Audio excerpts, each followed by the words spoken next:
Today, that session, there will be some changes. I think Pablo will be first presenter because he has a board to attend. And Ipe just sent a message. He has to go back to the theater. He has to do some hemostasis. So we start with Pablo. And yesterday I checked with the Casady. He agreed to swap with Pablo. Because Pablo is with us. Hello. Hello. Hi. Hello. Hello, Pablo. Hello, Pablo. Victor, Alberto. How are you? Yeah. See you. Ciao, Pablo. Ciao. So to make efficiency of the time, Pablo, as I mentioned to you on the message, Ipe will be late because he has to go to the theater again. He has hemostasis to do. So I hope he'll be finished. Otherwise, we'll progress. You will be the starting speaker. Okay. And then we follow. You check if Ipe will be there, then he can. Okay. Otherwise, we'll move forward. Okay. And Casady agreed nicely. He said anything for Pablo he will do. So he accepted the exchange. And if you want to offer as a moderator, anybody who wants to check his presentation, this is a Maybe Alberto? yesterday. Yeah, Alberto, perhaps if you want to check your presentation before we start the session, it's up to you. If you are Yeah. to your videos or something. Ramesh, Ramesh. yeah. Did you have a good sleep from yesterday? Yeah, I did. I did. Yeah. Can you see my presentation? No. Coming. It's coming. Yes. Yes. Yes, you are on. Very good. Okay. Anybody else want to check? Yeah, let me try and share my screen. Yeah, If Ramesh. Pablo has given me the access, I'll check it. I'll share the screen first, I think. Share, and you can see it? Yes. Oh yeah, yes. Okay, good. Great. Okay, I'll unshare it. Stop sharing.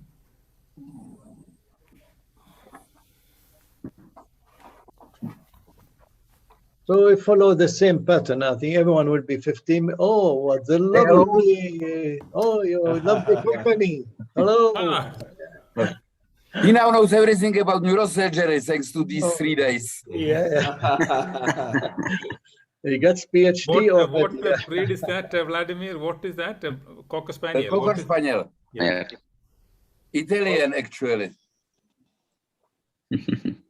He's got a breed, but we never ever went to any exhibition, no nothing. It's just a pet. Yeah. It's so cuddly, yeah.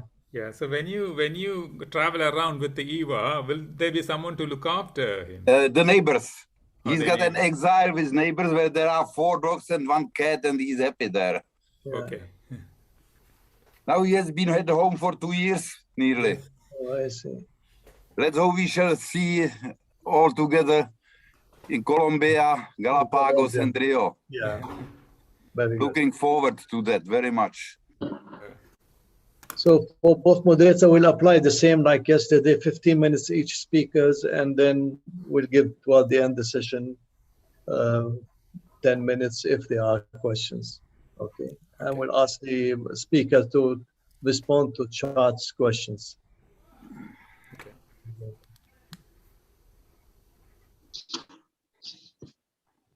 Well, yesterday was a good pediatric session. Yeah. I call it the plumber work. You see, shunt in, shunt out. Right.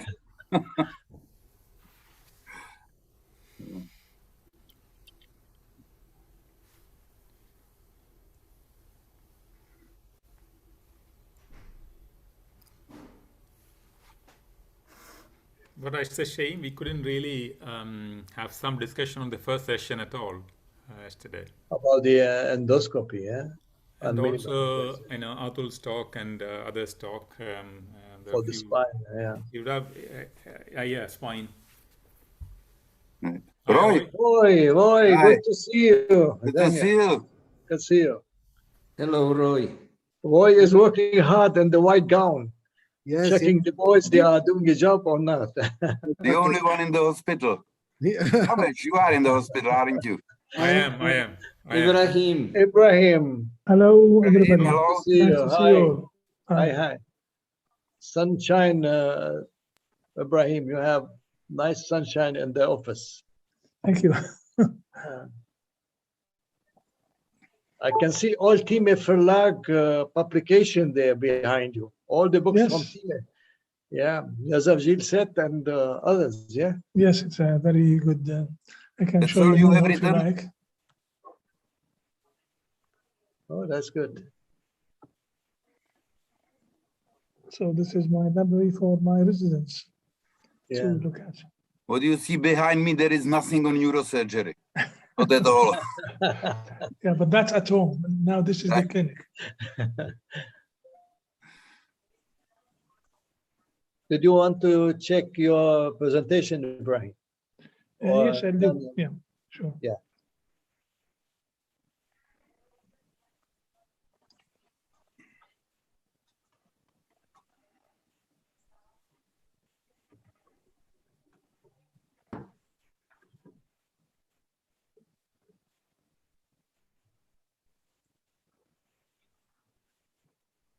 Where are you, Imad? In Dubai or Riyadh? No, in Riyadh.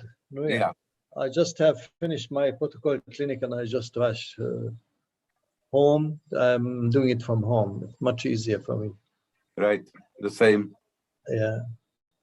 And Thursday afternoon, working hours up to 3 our time, which is 12. Yeah. Pablo and Ramesh, I think the time is, Yeah. we are there. 2 minutes after 12 now here. Yeah. Yeah. Roy, do you want to check your presentation? What? I don't have a presentation. You don't have presentation today, no? Roy is moderating. Oh, you are moderating. Second session. Okay. And Pablo and Ipe supposed to start the first session.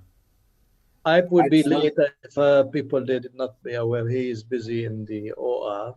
So we'll leave the venue for Pablo. He will be the moderator for these sessions to start with. If he needs help because he has to attend some board meetings, then either Vladimir or myself will jump in and try to support. Go ahead, Pablo, if you can launch this session. Okay. So we can see that Ibrahim it's working properly.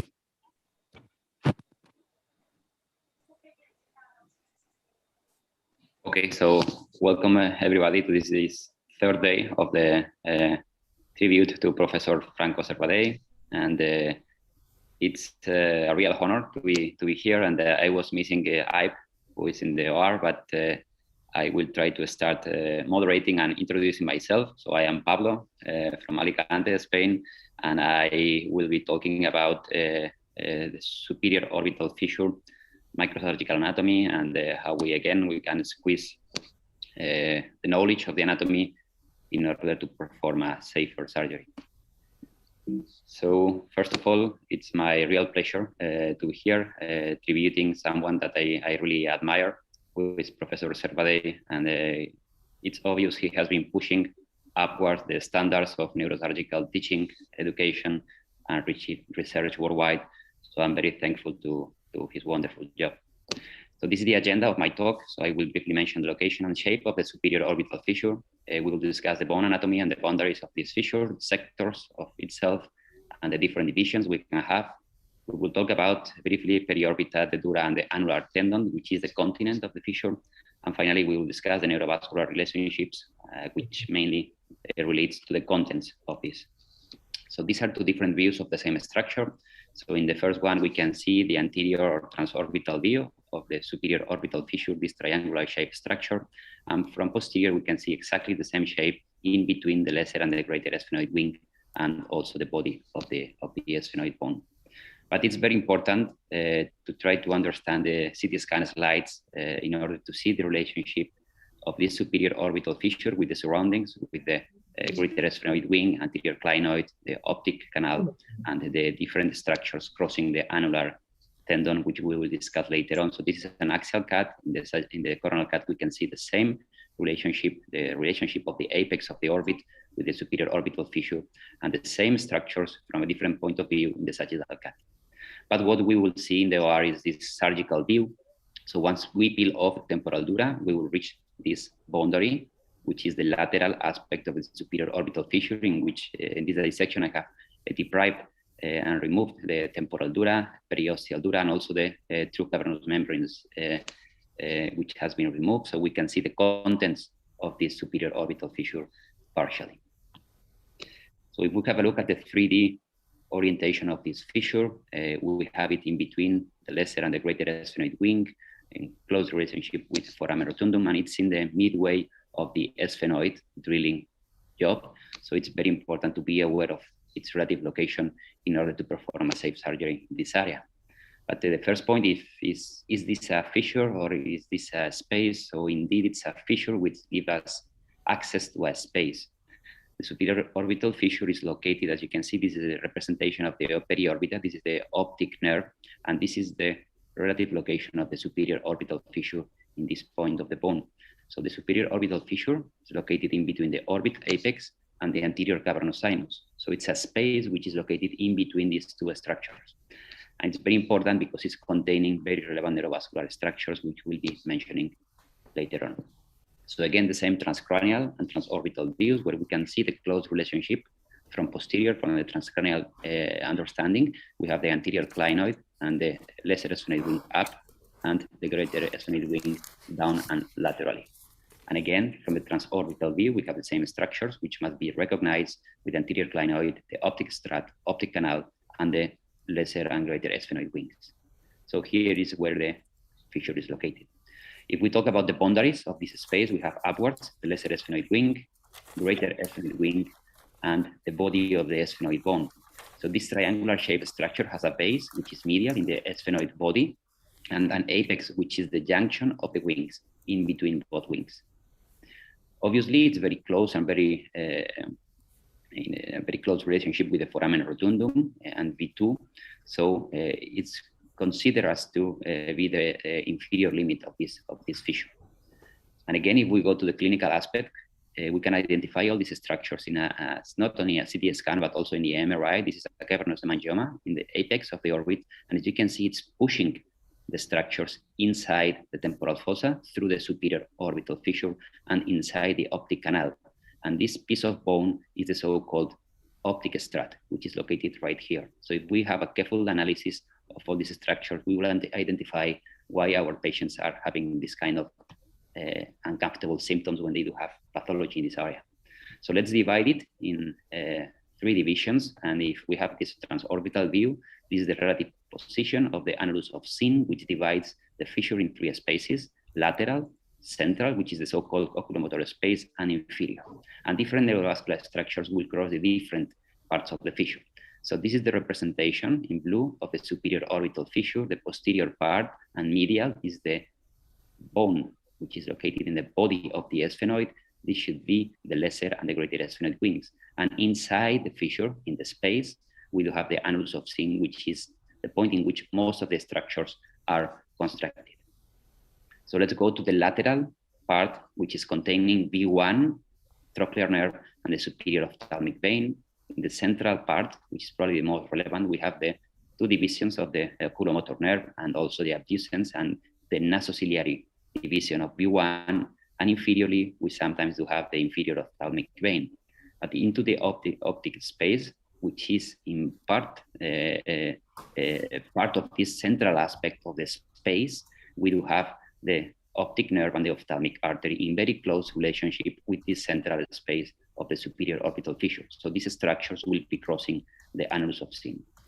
Sometimes we can have pathology in this area, as this optic nerve sheath meningioma, which I was treating a couple of weeks ago. So you can see how this tumor is compressing the structures located in this area, in the orbit apex. And this patient came to the clinic referring very uncomfortable proptosis and chemosis, but a relatively good visual function.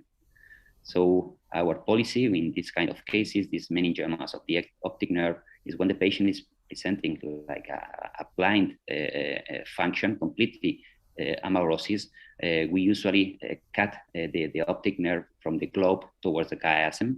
But in this case, in which the patient is mainly referring pain, very uncomfortable retroorbital pain, chemosis, and proptosis, but a relatively good visual function, what we want is to decompress this lateral part, the superior orbital fissure, in order to release the pressure of all those structures which are there. But in this case, we also decided to decompress the medial and inferior aspect through an endoscopic endonasal approach. So we did this case last week, and we decided to do a transcranial approach, and in the same sitting, an endonasal approach, in order to achieve this almost 300 degrees decompression of the superior orbital fissure. So we were working in two teams. This is the transcranial work, this is the endonasal, and the idea is to reach the superior orbital fissure from below and medially, and from above and superior. So in the transcranial space, first of all, we are doing this subfascial or interspatial dissection in order to reach the anterior margin of the frontozygomatic junction. So we are detaching the muscle while our endoscopic team is removing the medial wall of the orbit. So here what we are doing is skeletonizing the frontal and temporal dura. And we are watching here the lesser sphenoid wing, while our team is almost reaching the superior orbital fissure from the endonasal aspect. This is the drilling of the lateral wall of the orbit. And now we are reaching the point in which the meningo-orbital band will be, while the team has done a fantastic job. You can see the whole decompression medially and inferiorly. So almost 100 degrees decompression, and that's the location of the superior orbital fissure. In the meantime, we are coagulating and cutting, opening this meningo-orbital band, and this is the superior orbital fissure limit. So this is the most lateral part of the fissure from the transcranial and intraorbital views. So now we are reaching that point and decompressing it laterally. So this is the periorbita in the lateral and superior aspect. We are opening the periorbit in order to release pressure. And this is how we ended up with this surgery, just decompressing 300 degrees the superior orbital fissure. In a few days, the patient experienced an improvement of the proptosis and chemosis, and the visual function is integral. And the good thing about this is that the retroorbital pain, due to the compression of the nerves and the muscles, release, and the patient is doing quite nicely. So this is how we can reach the continent. And these are the schemes that I have been learning from my teachers. The periosteal dura is represented here, the continuation between the dura of the temporal aspect and the periorbit, the dura propria, which is covering the lateral aspect of the cavernous sinus membrane, and this very thin membrane covering the lateral aspect of the cavernous sinus. So in case we want to reach it, as we were doing during surgery, I just showed, what we do is skeletonize this temporal dura. We cut it here at the level of the meningo-orbital band, which is the part of the dura which is going inside the orbit, and then we dissect this lateral structure. So let's have a look at how we can do that in the cadaver specimen. So here we have right-sided specimen, frontal temporal. This is the meningo-orbital band. We cut it, coagulate it, and this is the point we are reaching right now. Quite safe. We don't have neural structures in this area. So once the work is done, we try to identify both layers of dura, and we start our peeling, careful peeling of these structures. So this is the whole extent of the superior orbital fissure. We have covered the surroundings, the axis, the 3D shape, the boundaries, the divisions, and the continent, but let's go to the contents. And in order to understand it in a cadaveric specimen, what we can do is to completely peel away this periosteal dura, uncovering the lateral wall of the cavernous sinus, which is in very close relationship with the superior orbital fissure. Indeed, it's a continuum of it. So here we do have V1, V2, so that's foramen rotundum. Again, V1, V2, and this is the lateral limit of the superior orbital fissure, which is the content. So mainly we do have an extraannular and intraannular content. So extraannular, we have V1 frontal, V1 lacrimal, and the trochlear nerve. And inside the annulus of Zinn, we have the two divisions of the third cranial nerve, abducens and the nasociliary branch of V1. And about the vessels, we do have the superior and inferior ophthalmic veins. But sometimes we can have non-desired invited in this area, which are mainly sphenoorbital meningiomas like this one.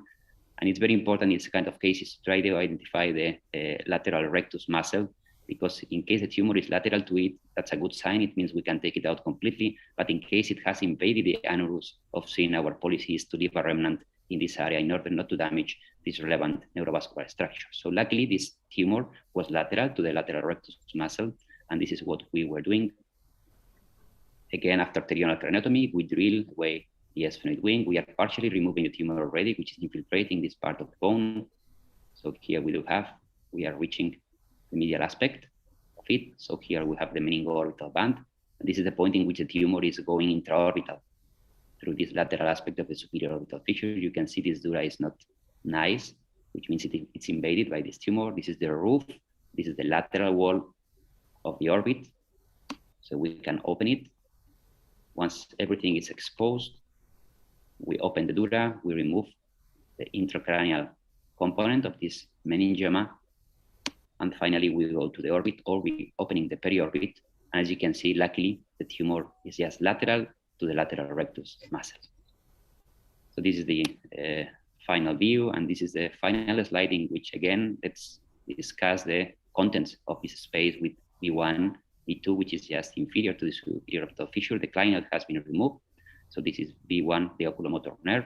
After removing the clinoid, we can see together the optic nerve and the oculomotor nerves and V1. And if we go to the orbit to have a look at this structure, once they have crossed, this is the frontal branch of V1. Once they have crossed the annulus of sin, we can see the branches of the third nerve and the sixth nerve and the relative location of the optic nerve in between all these structures. After removing the fat, this is the superior orbital vein. This is the sixth nerve, and the two divisions of the oculomotor nerve in close relationship with the optic nerve. So these are the structures very relevant, and these are the messages to take away. Important to know the boundaries, shape and location, continent, and obviously the contents, but also to understand all this anatomy in order to posterior, anterior, and anteroposterior axes, and even endonasal axes are very helpful in order to reduce pressure. So again, thank you for the opportunity, and I thank Franco for his wonderful achievements, and I desire the best to him.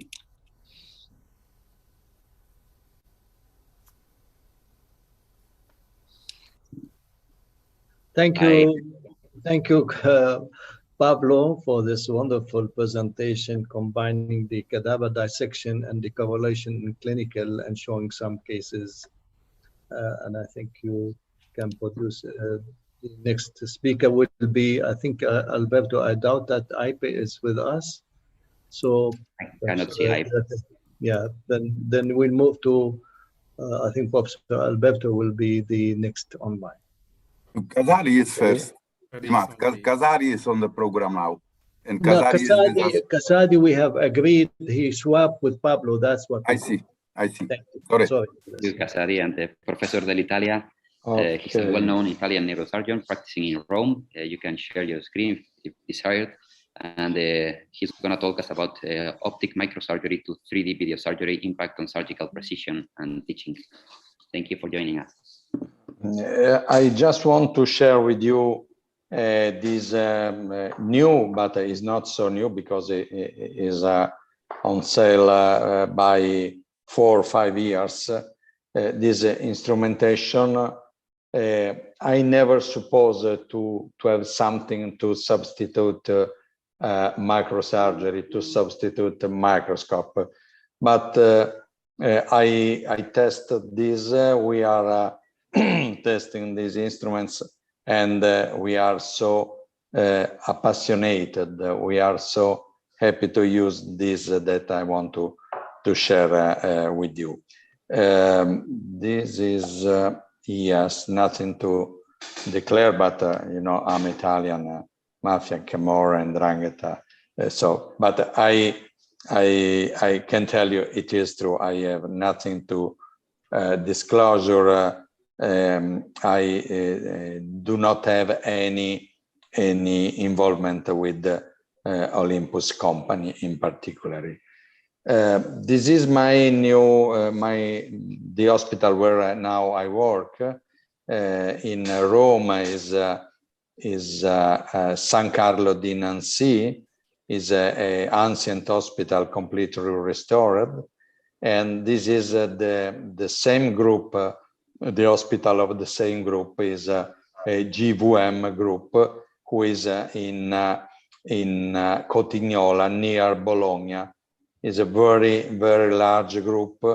With us, there is a very good group with Borghesi, Gianni Broggi, Calbucci, Delfini, Draghi, Galze, Godano, Staffa, and for scientific aspects, Marco Fontanella and our friend Franco Servadei.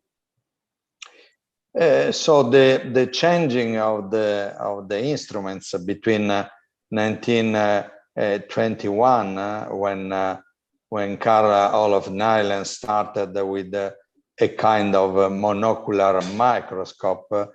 Since then, many progress have been done. I remember when I was at the University of Rome with Professor Guidetti, he started to use a old ENT microscope, but he realized that the aneurysm surgery can improve with this instrumentation. And actually, everybody of us cannot make any surgery without a microscope. And I recommend always very deep enlargement microscope. But something is moving. The evolution of cameras and the evolution of video cameras and video player now can give us 4K or 8K cameras with a very high definition. And this instrument allow to manage the camera with a very large enlargement with the use of a wireless foot switch without any volume on the operatory field. So we can have a real 4K resolution. I tested also other companies' Exoscope, but actually the best is this Orbi made by Olympus company. The feature of the camera is very small, and you can manage by a simple hand maneuver and foot switch. The major advantage is not to occupy the operatory field. So we don't have more this large part of microscope and covers, but we just have this small part of the camera that occupies less than 95% of the volume. We have zoom, optical and digital, and we can have filters. So we started to use this, and the best value of this the Exoscope is first to share the video and to share the OR immersion with all the team, and second to maintain a very good posture of the surgeon. Some simple example, of course, there is no true improvement about microsurgery comparing with the good microscope. So the technique is absolutely the same, and you operate with all the instruments you are used to utilize. But the advantage is, as I told you, the posture. So you stay straight, and the arms can stay absolutely straight, and you can see the screen. Another advantage is that the navigator is not covered by a large microscope. So we have some advantages about this. Another case is a small tentorial meningioma before and after. You can see that we dress the 3D glasses.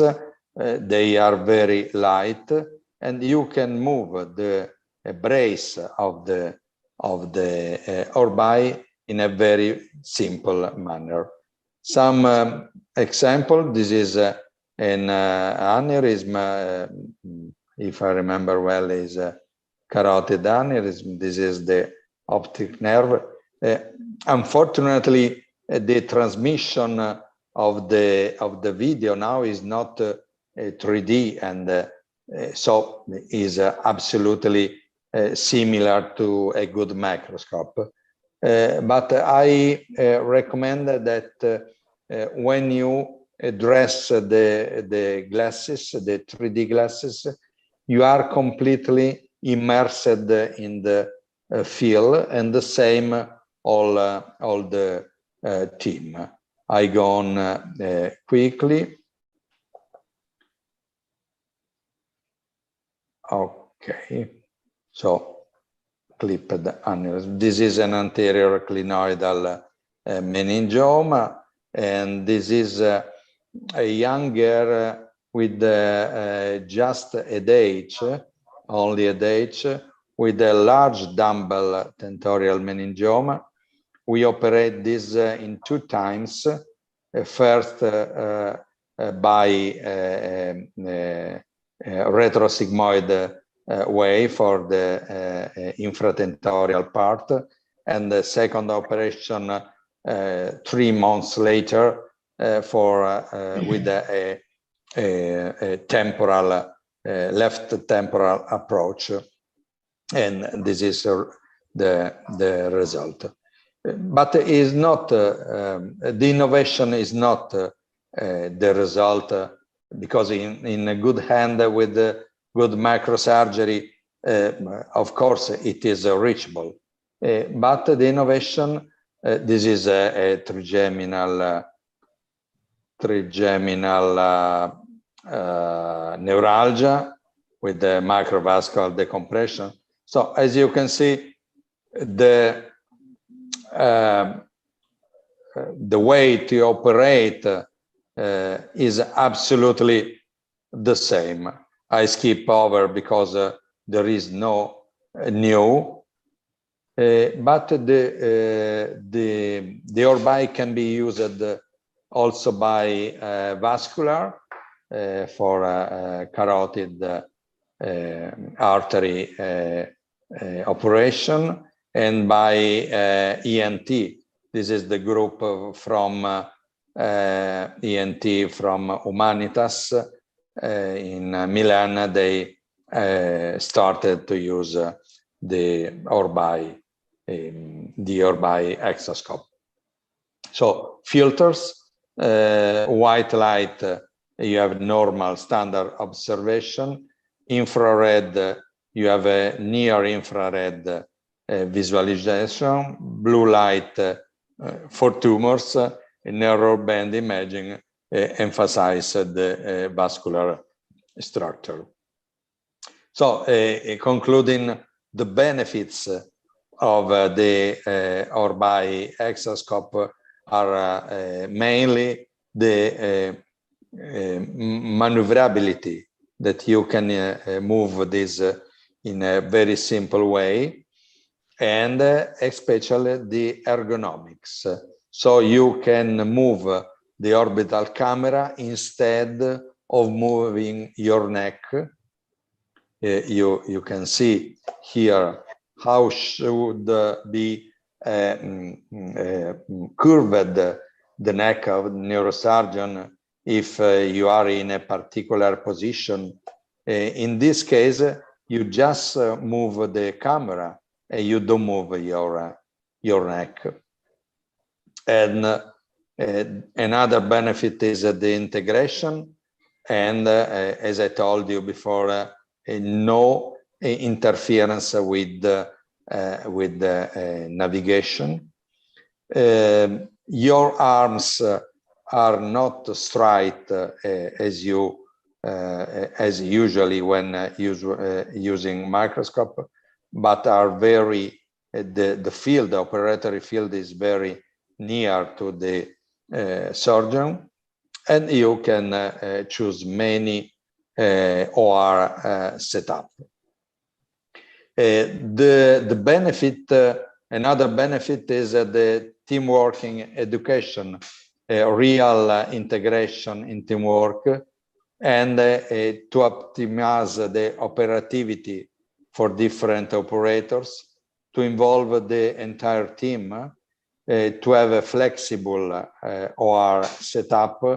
This is very important for training and educational. Surgeons and assistants can work side by side, and it can facilitate simultaneous multiple approach when you operate in two near different fields. Facilitation, a new way of teaching. Every participant can see the same eye quality, optimize the operativity for different operation, involve the entire team, and so we have a possibility of remote consultations during surgery. Limitations are principally the costs. Actually, the cost is about 50% of a well-equipped Kinevo microscope, but is a little more than Vitom of the stores, and similar to the Modus. Another limitation is a pituitary. For the surgeons that still like to operate by transphalangeal surgery, the visualization by is not so nice like the endoscope endonasal approach. And another limit is to convince surgeon to this evolution. But I recommend this new paradigm, I can say, also for spine, for microdiscectomy, for ACDF, anterior cervical, and also for ALIF, for intra-abdominal approach. So I am enthusiastic about this, and I will soon share my complete series of preliminary experience. Thank you for your attention. Grazie per l'attenzione. Stay safe. Thank you, Alberto, for this great idea that you have just shared with us. I want to take this 10 seconds to remind everyone joining us that you could write some questions in the Q&A or into the chat, so we will be aware of that. Thank you again. I cannot see Ike in the panel, so Kasadi, I don't know if you're ready. Yes, I am. Can we move on to your presentation? Yes, please. So Professor Kalangu is going to talk us about management of parasagittal meningiomas, avoidance of complications. All yours.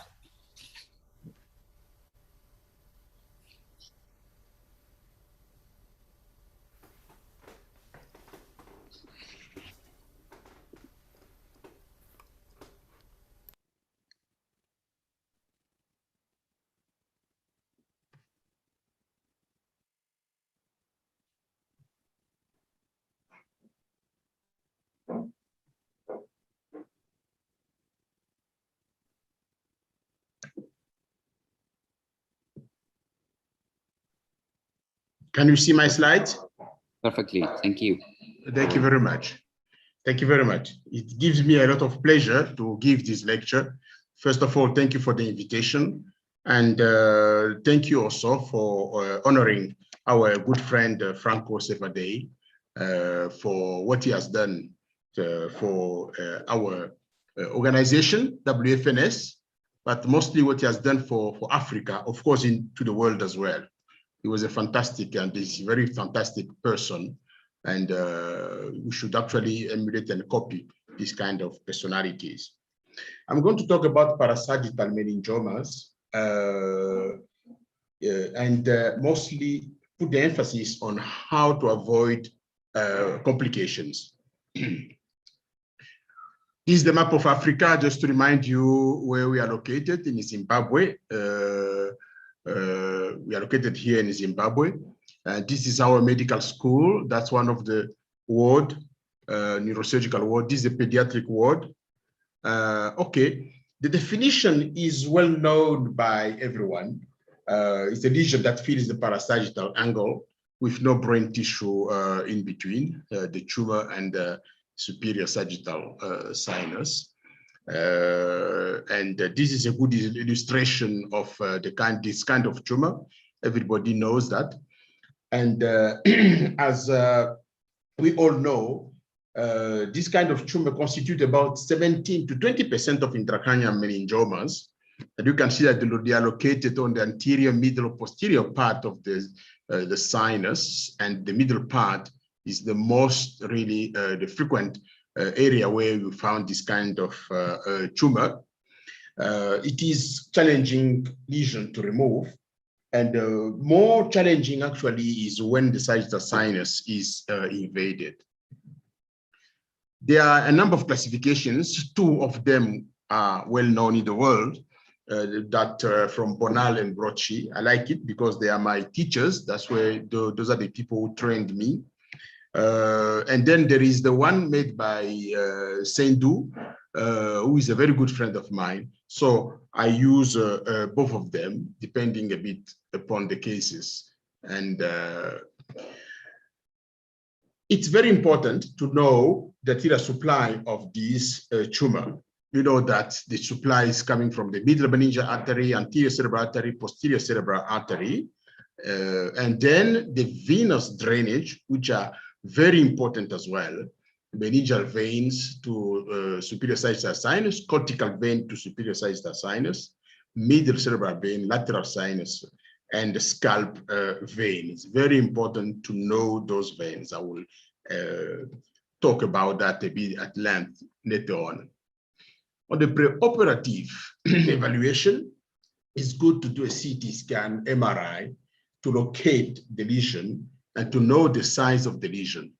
But it's also important to do an angiography, MRA and the MRV, so that you know the arterial supply and the venous supply and the permeability of the sinus. And this angiography can also show you this tumor bluff, what we call Madden-Low sign, to know exactly the extent of the tumor and vascularization of the tumor. For those who are planning to do embolization, we don't do it because we don't have our facilities to do that. And according to the literature, there is a bit of debate about that. Our experience is based on 67 patients. You can see the details on this slide. I'm not going to be into go into details on that. And this was done over 12 years. And usually patients, when the clinical signs, when you go and they ask questions, are seizures most of the time and the headaches. And the other signs, they come later. The length of symptoms and the timing before they come to hospital varies between 9 to 60 months. The reason why patients actually are coming to the hospital to consult is because they have a motor deficit, they are confused, they have headaches they cannot actually treat anymore, and of course seizures, and sometimes head swelling because the tumor has actually gone through the bone, and then it's now visible under the skin. Preoperative investigations, our patients did have definitely all of them computed tomography, CT angiography, MRI, MRV, or MRA. And of course, the classification of histological classification is the well-known WHO criteria. This is most of the patients were grade 1, and we have few patients on grade 2, and the others were sort of small numbers. Now, the operative technique, we take care and we want to talk most of the time about the operative technique. The craniotomy is always over the tumor. This one is well known by everyone. And we make burr holes on both sides of the sagittal sinus. And when we want to actually join the two burr holes, we prefer to use a jiggly saw. I prefer that because of the danger of injuring the sinus. It doesn't happen most of the time, but it's very good to make sure that we don't injure that. Tumor is got from the center, and we remove the tumor from the brain, not the brain from the tumor. And the magnifying device, of course, is required. This is very important because we've been talking in the literature about swelling of the brain after the operation. But that swelling, we started to stop, and we don't see it anymore, at least the way we're seeing it before, because we didn't touch much the brain. Our enemy is the tumor and not the brain. So the moment you focus on the tumor, you don't get, or you get little swelling of the brain. And of course, it's very important. The other complication generally we found is actually about the bleeding. And in our experience, we had a couple of patients who died because of bleeding during the operation. So coagulation is very important, but also we use this blood loss minimization by injecting hydrogen peroxide. By using that, we make the tumor really avascular, and then we can actually remove it safely. We follow, of course, the usual, the 4 Ds. We de-dress, debulk, devascularize, and then dissect. This is showing how we go about this. The 3 phases here are the most really important. When you get to this point, then it is easier now to move the tumor into the center so that without touching the brain or without disturbing much the brain, and then we can actually remove completely the tumor without any problem. The techniques are well known when we do the burr holes, and the dissection is very important, of course, to be sure that you don't injure any vein.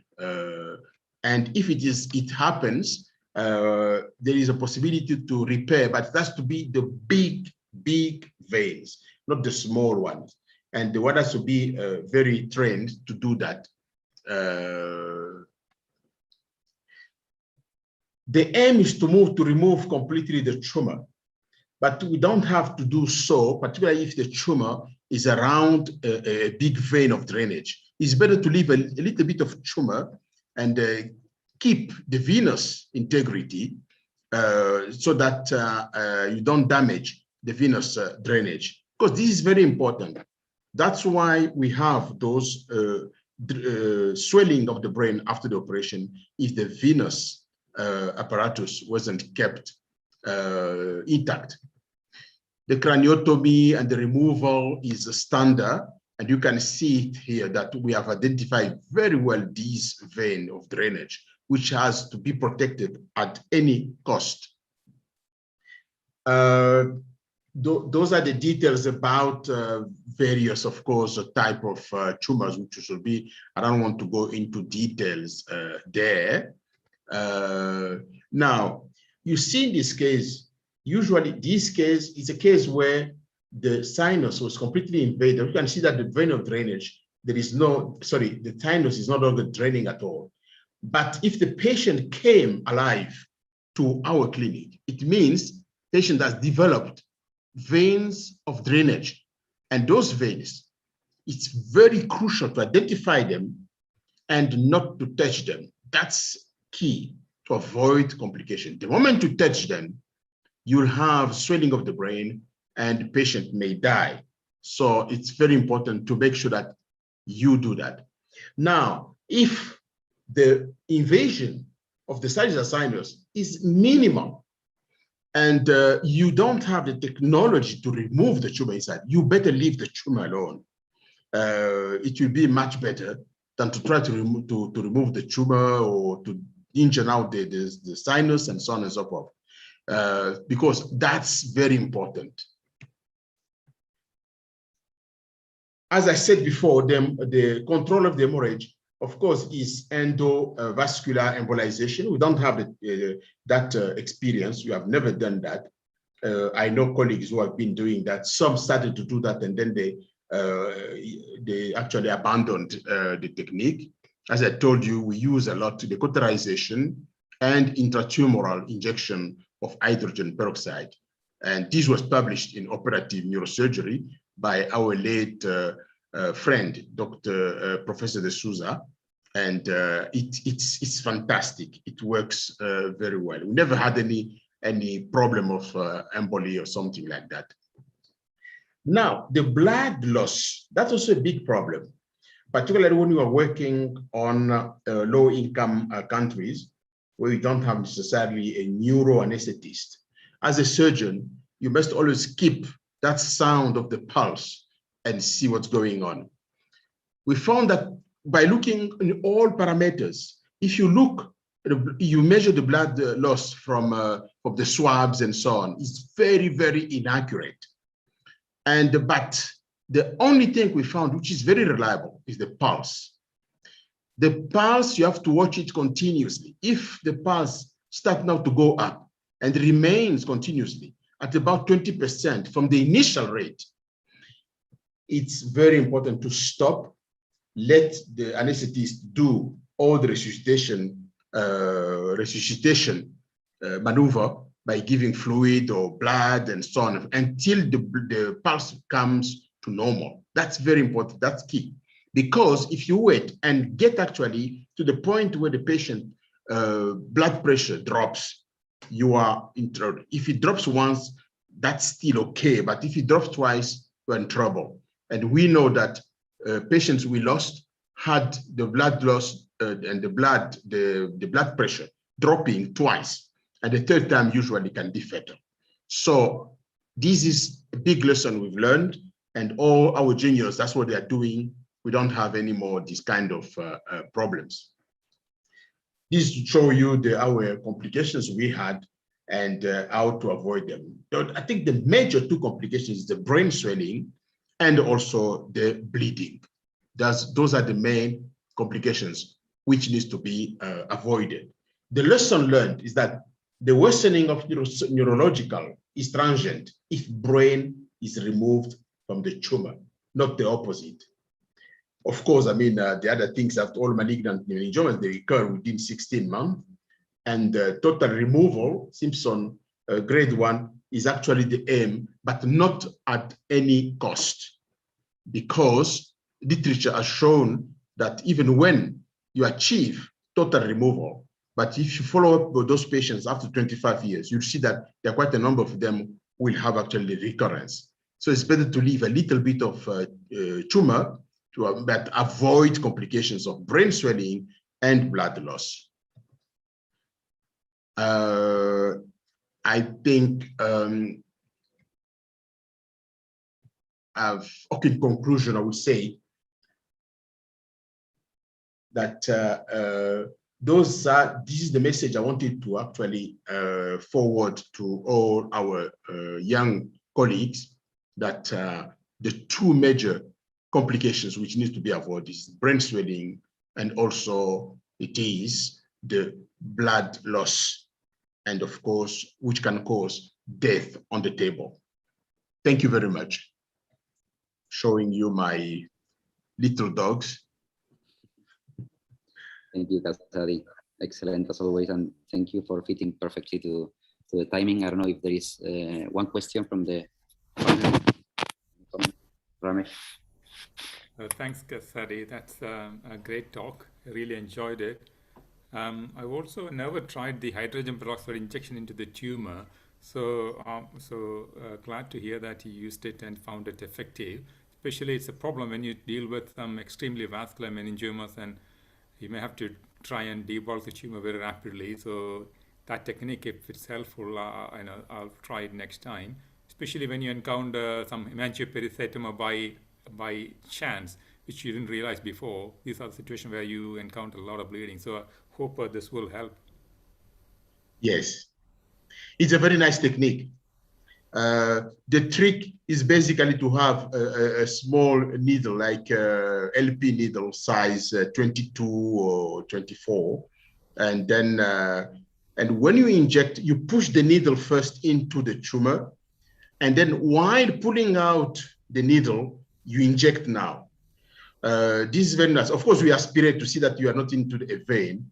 If you are not, and while we are pulling it and you inject, that will actually, you see a sudden swelling of the tumor in situ where you are injecting, and it becomes pale compared to the other surrounding tissue. It's fantastic. Mario, you raise your hand. You want to do any comment? Yes, this is Mario Ammirati. I really like the hydrogen peroxide, and we have been using it together with CUSA. So instead of using the normal irrigation with CUSA, we use irrigation with hydrogen peroxide. So that seems to work well in our hands. I just wanted to share these little technical details. So instead of the saline bag, you attach a hydrogen peroxide bag to the CUSA machine. That was he said. Yeah. Yeah. Thanks. Thank you. So a very small comment is that if you injected Kasadi, do you see the same foaming effect that you see when you just apply it superficially? You see that it is immensely foaming. Yeah. And actually, what I learned in end of the 70s, early 80s, when it was used rather often, that it could provoke seizures. So it is not without danger.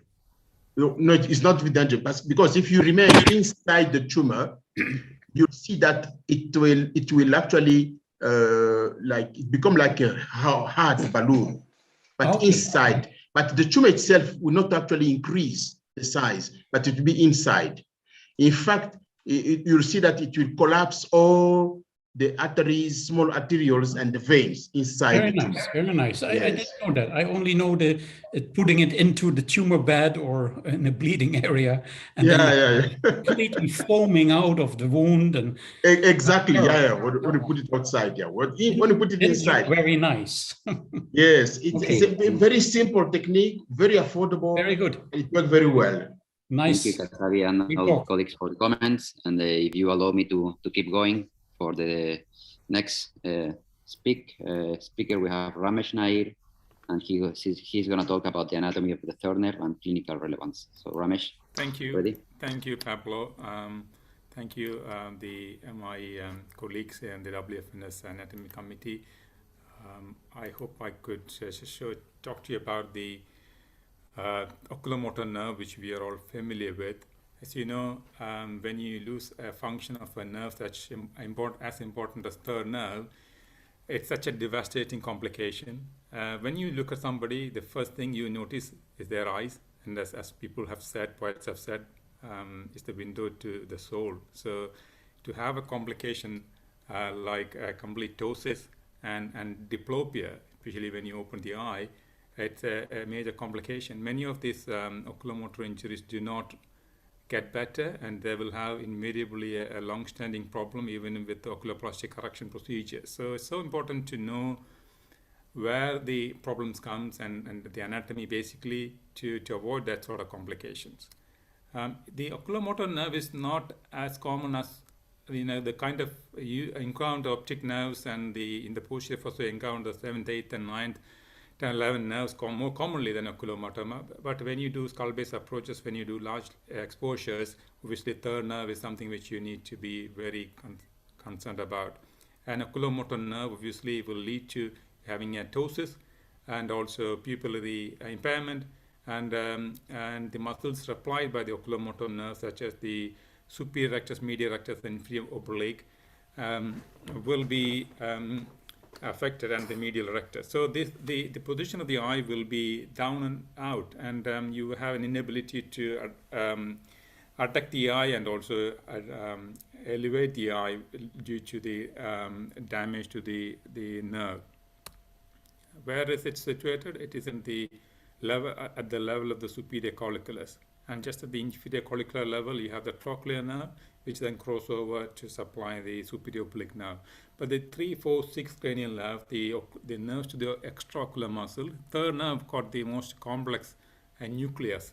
It's got a complex nucleus, and it's near the superior. It's in the tegmentum, just around the periaqueductal gray matter. It's got a big parasympathetic nucleus on top of it. The first view is the lateral view. You can see this purple maroon colored nucleus is the Edinger-Westphal nucleus, which is in the center. Then you have paired nuclei, mostly the inferior rectus and the inferior oblique and medial rectus, they are paired. But the superior rectus nuclei, they are close together. So whenever you have a nuclear lesion, very likely that you may encounter a bilateral, or if it's a unilateral nuclear lesion, because the superior rectus nuclei supply the contralateral muscle. All other nuclei, for example, inferior rectus or the inferior oblique and the elevated pub, they all supply the ipsilateral, but the superior rectus supplies the contralateral muscle. So if you have a nuclear lesion one side, very likely, if it is a very focal ischemia or infarct, it can affect the contralateral superior rectus. The medial rectus is the bottom of that nuclear complex, and it's also dispersed. It's not like a compact nucleus like superior rectus or inferior rectus, but it's all dispersed. So this is how the appearance is. If you look at from the side, you have a central caudal nucleus supply the levator palpebrae superioris, and you have the superior rectus, which is in the grayish zone here, but comes from the other side. The contralateral superior rectus is supplying this one, and the Edinger-Westphal nucleus, almost like a stealth plane. And this was the inferior oblique, and you have the medial rectus at the bottom. The parasympathetic nuclear complex was described by Ludwig Edinger in 1885, and two years later, Carl Friedrich Otto Westphal also described the same nucleus, and that's why it's called Edinger-Westphal nucleus. And he was a German neurologist and anatomist, and he was a psychiatrist and anatomist. You know, those days people tend to practice many things. And Rotten has studied this extensively with the nuclei situated just at the periaqueductal gray matter, and about 15 to 20 rootlets. They merge to form the oculomotor nerve, just in the interpeduncular cistern. So, you know, they traverse the red nuclei, and if you have lesion here, like a stroke or ischemia or emboli or cavernomas or hemorrhage in the brainstem, it can selectively affect this. So that, and as you know, we have learned about various syndromes, including Benedict syndrome and Weber syndrome, depending on the location of that insult.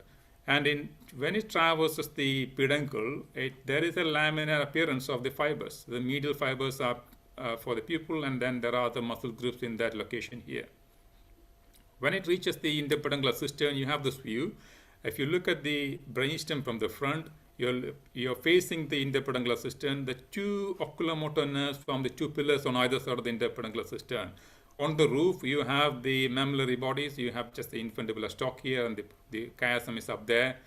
And the lower down, you have the pons. So this is the view you get, and this is where they come. You don't get this view generally when you operate on tumors and other aneurysms, but sometimes you can get it, especially for endoscopic operations. And the interpeduncular cistern is covered by, is enclosed in the interpeduncular space by the two leaves of the membrane of Lilliquist. You have a diencephalic membrane, which goes up, and you have a mesencephalic membrane. And that separates us from the preponderant cistern. And again, the study of the cisterns around the space has been done extensively by Professor Roton and others. And if you look at the lateral view from one side, you can see the oculomotor nerve on this side and the oculomotor nerve on this side encloses the space in front of the brainstem. So the critical structures as basilar artery and the basilar trunk, and the perforators are all in this deep location, which is one of the inaccessible location within the brain. So in order to get to that space, you have to traverse, you have to move the spiller to one side. So if we look at the cisterns around it, you have the front of the brainstem here. We are looking from underneath it, and you have the basilar artery. You have the preponderant cistern here, and this is limited. This is sort of limited by the Lilliquist membrane with this dancephalic membrane, which goes just behind attaches just behind the mammillary bodies. You have the mesencephalic membrane as well. So they enclose the interpedunclar cistern. And so that mesencephalic membrane separates from the preponderant cistern. But you can see the third nerve is right here. There are lots of cisternal membranes here, which is attached to the oculomotor membrane. For example, you have this anterior pontine membrane, which separates the prepontine membrane from the cerebellopontine cistern, which again separates from the appian cistern by the lateral pontine mesencephalic membrane. Here you have the medial and lateral carotid membrane. All things come towards the oculomotor nerve. So that is important, knowing the anatomy of the cistern here, because sometimes it gets attached to this arachnoid layers, and when you try to pull on the structures and when you try to operate on aneurysm, you need to know which membrane is attached to, and that saves you avoiding damage to those structures. For example, this is a chordoma from an endoscopic view. You can see the arachnoid is attached to the third nerve. The posterior cerebral artery is up there, and the superior cerebral artery is down here. Front of the brainstem, interpeduncular cistern, so it can be safely separated if you know this arachnoid attachment. Once you have separated it, you have a view which you can only get through an endoscopic view. There's a third nerve which is fairly intact in this case. The important thing is that any extraction and any damage with a suction or an instrument can lead to a problem with the third nerve, which may or may not be reversible.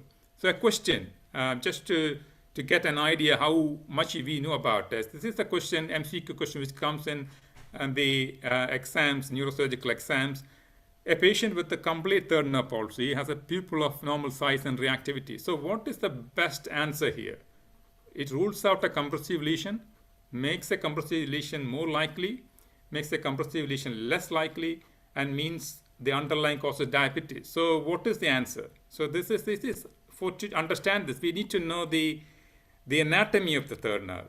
Third nerve got a pile covering to it, and there are blood supply to the third nerve, both to the internal structure of the third nerve, which just pierces the pile membrane and goes inside it.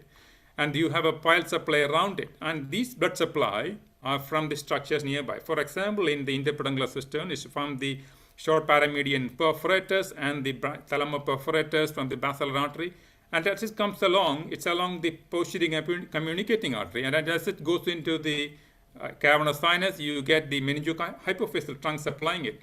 But if you look at the parasympathetic fibers, which supplies the pupil, is on the outer aspects, on the dorsal and superior aspect of it. So lesions compressing it can damage it. But those lesions which comes inside the vessel due to ischemia, like a diabetes patient with atherosclerosis, can lead to an ischemic third nerve, which then will get pupillary pairing third nerve. So generally, that is a traditional sort of teaching that when you have a lesion compressing it, you get pupil effect in third nerve palsy. But when you have an internal damage to third nerve from an ischemic process, you get a medical third nerve palsy. But this is not an absolute truth, but this is a possible. So when you see somebody with pupil sparing, you have to think about possible medical reasons as well.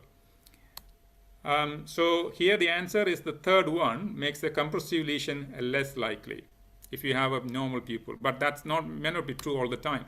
So if you look at the anatomy here, you have the third nerve highlighted here. This is an area where you have to expose in big tumors, and also when you want to go towards the basilar apex and around the dorsum sella. Here the third nerve goes under the free edge of the tendorium here into the oculomotor trigone, and you have the posterior communicating artery with all these perforators and branches, including branches going into the third nerve. And in order to get to the space, you may have to mobilize these structures. Carotid you can mobilize, but sometimes it may be difficult to mobilize unless you open up the third nerve, which is practically important in this case. For example, when you operate on aneurysms of the carotid artery, you can see the third nerve, how it is sort of enclosed in the cisterns around it, including the membrane Lilliquist and all the other cisternal membranes I talked to you about. So it's also important to make sure that when you operate on big aneurysm, often they can get attached to this area of the third nerve. So trying to dissect it off or trying to retract it not only causes a rupture of the fundus, but also can lead to third nerve damage. So it's got to be extremely careful when you operate on this area of the third nerve entrance into the cavernous sinus. So, for example, this is a large PCOM aneurysm, which you can see. This is the right side. The large carotid artery is here. This is the retrocarotid space. This is the aneurysm here, and this is behind the aneurysm. This is attached to the oculomotor trigone, just where the oculomotor nerve enters the oculomotor trigone. So it is important that one has to be really careful not to really cause any traction. We don't know where the oculomotor nerve is in relation to the fundus of the aneurysm. Once it is clipped, you have space to go around it, and then look for, this is a posterior clinoid. If you just go behind it, and you can see the entry of the third nerve just behind it. So this is so important. That's the third nerve coming into view, which then enters the oculomotor trigone. So these structures sometimes can get attached to the nerve as well. So one has to be careful when operating on such lesions. Another example, surgical important, is when another PCOM aneurysm, narrow space, there is space to put a proximal clip, and this is again hidden under the free edge of the tendorium or the anterior petroclinoid fold. Here, there's not much space to really expose the third nerve, but if you clip it without really knowing where the third nerve is, then obviously the clip blades can damage the third nerve. So that is being clipped. Just fast forward it. So, but the one way to make sure that you haven't included the PCOM or the third nerve is to use an endoscope, which is a great tool in such cases. For example, here I'm using the Doppler to check the PCOM, which was dominant PCOM here. So this is going just beyond the clip blade to check the blade position. Here you can see the blade position here. That's the third nerve here, right there. So if you use a longer clip than normal, it's very likely to damage the nerve itself or the microcirculation to it. And the PCOM is intact.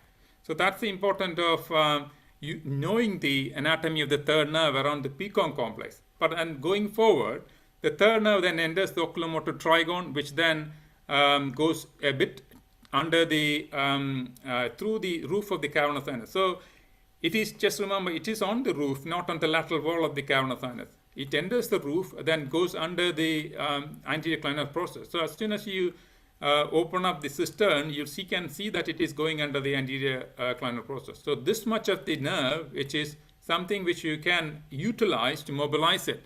It is commonly utilized in approaches to the basilar apex, but also trigone is a space where the pituitary tumors large tumors invading the cavernous sinus can come out intracranial like this one. So this one actually will be around the third nerve when you operate on this tumor. This when I operated it through the cranial approach to take out this tumor, I could see that the actual tumor was coming around it. So one has to be really careful when manipulating this tumor. I mentioned about the approaches. There's not much of space when you have to retract the carotid and the perforators. So the one technique is to open up the sleeve of the oculomotor nerve carefully. You have about 6 millimeters of nerve which is in the cistern. And that can be utilized to access that. Obviously, the posterior clinoid will be in the way, and the transcavernous approaches and the posterior clinoid approaches will utilize this exposure. And then it goes under the anterior clinoid to understand the. So this is a way to open up the third nerve being open to expose the posterior aneurysm here. And this much of space you get, you can mobilize it a bit more freely when you want to access that space. And once it enters, then goes under the clinoid. You can see, peel off it, and you can see how much of cistern is there. And just like the trigeminal cistern, which is a bigger cistern around a nerve, but third nerve also carries some cistern. For example, most of the nerve will carry some cistern around it when it goes inside the cavernous sinus. So when you remove it, you can see the cistern inside it. And when you remove the clinoid, you can see the clinoid. You often do this sort of operation to remove the clinoid, but when you drill it, you can just see how much close this nerve is under the clinoid. So drilling the clinoid, got to be really careful that the nerve is quite close to it. The nerve comes freely up to here, then it goes, it attaches to the fibrous covering around it. So it's fixed here, so it doesn't move. And then drilling it, you have to be really careful not to cause heat injury to it.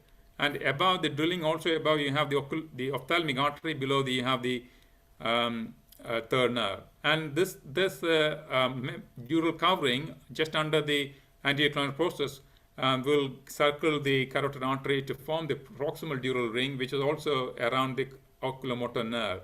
And the distal will be the upper layer of the anterior clinoid process. So drilling the clinoid is also so crucial to avoid heat damage. So keeping the drill at one point to core it out is not a good idea. You have to be gently moving it and also use copious irrigation to avoid damage to it. So, and then you can avoid a heat injury to the nerve. This is not sure for which case. This is possibly for an aneurysm, drilling the left clinoid, and the third nerve will be just under it. And it crosses the superorbital fissure. Pablo has talked about the superorbital fissure. I probably will be skipping it. And then it enters the orbit. It enters the orbit either at the superorbital fissure or just after it. It divides into two branches. And then the nerves, like trochlear nerve and the V1, will cross over it, even though... Your time is over, Ramesh. Okay, yeah, I'm all done. I think I've done superorbital fissure. I don't have to do, so I'm just finishing it now. The last slide I'll show is that in Bharatanatyam, which is one of the Indian classical dancing, the oculomotor nerve is such, and also other muscles, the extraocular muscles, which play a great role, because all this complex movement, we don't realize that we are doing this, but such is the harmonious working of all these muscles and the brain. So such a wonderful mechanism we have. I think this is the final slide. We have to understand the arachnoid attachment. Manipulation should be very gentle, and opening the cistern can release the nerve by if you have to go behind it. And also drilling of the clinoid should be so careful. Thanks, Aib. Thank you, Ramesh. Excellent session. And you know, I was unable to join in the beginning, and it's because we had a very crazy case, Cavernous sinus lesion. So just finished that and came here. And so Ibrahim and Professor Landiero is left. So if it's okay, I can finish off my presentation right now or after them.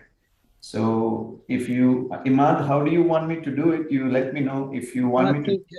If you have your presentation ready, you go ahead. Otherwise, we'll start with Dr. Ibrahim. Mine is ready. Mine is ready. Go ahead. Yes. Go ahead.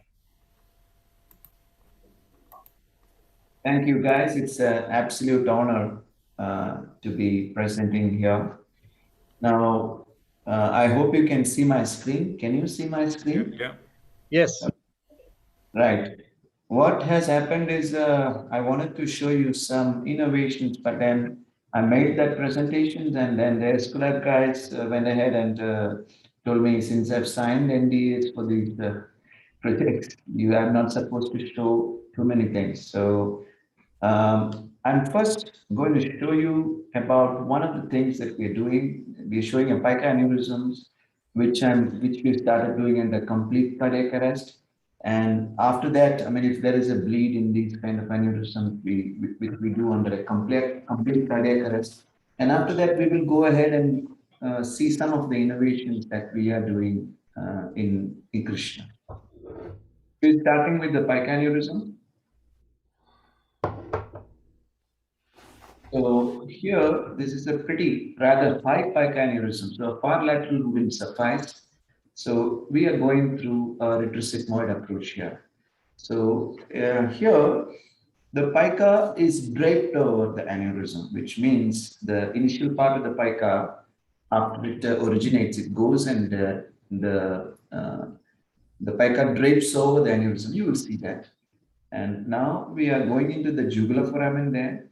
You can see the accessory nerve where my arrow is, and you can see the 9-10 complex. So here we're going to approach this aneurysm.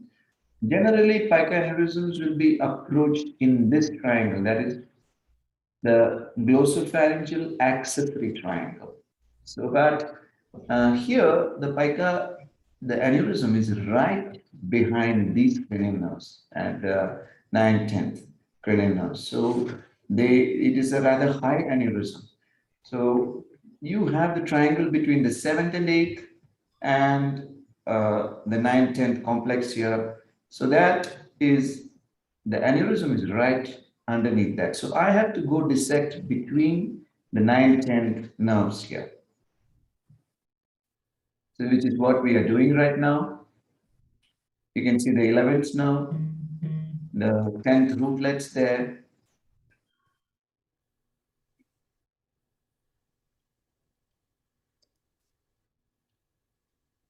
Once we do that, we have to identify the origin of the pica, because the vertebral is coming there and going anteriorly.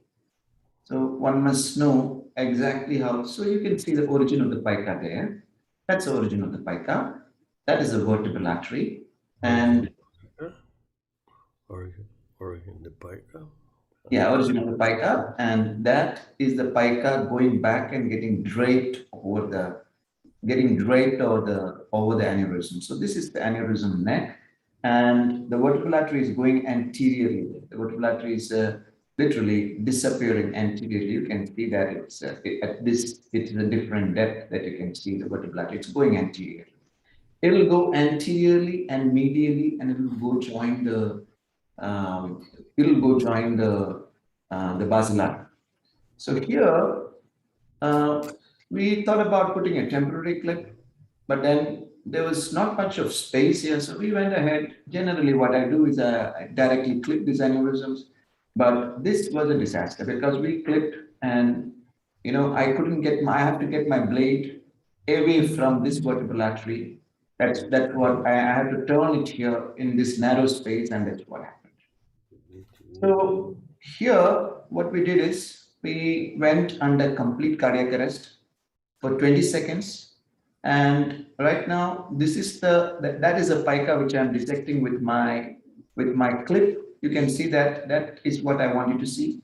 That is a pica there, and my clip is underneath that. So I am dissecting it, getting it to turn, and then clipping this aneurysm with the vertebral artery going like that, and this aneurysm laterally projecting. So you can see all the rootlets there, and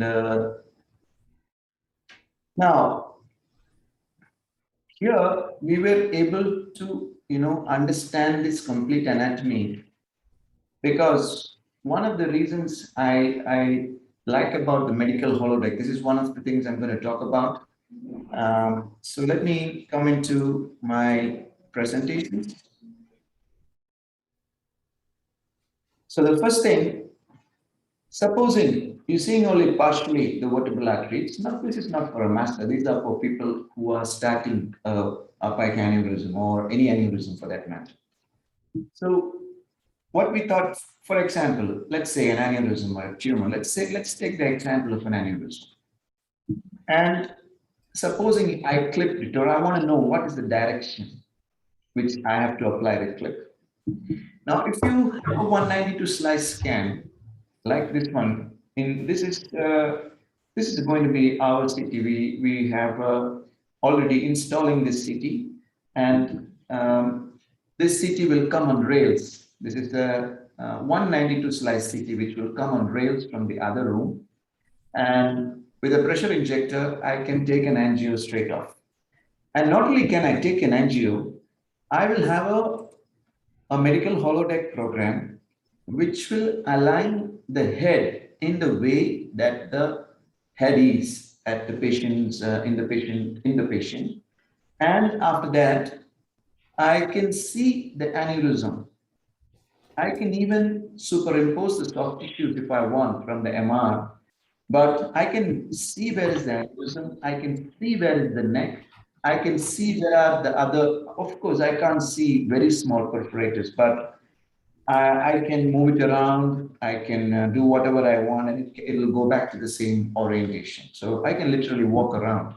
So this is something that I felt is a great help for neurosurgeons everywhere in the world, because vision is, I think, the most important thing in neurosurgery is vision, the understanding and the vision. So if people think it is just skills, I used to think it is skills, but vision is most important, because if you understand a lesion, for example, where is it, where are the other vessels, where is the cap? For example, today we were doing the cavernous sinus, we were inside the cavernous sinus most of the time. So we had to know where the C4 carotid is, we had to know where the C5 carotid is, we had to know where the infralateral trunk is. If we don't know that, we're getting into trouble. Okay, so even with all that, we got into trouble today, but still, this visualization is what we're trying to do. And after that, we are trying to change by changing microscopic surgery into exoscopic surgeries. For example, this is today, what happened today. You can see we are, because we were in the cavernous sinus, we wanted to take an ST graft. So we are taking we did not end up anastomosing, but you can see how we are using the exoscope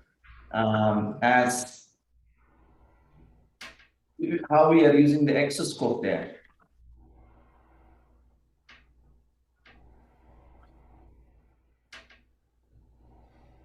Now, the last thing which I am not allowed to disclose much, but I'm very, very interested in, is a tissue fragmentation device, which I call the scoop.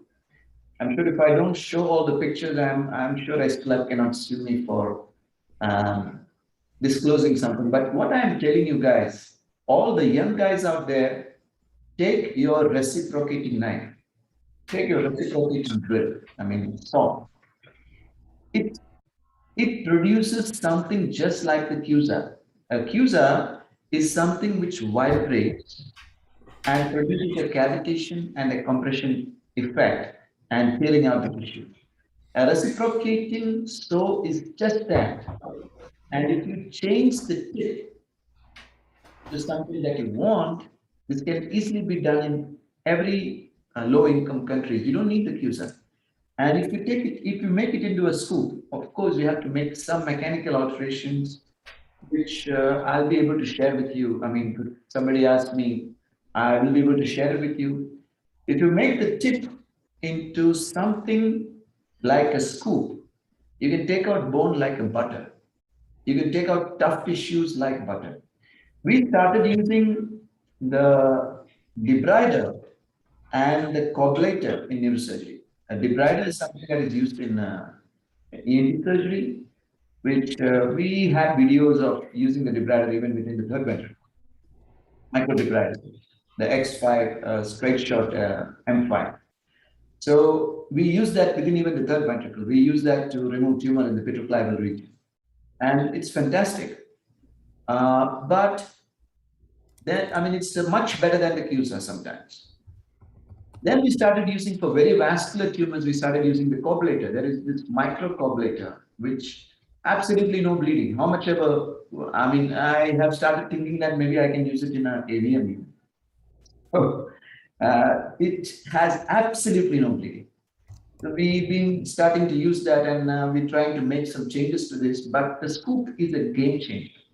I wish I was able to show you some of the videos that we have fabricated a tip for one of the local companies, and bone removal. Right now, if you ask me, you have to remove PCP or ACP with a drill. No, a scoop is the most, the best thing and it is so less costly. It's nothing. So people from India, Africa, South America, where the money is a constraint, if you contact me, I'll be able to give the formula for this. It's so simple. You can remove bone. You can remove heart tumors very easily. And if you can change the speed of this, oscillating slope is connected to a drill. So basically, you can change the frequency of this, and in high frequency, you can even remove live tumors easily. Very high frequency, 80,000 RPM, you are able to, and the vessels are untouched. I can assure you this because we've been using this.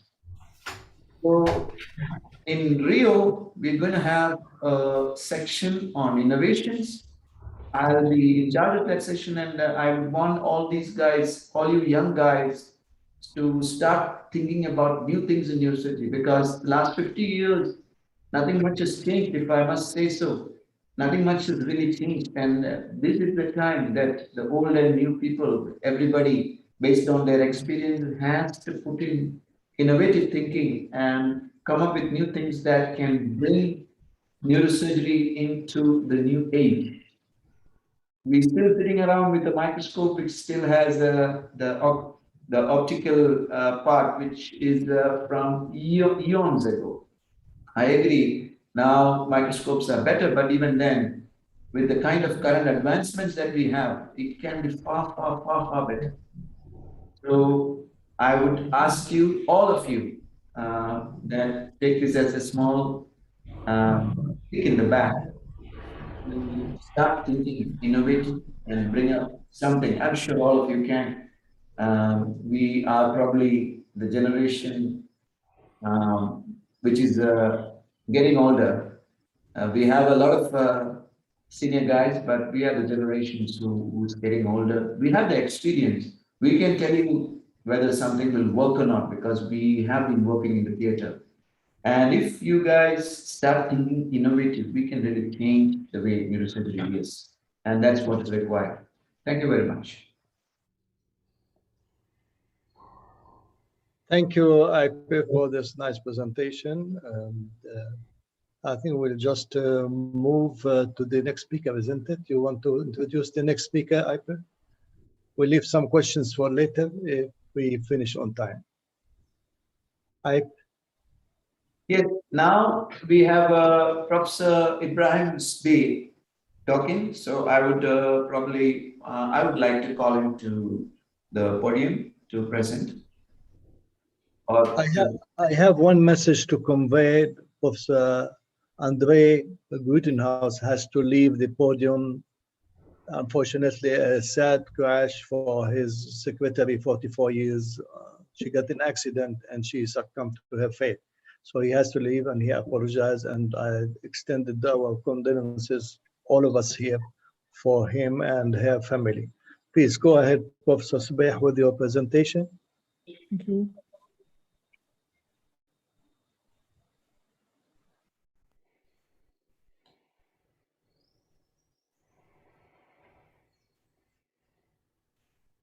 Can you see my presentation? Hello? Yes. You can see, yes? Yes, sir. Thank you. Thank you, Aib. Thank you, Ahmad. Thank you, Vladimir, for your kind invitation. And it gives me great pleasure and honor to be with this galaxy of my colleagues and neurosurgeons. And I want to thank Franco Servadi for leadership of the World Federation and for being the very nice human being he is. I'm going to proceed with my presentation. This is the Farah Medical Campus where I work in Amman. And this is, as you all know, is Petra, the crown jewel of Jordan tourism. I'm going to talk about the radical excision of craniopharyngiomas. I'm going to put here my personal series for discussion. I had the pleasure of dealing with these cases, 114 cases over this period of time. Mostly they were children, 66 versus 48 adults. This is the distribution of age. This is the youngest patient of mine and the oldest. And if you look here, you find that solid ones were majority 50, the mixed 52. So the solid mixed the majority, and the only cystic were very few. And the frightening thing that the size above 4 centimeter constituted the majority of these cases. And here they are. They are really giant in the very powerful meaning of giant.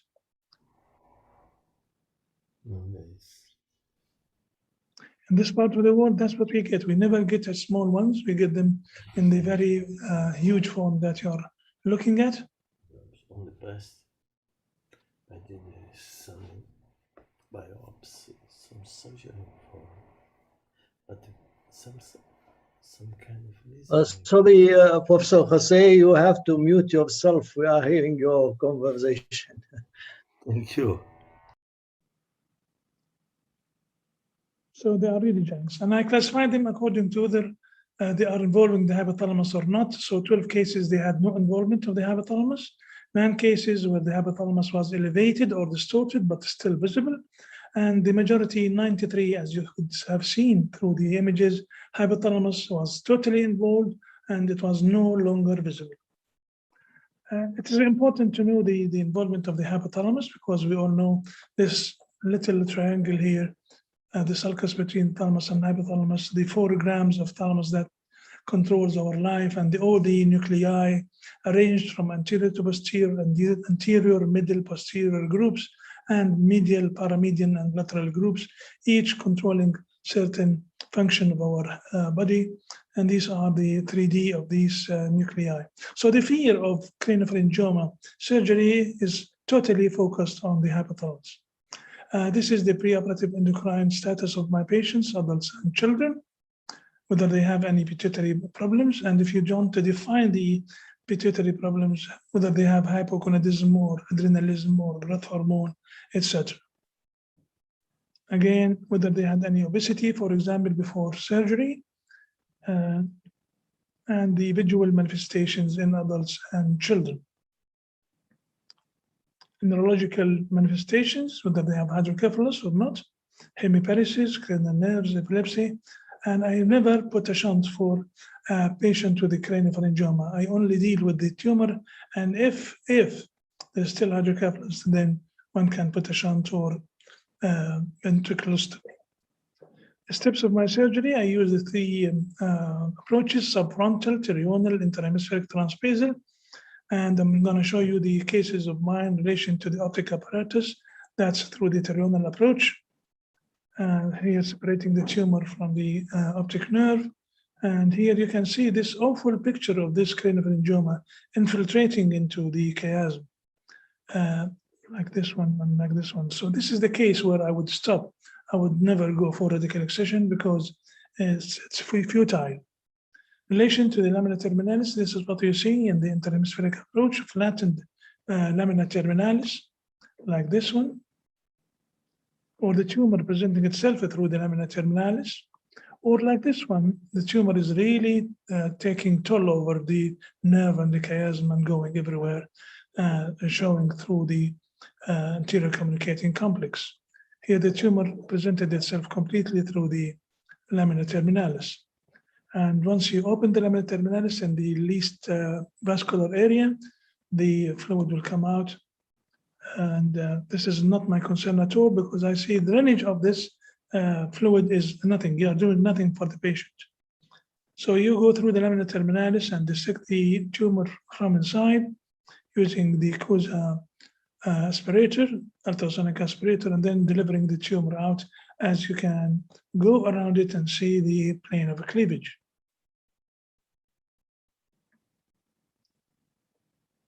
So this is removal of the final piece of the tumor. In relation to the hypothalamus and thalamus and midbrain, you can actually sometimes, most of the time, find the plane of cleavage. This is the tumor, and this is the floor of the third ventricle. Or here you can see the midbrain, the mammillary bodies. This is relic west membrane. This is the stalk and so on, olfactory tracts being preserved. And here you can, looking at the top of the midbrain, mammillary bodies, and the tubal cinerum. And this is the aqueduct of Sylvius as seen through the transbasal approach. Relationship to the stalk, this is the terminal approach. You can see the tumor sitting on the stalk through the triangle between the carotid and optic nerve. And this is the stalk here, and the tumor is actually going through a hole in the diaphragma cilia into the sella. Here we are separating the tumor from the stalk. This is the tumor. Here is the stalk, and this is the tumor attached to it, and you cut it. So if the tumor can be separated from the stalk, I preserve the stalk. If the stalk is tumorous, it is totally invaded by the tumor, I don't hesitate and I remove it with the tumor. So this is taking the tumor away from the stalk. And this is the final picture, where you can see here and here in full view, right and left and center. In relation to the vascular system, the relationship to the carotid artery through the terminal approach, or relationship to the vertebrobasilar artery through the interhemispheric transbasal approach, you can see all the branches. So we can see all the branches of the basilar, like in endoscopy from above.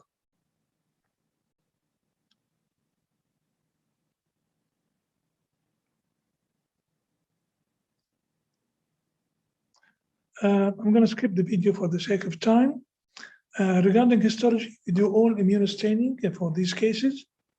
And recently, as you all know, that the BRAF gene mutation was documented in papillary tumors and the beta-catenin documented in adenomatinomas. We have been looking into this beta-catenin in our patients. And this is the pictures that my pathologist, Dr. Abu Farsakh, has prepared for me, showing the beta-catenin in the cytoplasm and in the nuclei of these patients. While in the papillary, the beta-catenin is negative. So this is a collection of the beta-catenin in our patients. And we published our findings in this paper in the College of American Pathologists. The BRAF is also coming up, and it's promising a molecular pathology finding that would give us a targeted pharmacological treatment for those cases that are refractory to surgery and radiation. It are papers published on the use of the BRAF antagonist. Very nice, interesting papers about the use and the pronounced response of these tumors to the targeted treatment. I achieved prostata resection in 36 out of 48 of adults, 52 out of 66 in children, and subtotal followed. In the group where I did radical resection, 88, recurrence was 11, I plus 2, and in the subtotal resection, 26 out of 114, recurrence was in 16, and I lost 1 patient. Some of the recurrent cases, this little girl of 3, where we operated upon her, this is the tumor and this is the post-op, 2005. She was lost for follow-up. She came back 2007 with major recurrence. What would we do? We don't go for radiation. We went in and removed the tumor completely without any radiation, without any shunting. And this is her follow-up for many years later. Another patient, 80-year-old patient, male patient with this extensive tumor, going into the posterior fossa. Again, radical total excision. And then recurrence years later with this very extensive. I'm showing this to say that radical excision doesn't mean that you'll not have recurrence. Even with radical excision, you still have recurrence. But one should go for radical excision whenever one can. This is the post-operative results from the visual point of view. I got 1 worsening of vision in 1 adult. This is the neurovascular complications, mainly subdural hygromas, etc., etc. Hydrocephalus, CSF leak, meningitis, unilateral hygroma, bilateral hygroma, hydrocephalus post-operative. And this is the post-operative endocrine. Just to summarize it, you don't have to read it, but basically all patients get worse afterwards and gradually improve. So temporary endocrine worsening is 90% in my cases. And as you can see here, permanent endocrine deficit 70%, temporary obesity 76%, permanent obesity in 10, temporary DI 100%, permanent DI 40%. Some psychological symptoms, seeing green elephants and things like that, 9%, and seizures in 7.3%. Mortality, I've lost 3 patients, as I said, and this is one of them who had actual previous surgery in 1 Arab country. This is the creatinine side. They have done nothing. The tumor is still the same. So we went in and we did surgery, radical excision, but we lost him on the 7th post-operative day. Obesity is two types. Either you have the patients coming to you with the obesity caused by the tumor, and in these cases, there will be no subsequent loss of weight. While if they develop obesity post-operative, usually there is subsequent weight loss. So in new onset obesity in my patients, I did not see any new onset obesity in adults, and I've seen it in a majority of patients afterwards. So when you look at my post-operative images, you can see that you say the hypothalamus does not exist here. It's been shifted sideways by the tumor. So although you don't see it, there it's still functioning. Children, they develop obesity, but they would come back to their normal weight within 2 to 3 years. This is not one case, this is not two cases, this is the majority of my cases. Patient before surgery, immediately after surgery, getting obese, gradually losing weight and coming back to their normal health self. Same here, obese, and then going to be a very nice looking girl. This patient from Sudan, again, obese, immediate post-op and gradually losing weight, and the same here. So all the kids that I operated upon with radical excision, they all developed obesity, but most of them, 90% of them, they came back to their normal weight 2 to 3 years after. So all these documented cases. I did not see this in adults at all. No obesity with total radical excision of craniopharyngiomas in adults.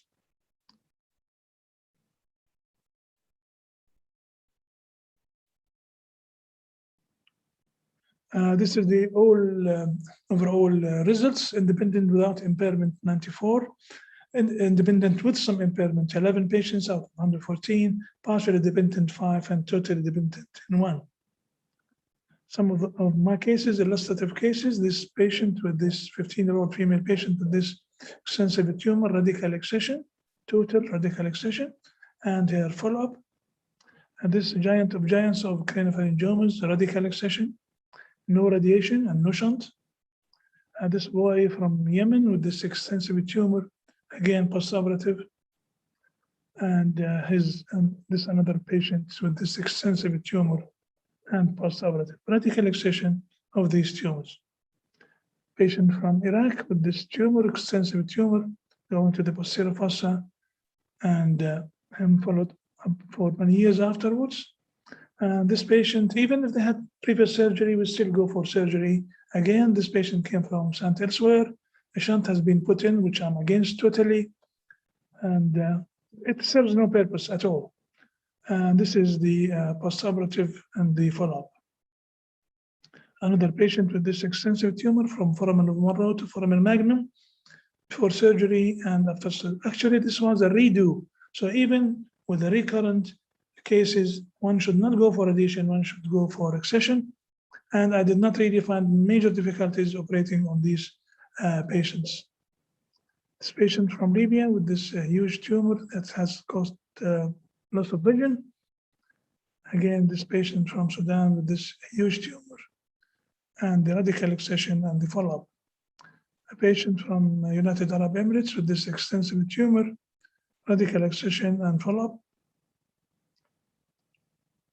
And this patient who came to us from another Arab country where they tried the transnasal approach, which was not a good option here, and they ended up causing her to have an aneurysm. So we neutralized the aneurysm on arrival to Jordan, and we went in and removed the tumor completely. This is the oldest patient of mine. Ibrahim, you have 2 more minutes. Yeah, I'm finishing. And this story, the story of my life, this boy I operated upon in the year 2000, followed him up without radiation, without any shunting or anything. And he grew up to be a very nice boy. 20 years later, he's a full-grown man, did not have any radiation and so on. The bad practices I'm against is insertion of Ommaya reservoir. This is an old method. Ommaya invented itself for intraventricular medication for cancer patients. People are still using it. Mayo Clinic states clearly and very unequivocally, Ommaya reservoir is palliative for resistant cases. Those people who put shunts for no good reason, if you remove the tumor, you don't need a shunt at all. And the worst thing of all is to do bilateral shunts. So in many parts of the world, and especially in this part of the world, the major lines of management are cyst puncture, Ommaya reservoir, VP shunts, minimal resection followed by radiation. We should all voice to the people that it should be a very experienced surgeon to deal with these craniopharyngiomas and not to go for the minimal here. And this is a paper written by Edward Lowe's about this young Hispanic patient who was treated in Mexico time ago, had a VP shunt, came to the States, had a craniotomy, another VP shunt, another craniotomy, another gamma knife, and so on. So this is the story that we have seen. Unfortunately, Ed Lowe's says non-surgical options have provided limited benefits while incurring their own risks. So simple aspiration would not help. Attempt at radical removal of the tumor should be considered even for recurrent tumors. Cystic recurrences are resistant to radiation. I will stop here and I thank you for listening. Thank you very much for an excellent presentation, Professor Ibrahim Sbi. Excellent experience and good lessons. I would like to call Professor Landero now for his presentation. Professor Jose Landero.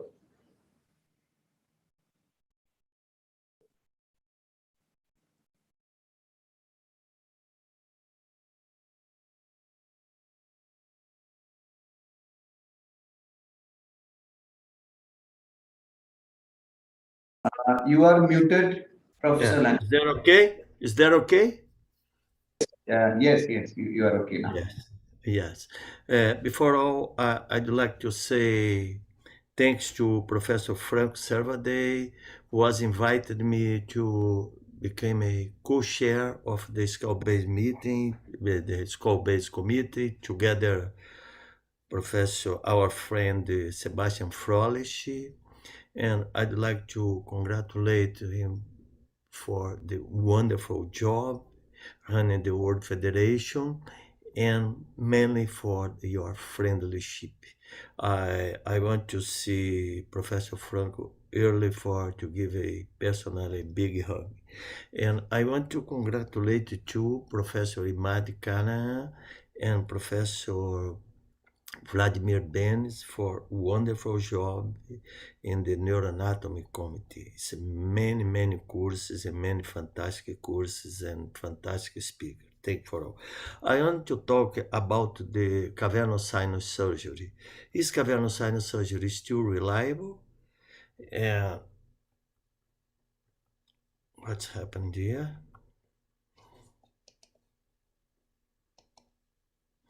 Cavernous sinus, everybody knows, is a venous channels, close road of the manual cranial nerves, the intercavernous carotid artery, and the branches come from it, and sometimes the veins came from the orbit. All the cavernous sinus drain into petrosal sinus and jugular vein. There are a lot of pathological entities involved in the cavernous sinus. Some arise within the cavernous sinus and others spread in the cavernous sinus. There are benign and malignant lesions, and the benign tumor include the meningioma, pituitary adenomas, trigeminal neurinomas, and meningioma is the most common tumors involving the region of the cavernous sinus. The meningioma can be originated from locations outside the confines of the cavernous sinus, spread in the cavernous sinus as they grow it. Such tumors include the sphenoid wing, clinoidal, and petroclival meningiomas. When we deal with cavernous sinus tumor, we have a lot of questions. Is the mortality high? Is the postoperative cranial nerve morbidity acceptable? Is there a space for subtotal resection? How to predict the success of the surgery? Before, there are a lot of approaches to reach the cavernous sinus. Professor Landero, I just want to warn you that your slides are not advancing. Are you trying? We are still on the first slide. Oh, this is the first slide. Yeah. Okay. The second? It's not coming. Why that? You are not on presentation mode, Jose. Put it on presentation mode. Presentation mode. Oh, screen share again? No. The right-hand corner is an icon for a presentation.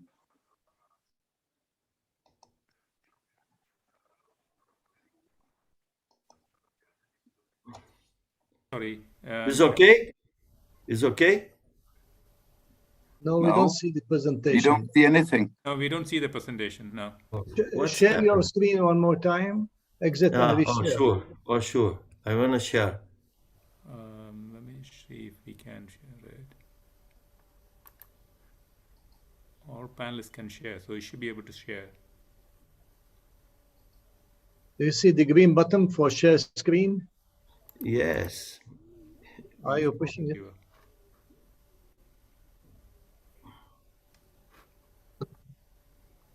I don't know what's happened yet. Share screen? Yes. Not yet. Perhaps he has to exit and we come back. Sure. Share screen? Nothing is coming up. It seems. Share screen. I need to see my documents. Yeah, now. Yeah, now you are on. Yeah. Yeah. I just have to go to your presentation and then click on it.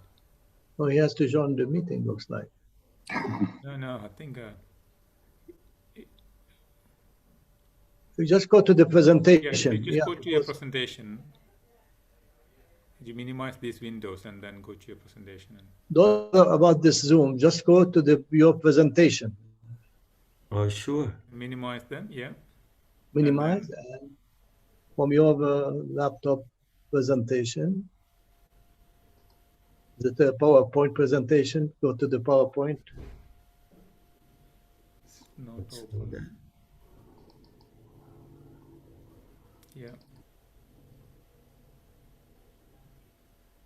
Yeah, coming up.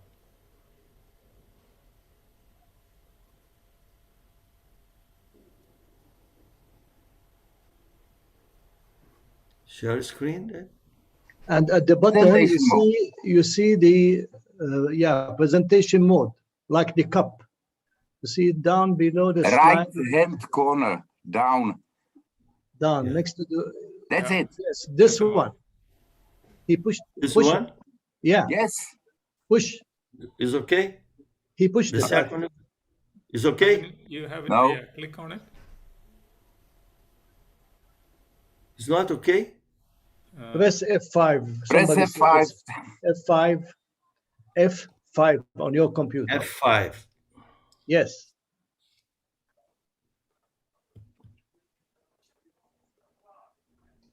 Oh, sorry, Mad. Same, maybe something to do with the... Move to the next slide. Let's see.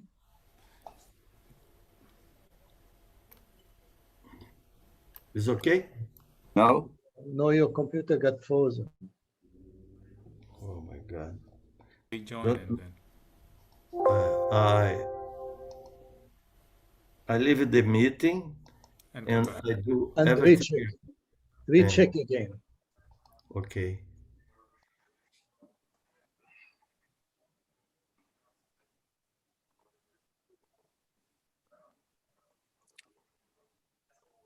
This is it, Imad. I think we'll give him the chance to put the clip in 2 events. Right. If he put the 2 events, no third trial. We have to take it. No.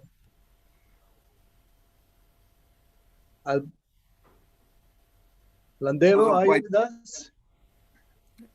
He's not back yet. He's not back. He's trying to check. He's not with us at all. Yeah, he's trying to check himself. We'll give him 1 minute, the benefit of doubt. And it's quite far from Brazil.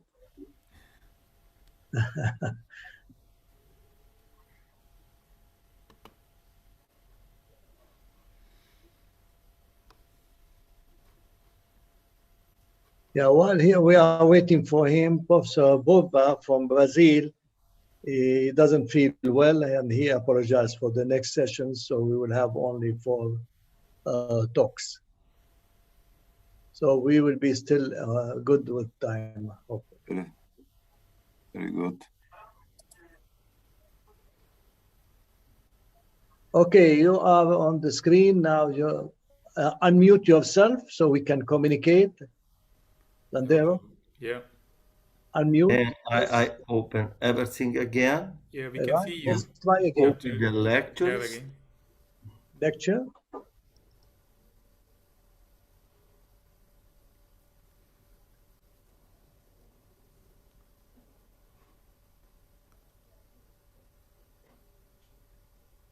Share your screen, Landero, so we can follow with you. Mm-hmm.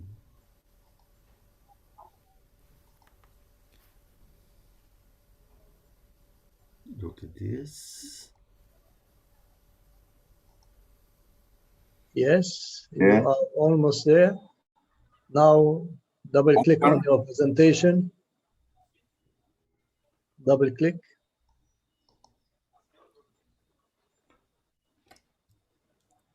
Is okay? No? Yeah, put it on your presentation. Double click on the presentation. Cavernous sinus tumors.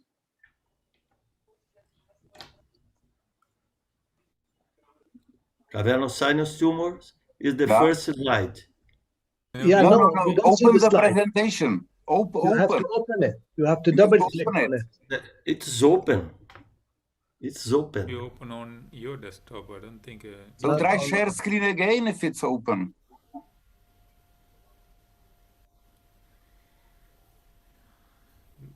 You share, huh?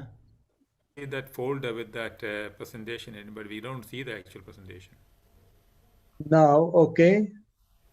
Now second- at the bottom, sec- you see the the second cup-like slide? shape.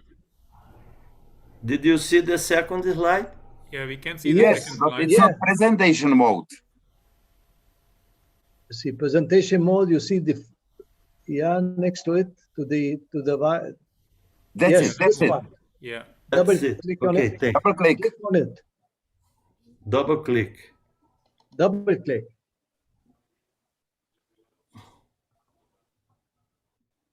That's okay? No, so why don't you go one after the other on the left side of the we- screen I think and we just have- click the Slide number.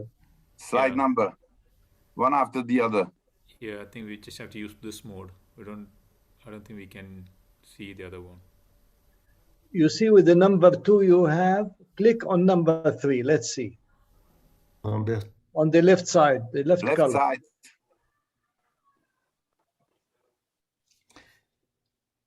Yeah, it's not working. I've actually got. No, he's working. It's coming.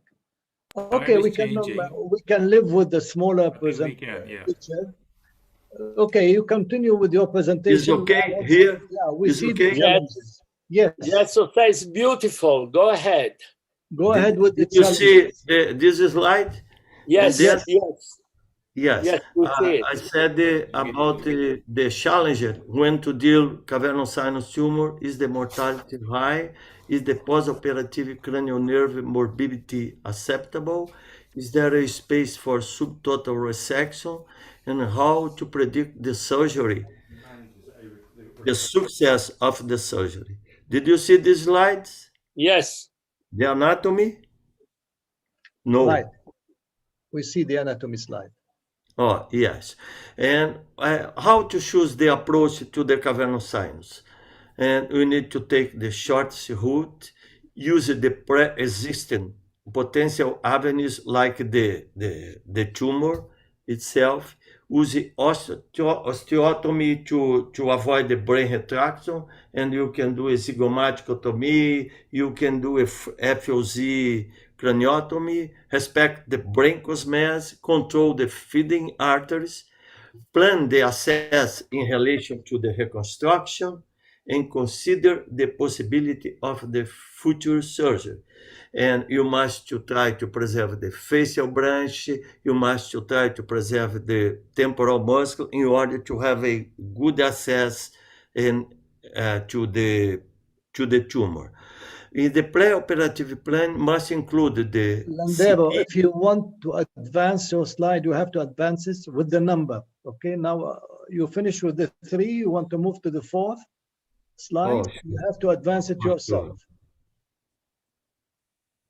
Number 4, on the left side.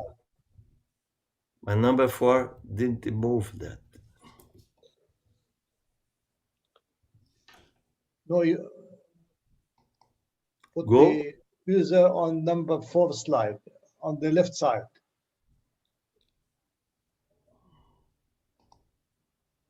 The left column. Oh. You are number 6.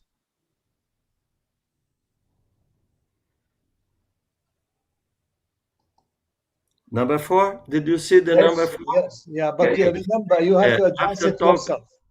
After talk about the approach, we talk about the preoperative planning must include the CT, MIR, angiography, and sometimes with a balloon occlusive test in a specific case.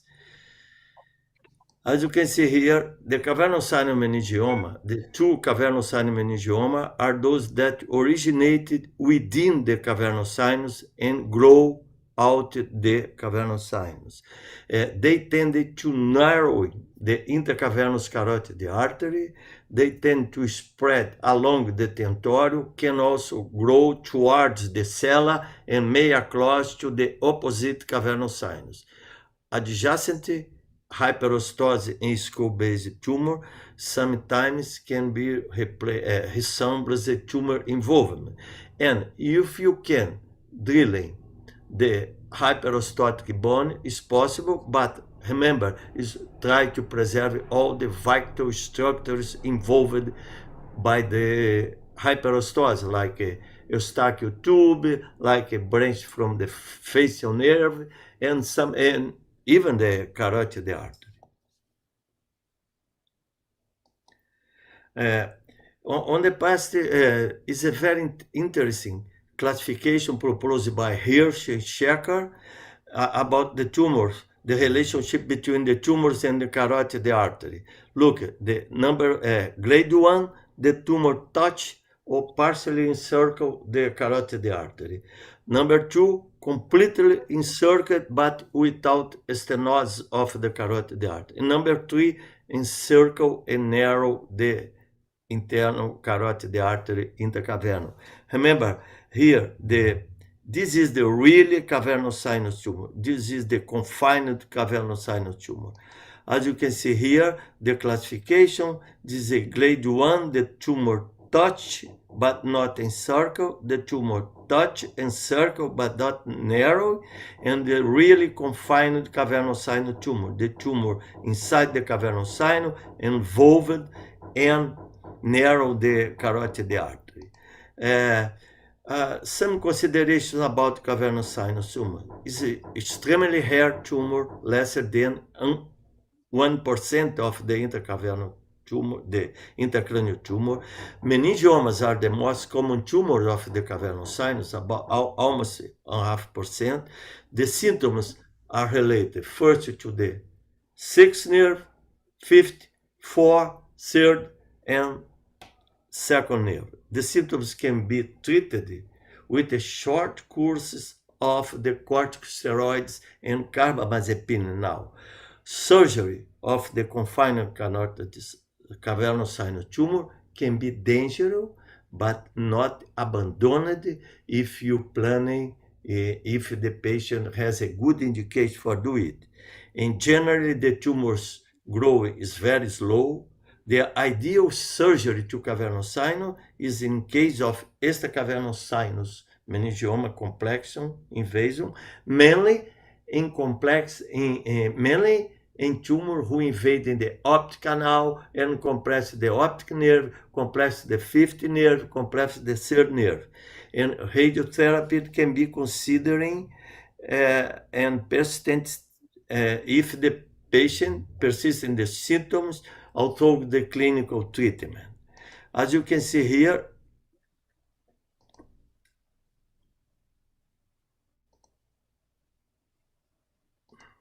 Look at the indication. If the patient has a progressive optic neuropathy, extraocular motor deficits, young patient with a Hirsch grade 1 and grade 2, the compression of the extracavernous sinus portions of the tumors in older patient, functional pituitary tumor invading the cavernous sinus, and make a diagnosis. Not now. On the past, I did some biopsies, some approaches to tumor inside the cavernous sinus, like lymphoma, but nowadays, I think it's not more necessary. Look at this. I used on the past the FOZ approach or similar. I use it to dissect the carotid artery on the neck and are able to prepare saphenous vein or superficial temporal artery bypass in some cases, but nowadays it's completely necessary. Look at the steps of the approaches. As you can see here, the postoperative view of the tumor. I could to remove the anterior clinoid process. I could to remove all the bone of the superior orbital fissure and the complex, all the nerve of the lateral wall. The patient developed third nerve deficit after surgery, but she's recovered very well. Look at the postoperative view. Is the tumor inside. Look at here is the carotid. It's completely stenosing before the surgery, and as you can see here, the carotid is almost normal size, normal diameter. As you can see here, the patient many months later recovered the visual function. Is another case is the tumor invading the optic canal, compress the optic nerve, and I can do a cavernous sinus approach, decompress the optic nerve. Look the extradural portion, the orbit, the dura over the orbit is the intradural space. After open the cavernous sinus, you can see the carotid artery, the optic nerve, and decompress the tumor, involve the bone, and you can see here after remove the anterior clinoid process and all a good part of the superior orbital fissure.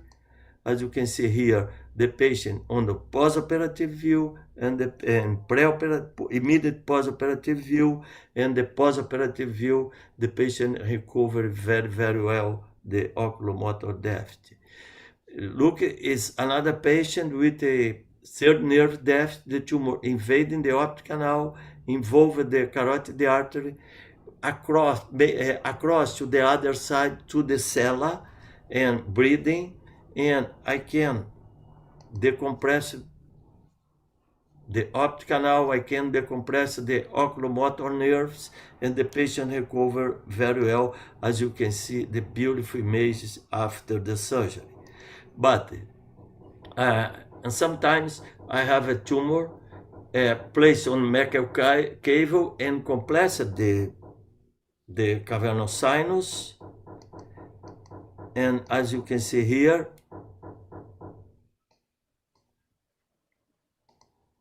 the approach to the middle fossa, I did the Kawase approach in this case. Look at this. After peeling, I drilling good part of the bone of the temporal bone and dissect the tumor after the peeling, and we have a good resection in the postoperative view of the patient without any neurological problems. But one of the more important things in cavernous sinus surgery is for non-meningioma tumor, like chordoma. Have you seen the slides? Everything okay? Imad? Yes. Yes. Yes. Yes. Emote peak. Yes. Look at this chordoma from the posterior clinoid process. Probably nowadays I did the surgery to the nose. I did the endoscopic approach to this kind of tumor, and I will be able to remove a good part of the tumor. But 10 years ago, I did FOZ approach to the cavernous sinus. As you can see here, the orbit, the extradural space. I made the peeling. You see the anterior clinoid process. Here, the clinoid process totally were removed. Make a peeling. I open the dura and you can see the extradural space and the intradural space communicate between two spaces, optic nerve, carotid artery, and the tumor inside the cavernous sinus. I removed the anterior clinoid process before, and after I could to remove inside the cavernous sinus. The so-called transcavernous sinus approach is the posterior clinoid process, drilling as much as possible the posterior clinoid process where the tumor arising, and could to remove a good part of the tumor. As you can see here, the postoperative view is a radical removal. The anterior clinoid process and the posterior clinoid process were removed too. And the patient neurodeposit 1 month later, the patient with a 6 nerve depth, but she's recovered very well 6 months later. Is another case, the paper was published in the World of Neurosurgery 1 year in 2019. The tumor were a meningioblastoma tumor.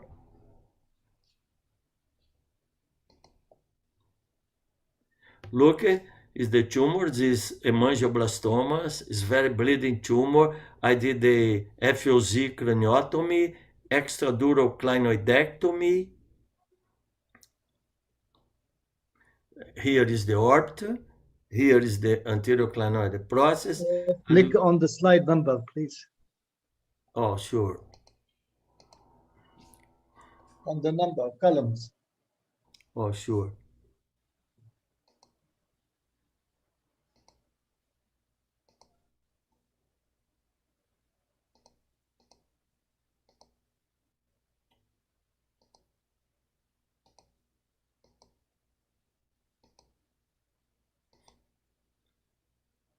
This is the patient with a meningioblastoma.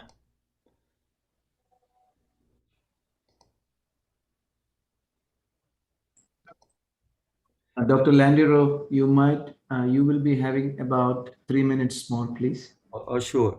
This is a video, but I can to demonstrate this video. Look at this. Is the tumor.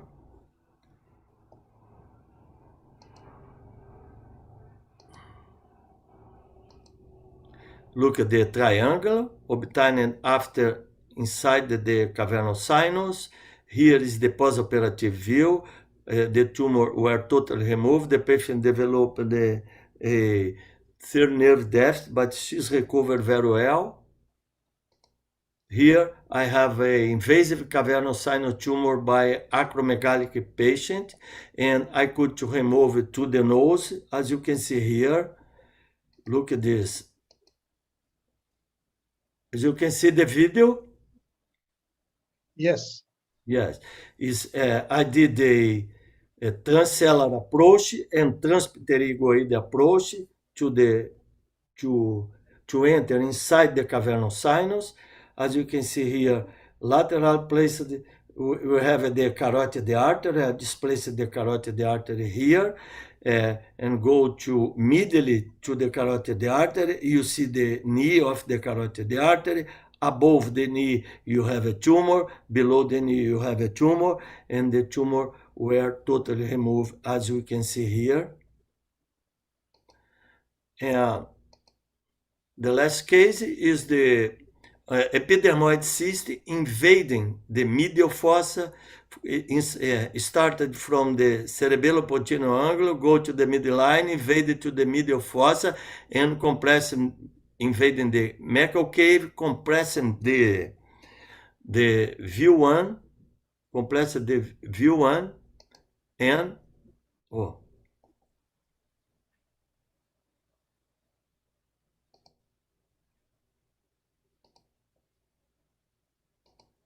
Look at the tumor. Is there another type of, or MIR? Is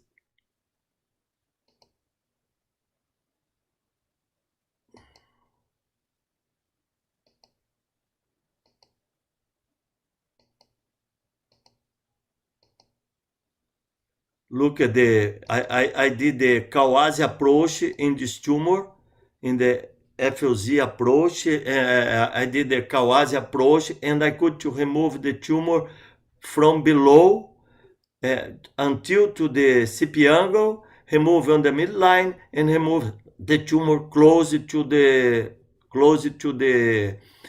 cavernous sinus. As you can see here,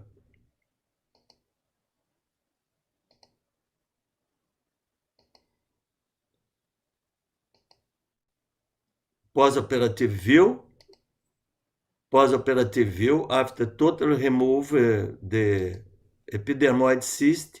And I want to say immediate general morbidity is significant, but oculomotor death is transient. There is no surgical mortality in my series. Nowadays, more 70 cases of cavernous sinus tumor. 0.5% of the tumor were meningioma, and the other case include the pituitary tumors and chordomas and another class of the tumors. Recurrence, I think recurrence can be controlled with the radiotherapy or radiosurgery. And I believe the worst complication my study was ischemic event due to carotid stenosis in clinoidal meningioma encasing and narrow the carotid artery. And I tried to remove all the tumor, and the patient developed severe head spasm, vasospasm after the surgery. And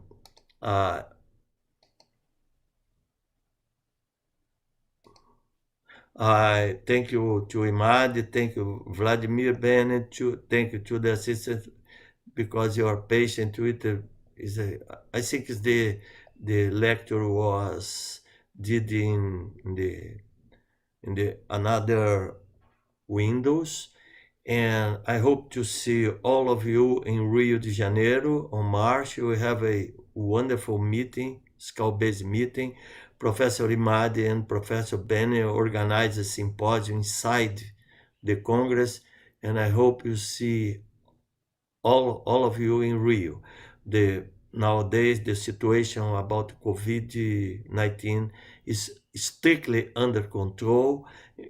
Almost 7% of the population is full vaccinated, and I think you have a good time on March and final March. Thank you, Matt. Thanks a lot. Thank you very much. Imad, I think you will take over now. Thank you. So we'd like to have this invitation. We are going to have a session on the Copacabana beach with all of you. And I think we will give 5 minutes for question for that sessions. And if somebody wants to comment of any of the previous lectures, important questions, then go ahead. If not, we just proceed, I think, with the next session. And I think also Sanjeeva is there. He will be the moderator. And who's your co-moderator? It's Roy Daniel is also here. Daniel, Roy. I'm here. Roy, he was actually attending from the beginning, yeah. So please proceed with the moderation of the next session. Okay. Yeah, so good afternoon, everyone. If Sanjeeva agrees, I'll start it off this session for the first two talks, and Sanjeeva can do the next two. So without too much introduction, I'd like to invite Professor Sebastian Frolich, a good friend and colleague from Paris, with an enormous experience in petrosectomy. I think he spent his entire life in the petrous bone. We're excited to hear from him. And Sebastian, please go ahead and give us your talk. Thank you very much to all of you. Thank you, Daniel, for your nice introduction. It's very nice to be with you. I have to say I didn't follow everything, but it was online all the afternoon while I was doing my consultation. So first, I would like to say a few words about Professor Servadei. I think he did a fantastic work in the difficult period of the COVID. With the COVID situation, it was definitely not easy to manage, but I think he was absolutely great. I remember one thing about him when we met maybe 2 or 3 years ago. I was maybe in a depressive mode about the meaning of life, and I was telling him that taking care of trauma patient is much more important in terms of public health than taking care of rare chordoma patient. And he told me, not completely agree, you on vascular surgeon, skull base and vascular surgeon, you're making the young people dream. And I thought it was a very nice comment, and it's a good illustration of his state of mind. So the subject of my talk is about mini-combined petrosal approach. It's something we have tried to do in the past years to reduce the aggressiveness of this complex approach. We all know that it's a difficult approach, it's a time-consuming approach, and there is a lot of criticism about it, and it's true in a way. The indication for me for this approach, it's petroclival lesions, mostly petroclival meningioma, but also for some chordoma, chondrosarcoma, sometimes for big, large, giant, multiple compartment epidermoid cyst, and also for some complex retroinfundibular craniopharyngioma. As you know, transpetrosal is taking advantage of the petrous bone, temporal bone mostly, to get into the central skull base, and the concept by itself, I think, is very valuable to come to those deep-seated lesions from the petrous corridor, which is really an arrow to get to the target below the brain, preserving the brain.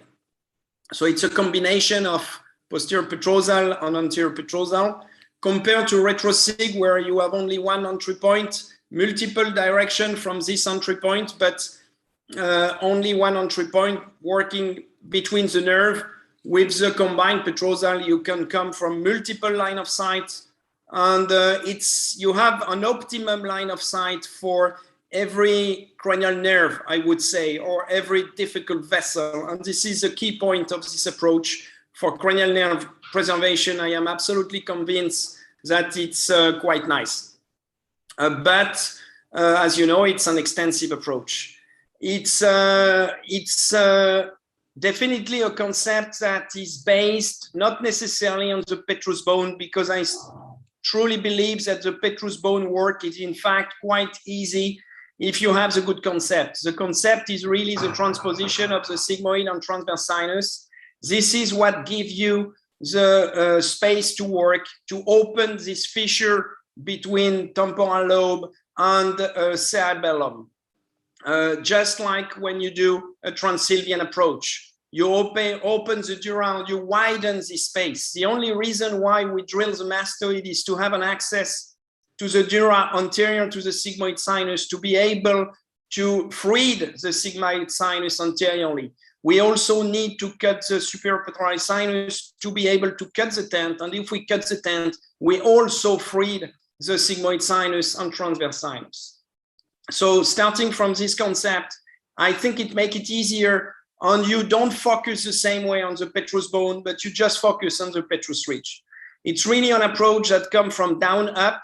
So there is not much retraction of the temporal lobe if you use a good concept of working into this fissure, because you really come below the temporal lobe in an ascending trajectory. This is a cartoon to illustrate this concept. So this is the line of sight, the main one, but again, there is also multiple other, but this is the main one. In your way, you have definitely the sigmoid sinus. You transpose the sigmoid sinus, and then you have this very nice space in front of you, the fissure between temporal lobe and cerebellum. And then you work behind the labyrinth towards the central cistern in the retroinfundibular space. I compare always this approach to FTOZ approach because it's very similar in my opinion. FTOZ focus on the sphenoid ridge. You work in front just behind the orbit and the periorbita. With the combined petrosal, you focus on petrous region, you work behind the labyrinth. It's exactly the same. You take advantage of the sphenoid ridge in one, you take the advantage of the petrous ridge in the other. You open the space between temporal lobe and frontal lobe. You open the space between cerebellum and temporal. So the steps are the same. At the end, in an FTOZ, you can add the anterior clinoidectomy. And in a combined petrosal at the end, you can drill the petrous apex, which is nothing more than the end of the petrous ridge. It's in fact a kind of a posterior clinoid process also. But most of the criticisms are true. It's an extensive work, long, time-consuming, a lot of soft tissue dissection that also carries some morbidity for the patient. It's a wide C-shape incision. This is what I was using at the beginning. In fact, I used all type of incision. I will show you my last technique. You use interfacial, retrograde dissection, exposure, but still it's an extensive work for the soft tissue. This is a wide exposure given by the classic C-shape incision. Then again, you focus on the petrous ridge. I'm going to go fast on this. You shave the labyrinth, find the fascial nerve, and then you move subtemporal to do a subtemporal approach and an anterior petrosectomy through Kawase triangle to have access to the posterior fossa from a subtemporal epidural approach.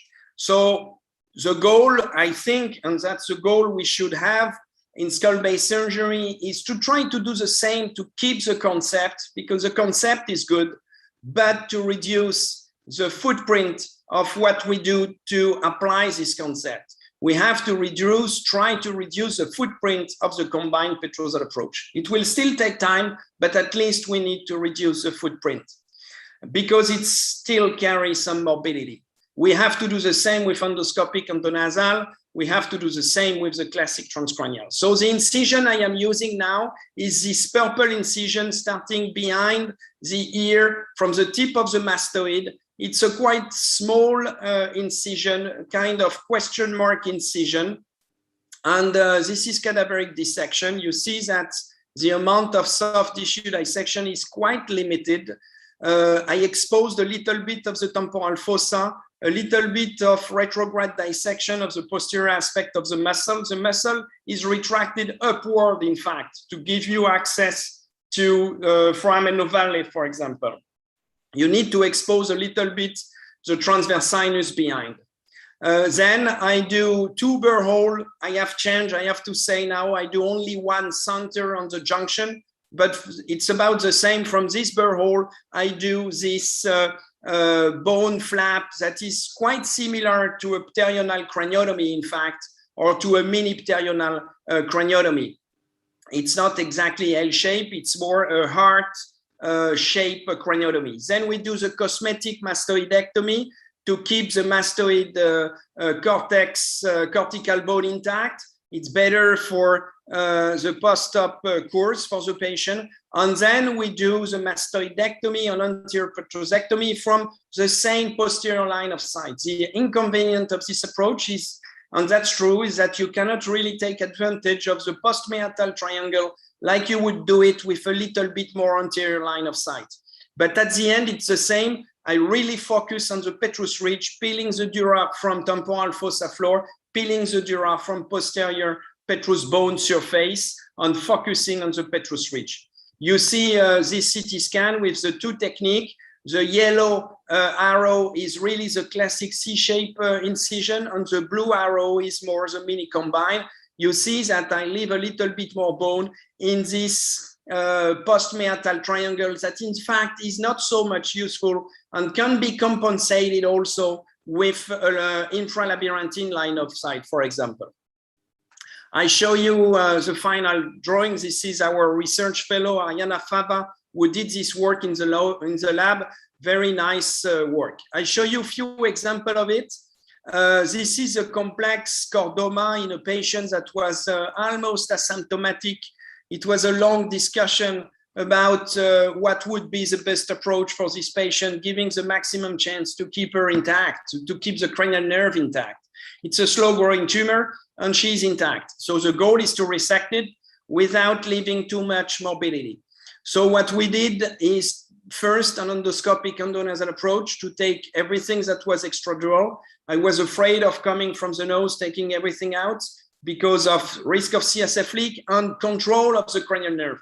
If you take this from the nose, I'm not sure you can preserve the third nerve. We had this beautiful presentation about the third nerve before, and with this endoscopic view of the third nerve, it's not so easy to keep intact because it's a traction suction technique. So here I decided to go from the nose. First step was quite straightforward. We use a mononostril approach, the chopsticks technique, where I carry all the instruments in my hands without holder. We took everything out. It was not so difficult because, as you know, chordoma is soft, few calcification, but quite straightforward. The goal was not to cross the dura, not to have a CSF leakage, because then the strategy fall. The goal is to avoid also the CSF leakage. So it was not so easy to find the good point where to stop. But you see here, I am at the level of the dura, and you see this piece of tumor going in, intradural. So here I decided to stop. I closed in a classic way, putting a barrier that I would find from the transcranial approach. Next step, we did it 1 month after. We did this mini combine transpetrosal approach, trying again to have as less morbidity as possible in this case, leaving less footprint. So quite small incision, retrograde dissection of the tissue, staying subperiostal as much as possible. The burr hole, it's a young patient, so no fear about adherences of the dura, cosmetic mastoidectomy, and the mastoidectomy.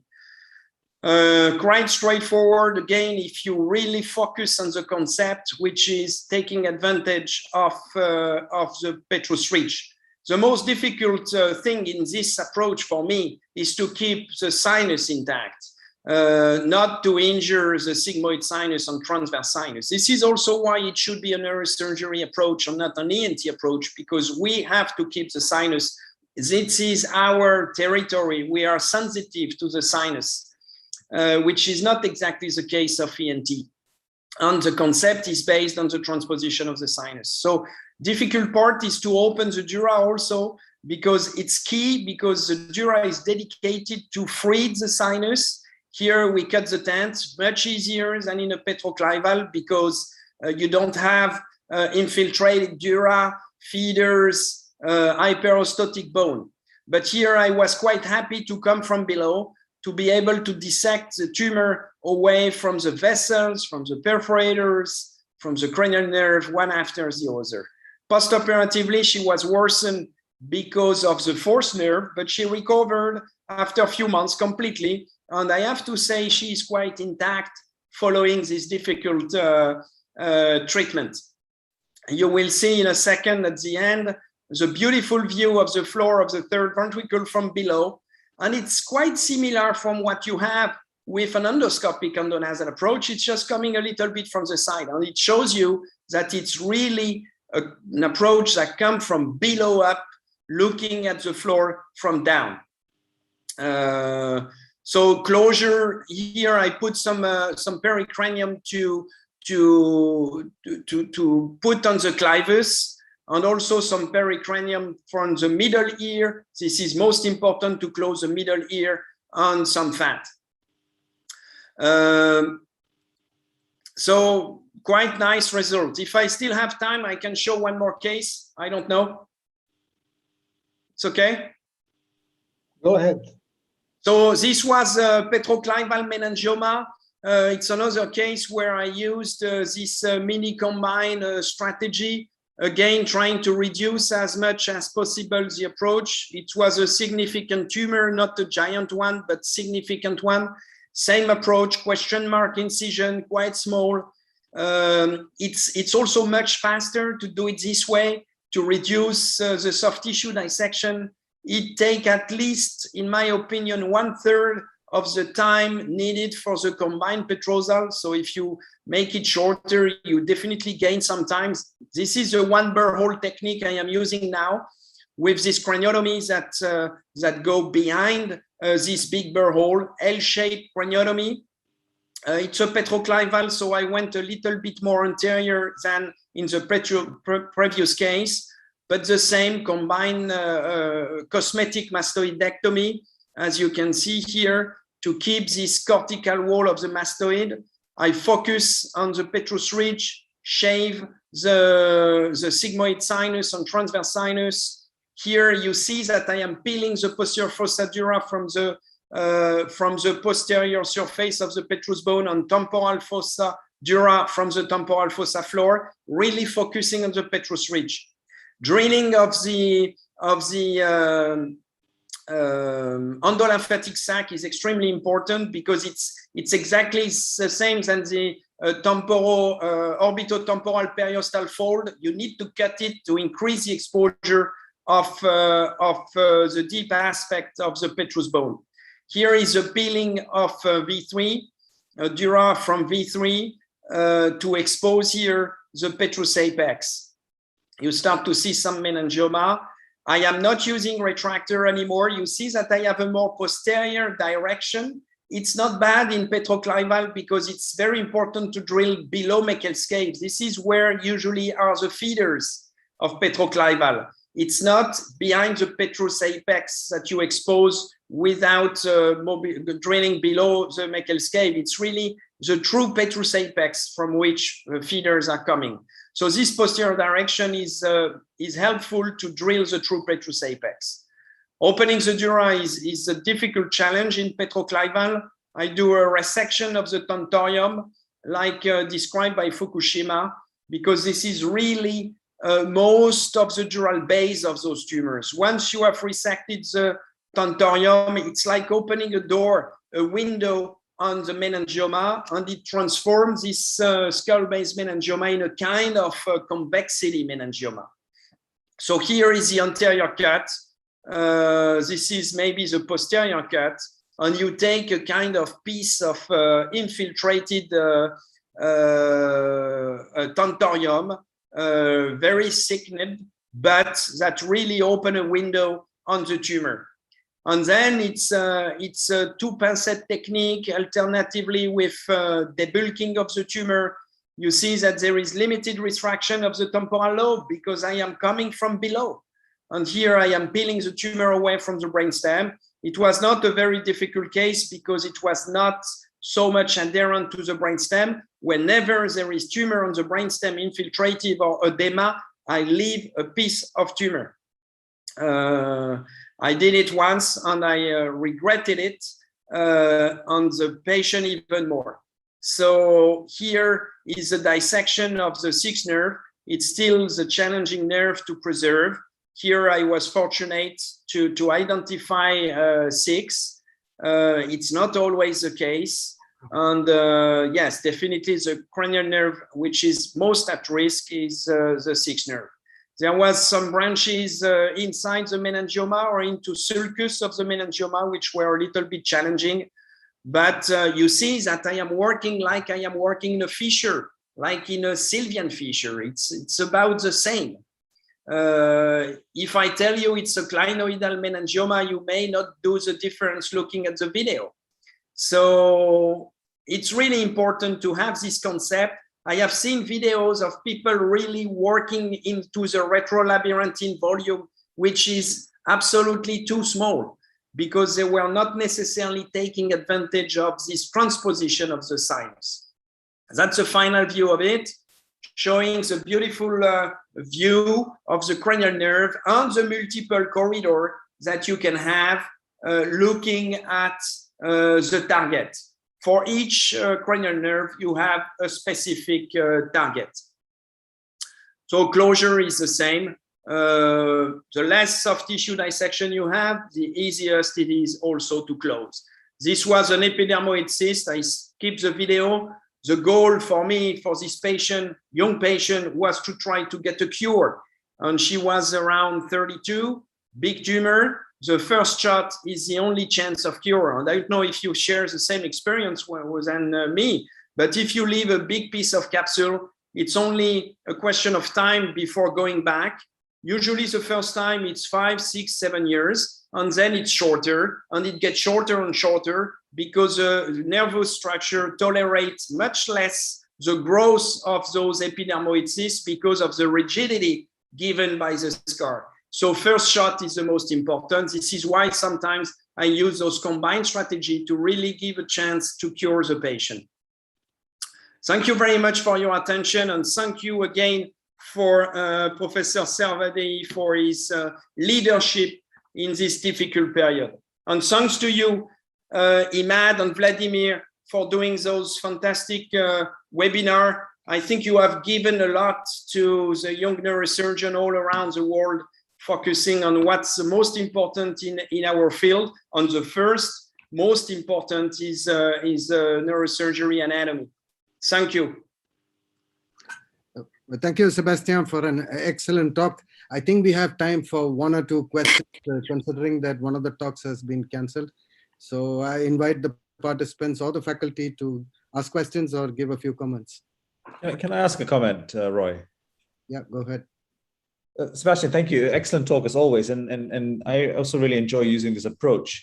Could you talk a bit more? You talk about really transposing the transverse sinus backwards. And exactly how do you do that? You put a stitch in the superior petrosal sinus and pull it back. What do you do exactly to open that window? What's most important if you want to transpose the transverse sinus is really to do first the temporal incision that goes quite backward above the transverse sinus. Like this, you can push the sinus down. So sigmoid sinus behind and transverse sinus down.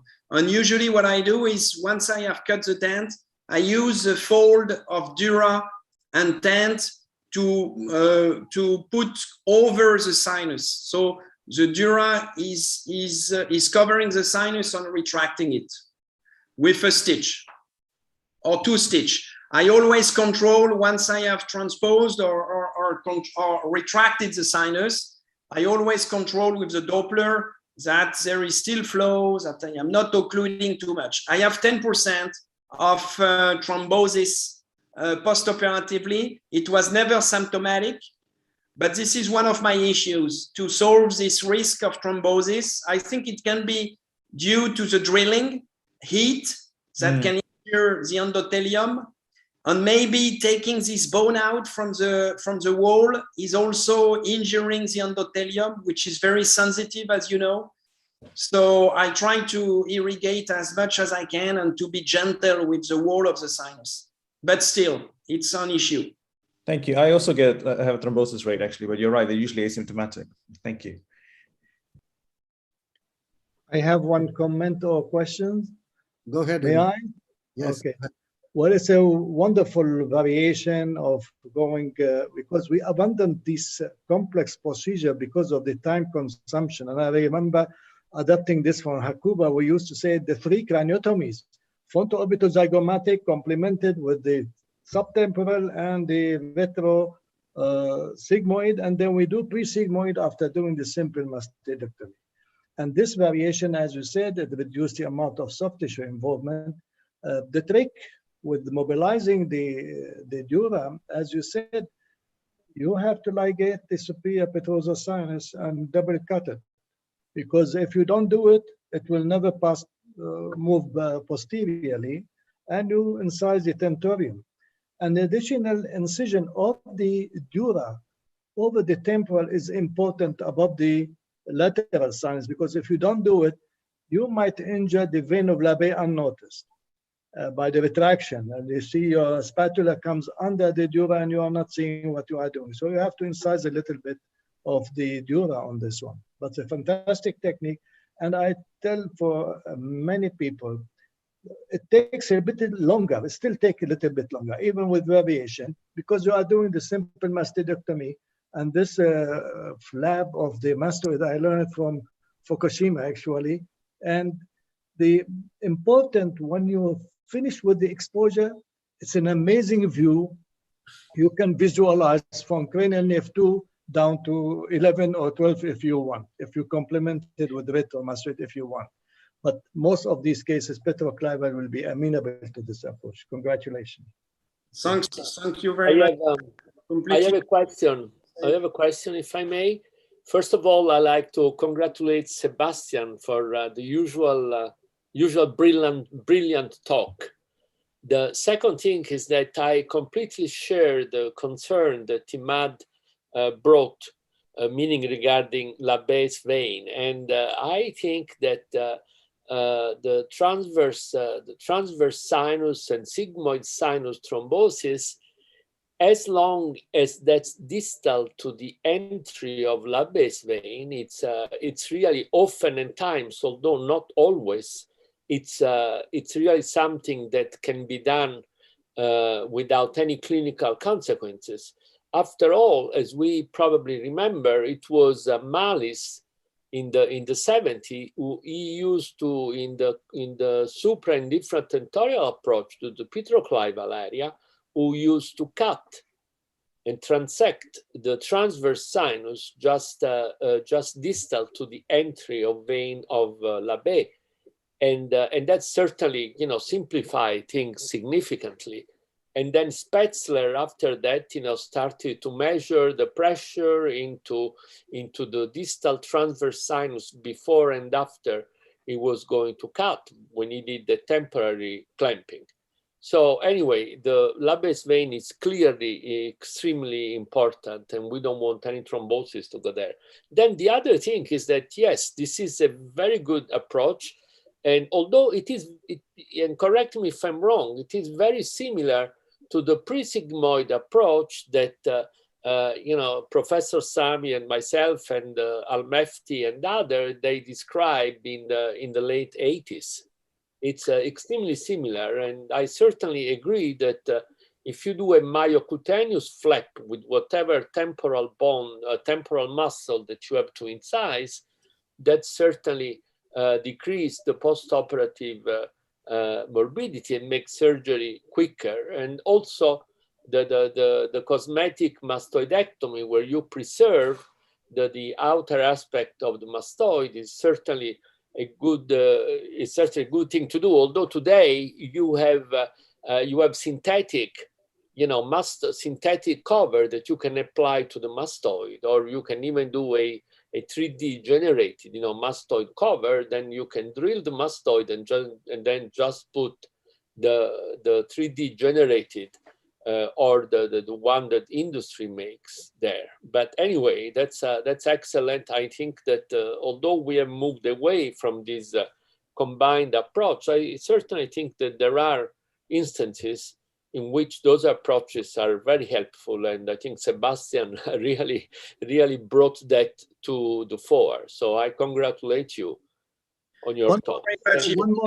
If I may say a word, there is nothing new in what I described. The only thing that is new is this question mark incision and trying to reduce the soft tissue dissection. But the concept, I learned it from Al-Mefti, from Fukushima, from Akuba.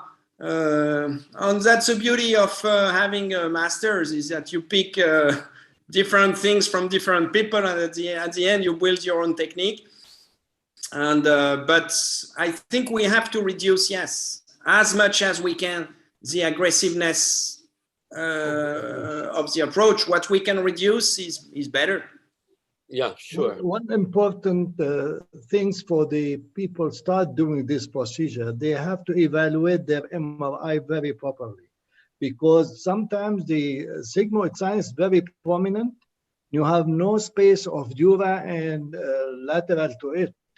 And if you don't have adequate dura, anticipated good dura, then you should find something different, because sometimes is the dura very limited. Although sometimes a very little space will be adequate, because once you put the stitch, it will come back. But sometimes it's very congested with the sigmoid, and even you decompress the sigmoid, you still have no adequate dura in front. So imaging of the MRI is very essential to be evaluated. Probably one last comment I'll request. Sorry, can I have one last, can I come back again? Sebastian, I have another question, which maybe you said and I missed, but you must be going retrosigmoid and draining CSF, because you had very nice relaxed brain, no retractors, nothing. Presumably you're starting by going retrosig first, is that correct? It's sternомagno. Not always, but in giant petroclival, yes. Sometimes I do a small incision retrosig, you know, a tiny one, quite low to open the 9, 10, 11 cistern, which definitely helps. If the brain is not tense or not too much, I do a tiny incision on the temporal dura here. And like this, during the posterior petrosal with manipulation, CSF goes out very slowly. And at the end, when you get to the subtemporal approach, it's already quite relaxed. But in this context, sorry to interrupt, just to add what Vladimir always say, lumbar drain is the best invention. And when it comes to the left-sided approach on the left temporal lobe, I hate it unless I put some, I'm sure that the brain will be relaxed. Because if you are putting a retractor on a tense temporal lobe, you are going to cause thrombosis of the vein of Labbé. So lumbar drain, I think Professor Sami applied these rules as well. And especially these are all skull-based tumor. These are not intraaxial tumor. You are worried about herniation. After all, you are cutting the tentorium. So transtentorial herniation does not exist in these cases in this sense. I have to say, I don't like lumbar drain so much. Neither I, but for this case, yes. No, but it's nice because it's a good discussion. I used it at the beginning and I had a seizure, intraoperative seizures. I think the CSF is important to protect the brain. If you take too much CSF out from the lumbar drain, I think you have no more this protection, this kind of hydraulic protection of the brain. Then when you compress, when you retract the dura, you retract the brain. It's the same. Sebastian, it's 20-30 cc. No more. Sorry, just one trick. The trick, you don't open the drain. You place it. Absolutely. When you finish with the craniotomy, and before you open the dura, you drain 5 cc or 10 cc, and then you close it. This is what I meant. Totally agree. Yeah. Sebastian, I wouldn't defend the lumbar drain because it's still the best invention in neurosurgery over the whole history. 20-30 cc after the craniotomy. But it's a very simple question. What do you do to evaluate the venous drainage? I don't think it's angio. No.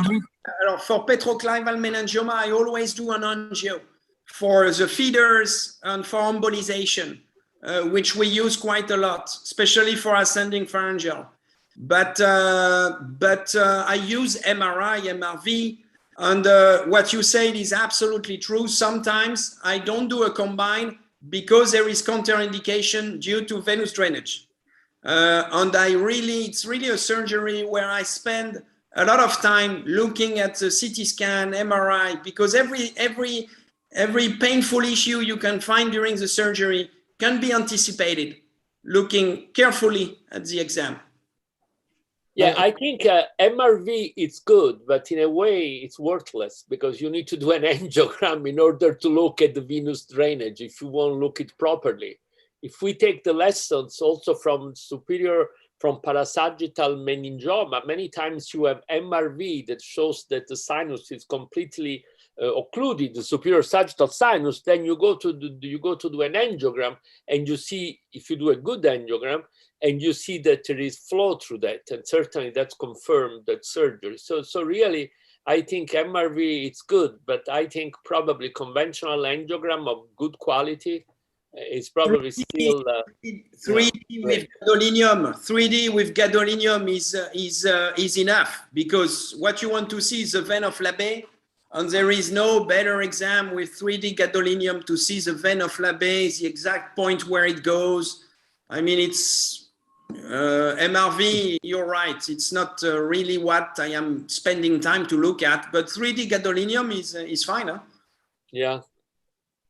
I think the moderator has some question. We kept him without question. Daniel, Roy, you want to say something? No, nothing much, but we have just gone a little too much ahead. But I was thinking Vladimir will propose an elegant alternative to the petrosal approach. Because both of us have big, Vladimir, go ahead and yeah. Whatever, Sebastian, you are doing with this approach, I can do from supra-infra. I know. I never tried, but I am thinking. Try once. 20 minutes craniotomy, and you are there. I tried. You need number drain. I tried for other type of lesions, and it's very nice, but not for petroclival. But the concept is extremely interesting. I totally agree. If you cut the tentorium, you get above the tumor and in front of the tumor. You immediately see the interface between the brainstem and the tumor. And then you just resect the tumor, probably in a similar way as you do. What you don't have with this approach is control of the feeders. And through You do. You get that. You go along the superior petrosal sinus and you get to the feeders. That's the first step to go along this petrosal sinus. In front. I have to come and see it. I thought, Mario, you should talk about your paper with Professor Sami about the suprameatal approach and incising the tentorium from below. Yeah. It was published a couple of years ago, and I use that technique in cases I feel there is no good space to do pre-sigmoid on some of these cases. Yeah, I mean, incising the tentorium from below, especially when you have large tumor, it's a very simple and it's a very good technique that many people, they used even before, the suprameatal quote unquote term was developed. So I think it's a very good approach. I mean, you need to have appropriate instrument, especially you need to have a different shaped bipolar, because sometimes you need to use a 90-degree bipolar, some other times other thing, because as you know, the tentorium may have some venous lakes into it, and those may be really troublesome. But I have found that extremely helpful, and I do it often when I have to deal, with this type of tumor. And also, people use this cutting the tentorium from below also into the approach to the lateral, pineal region, in which you cut the tentorium and you have another angle of approach to the lateral, pineal area. So I think that's V-shape section of the tentorium, and you really must take care of the venous lakes. They are troublesome, but you may limit this V-shape incision really considerably, just to the point where you need to get. I just make a straight incision that goes toward the tentorial margin. That's clearly, posterior to where the fourth nerve, goes under the tentorium. That's for the pineal area. Of course, if you're looking at a petroclival tumor, then the incision on the tentorium needs to be more anterior but I think the key issue is to use appropriate instrument. You need to have bipolar that have different angulation at the end. Otherwise, you end up struggling to try to control the venous lake that oftentimes they are present there. Put some clips. Yeah, but clips then obstruct your vision. You know what I'm saying? So instead, if you have an angled bipolar, it's rather rather straightforward. Although you use an angled bipolar, but it's rather easy. Clips, you know, they are in your way. If you cut for petroclival, you make the first cut, which is immediately medial to the border of the tumor. And your second cut goes to superior petrosal sinus. And you may even use the stitches to the dentorium to lift the transverse sinus a little bit more. You gain another 3-4 millimeters, which are of interest, of course. Yeah, I mean, there are different ways that you can do that, of course. And also the other thing that I do, you know, is that I use the semi-sitting position. So that's really helps you. If you change the angle between the microscope and the table, that can really help you increase your visualization, you know, in a very narrow space. So there are, you know, different things that you can do. And then, you know, regarding the lumbar drain, I use lumbar drain often and times, but I monitor very carefully how much is monitored. And I tell the anesthetist, you know, when to open and how much to drain. But certainly what Sebastian does, that he opened the lateral cerebellomedullary system when 9, 10, and 11 are, you know, and you then put a cottonoid there, that certainly helps you to get CSF out without putting the lumbar drain. Okay, thank you very much for this excellent discussion, all participants. I'd like now to invite another good friend, Professor Mishra from Mumbai, India, to give us his extensive experience on a region which is slightly lower, the jugular foramen. Basant, it's all yours.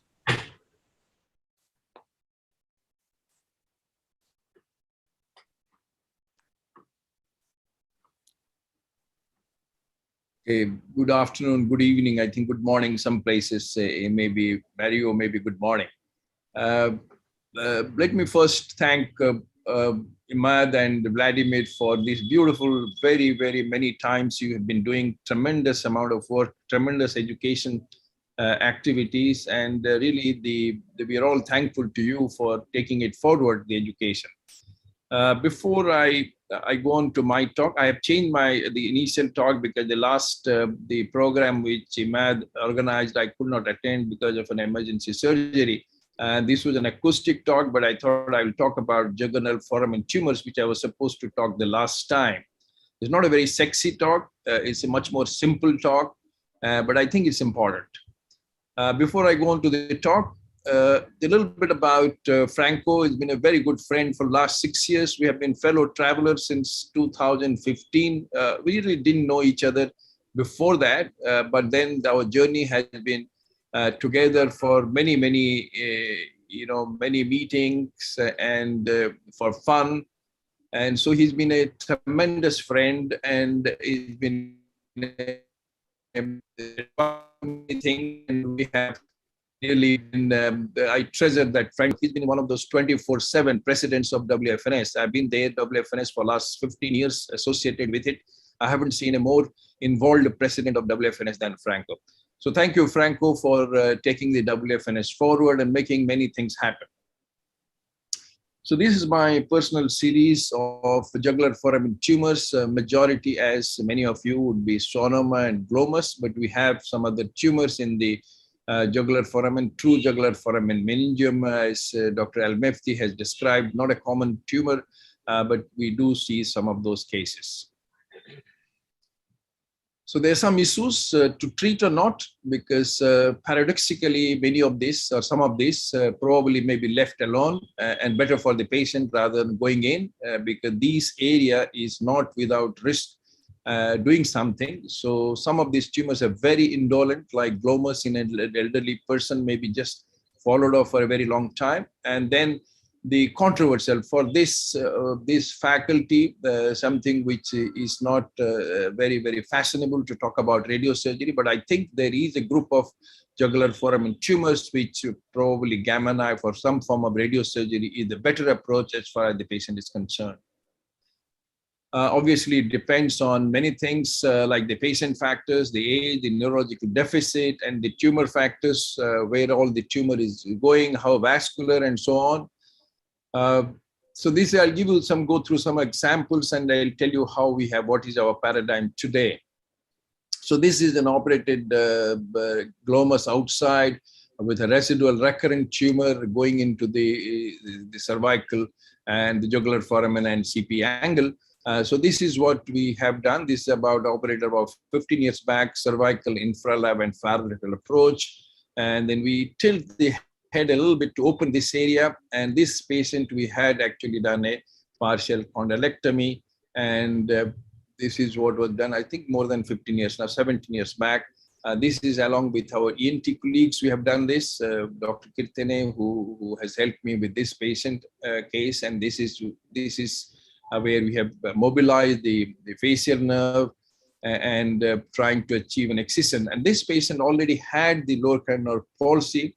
And this mobilization, something which does produce a facial paresis immediately after the operation.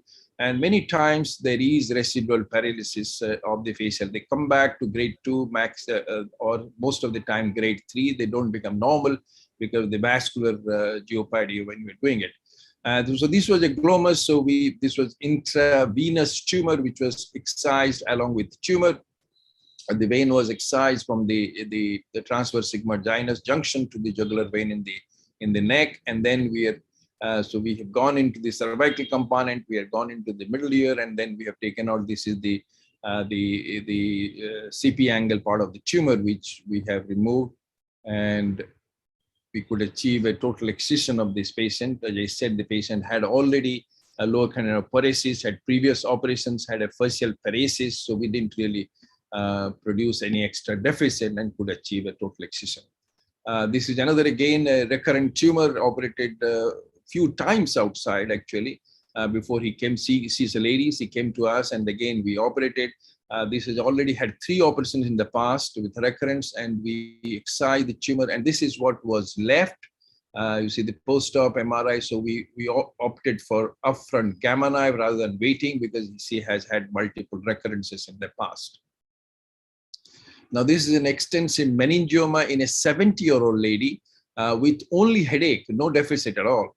And this is where we had done a far lateral transcondylar approach. It's very heavily calcified, as you can see it. The patient presented to us some imbalance, but the lower cranials were intact.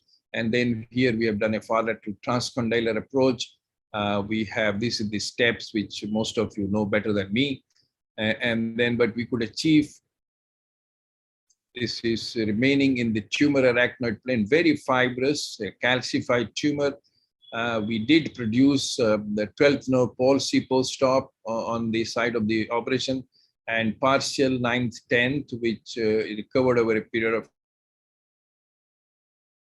he continued to have a swallowing, which came back normally over a period of 6 weeks, but the 12th nerve paresis remained, which could not, which was damaged, which didn't improve. But otherwise, the other 7th and other cranial nerves were intact.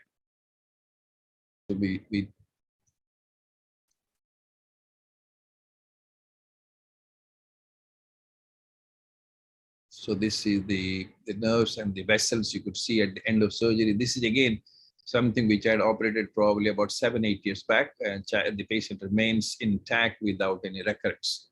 This is pre-op and post-op. You see the CSF brainstem is intact. There is no infarct T2 images there. This is a choroid plexus papilloma going into the jugular foramen.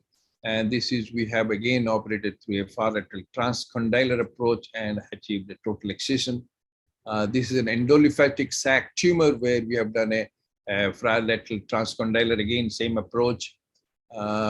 This is jugular foramen sonoma. Today we do, if it is the intracranial and jugular foramen, we would do a far lateral without any condylar excision and endoscope assist. This would be the type of incision. This is the way it was done for this patient. And this is a short video of a more recent, the last month operated jugular foramen sonoma, much bigger. with a large CP angle going into the jugular foramen tumor. Far lateral approach, no condylar excision, and we open the foramen magnum, go very laterally, drain the CSF there. And once you have done the CSF drainage, the brain is lax. You can see there is no retraction. The retractor there, there's no self-retaining retractor. The instruments are being used to retract, and then cues are the usual decompression, like any other schwannoma. And this is dissecting out a two-hand dissection from the brainstem. It's a big tumor which was stuck to the brainstem. So once you have done that, we excise the cisternal component of the tumor, and then we give our attention to the jugular foramen component. That's the 7th, 8th, that's the 5th. And so that's the lower cranial nerves.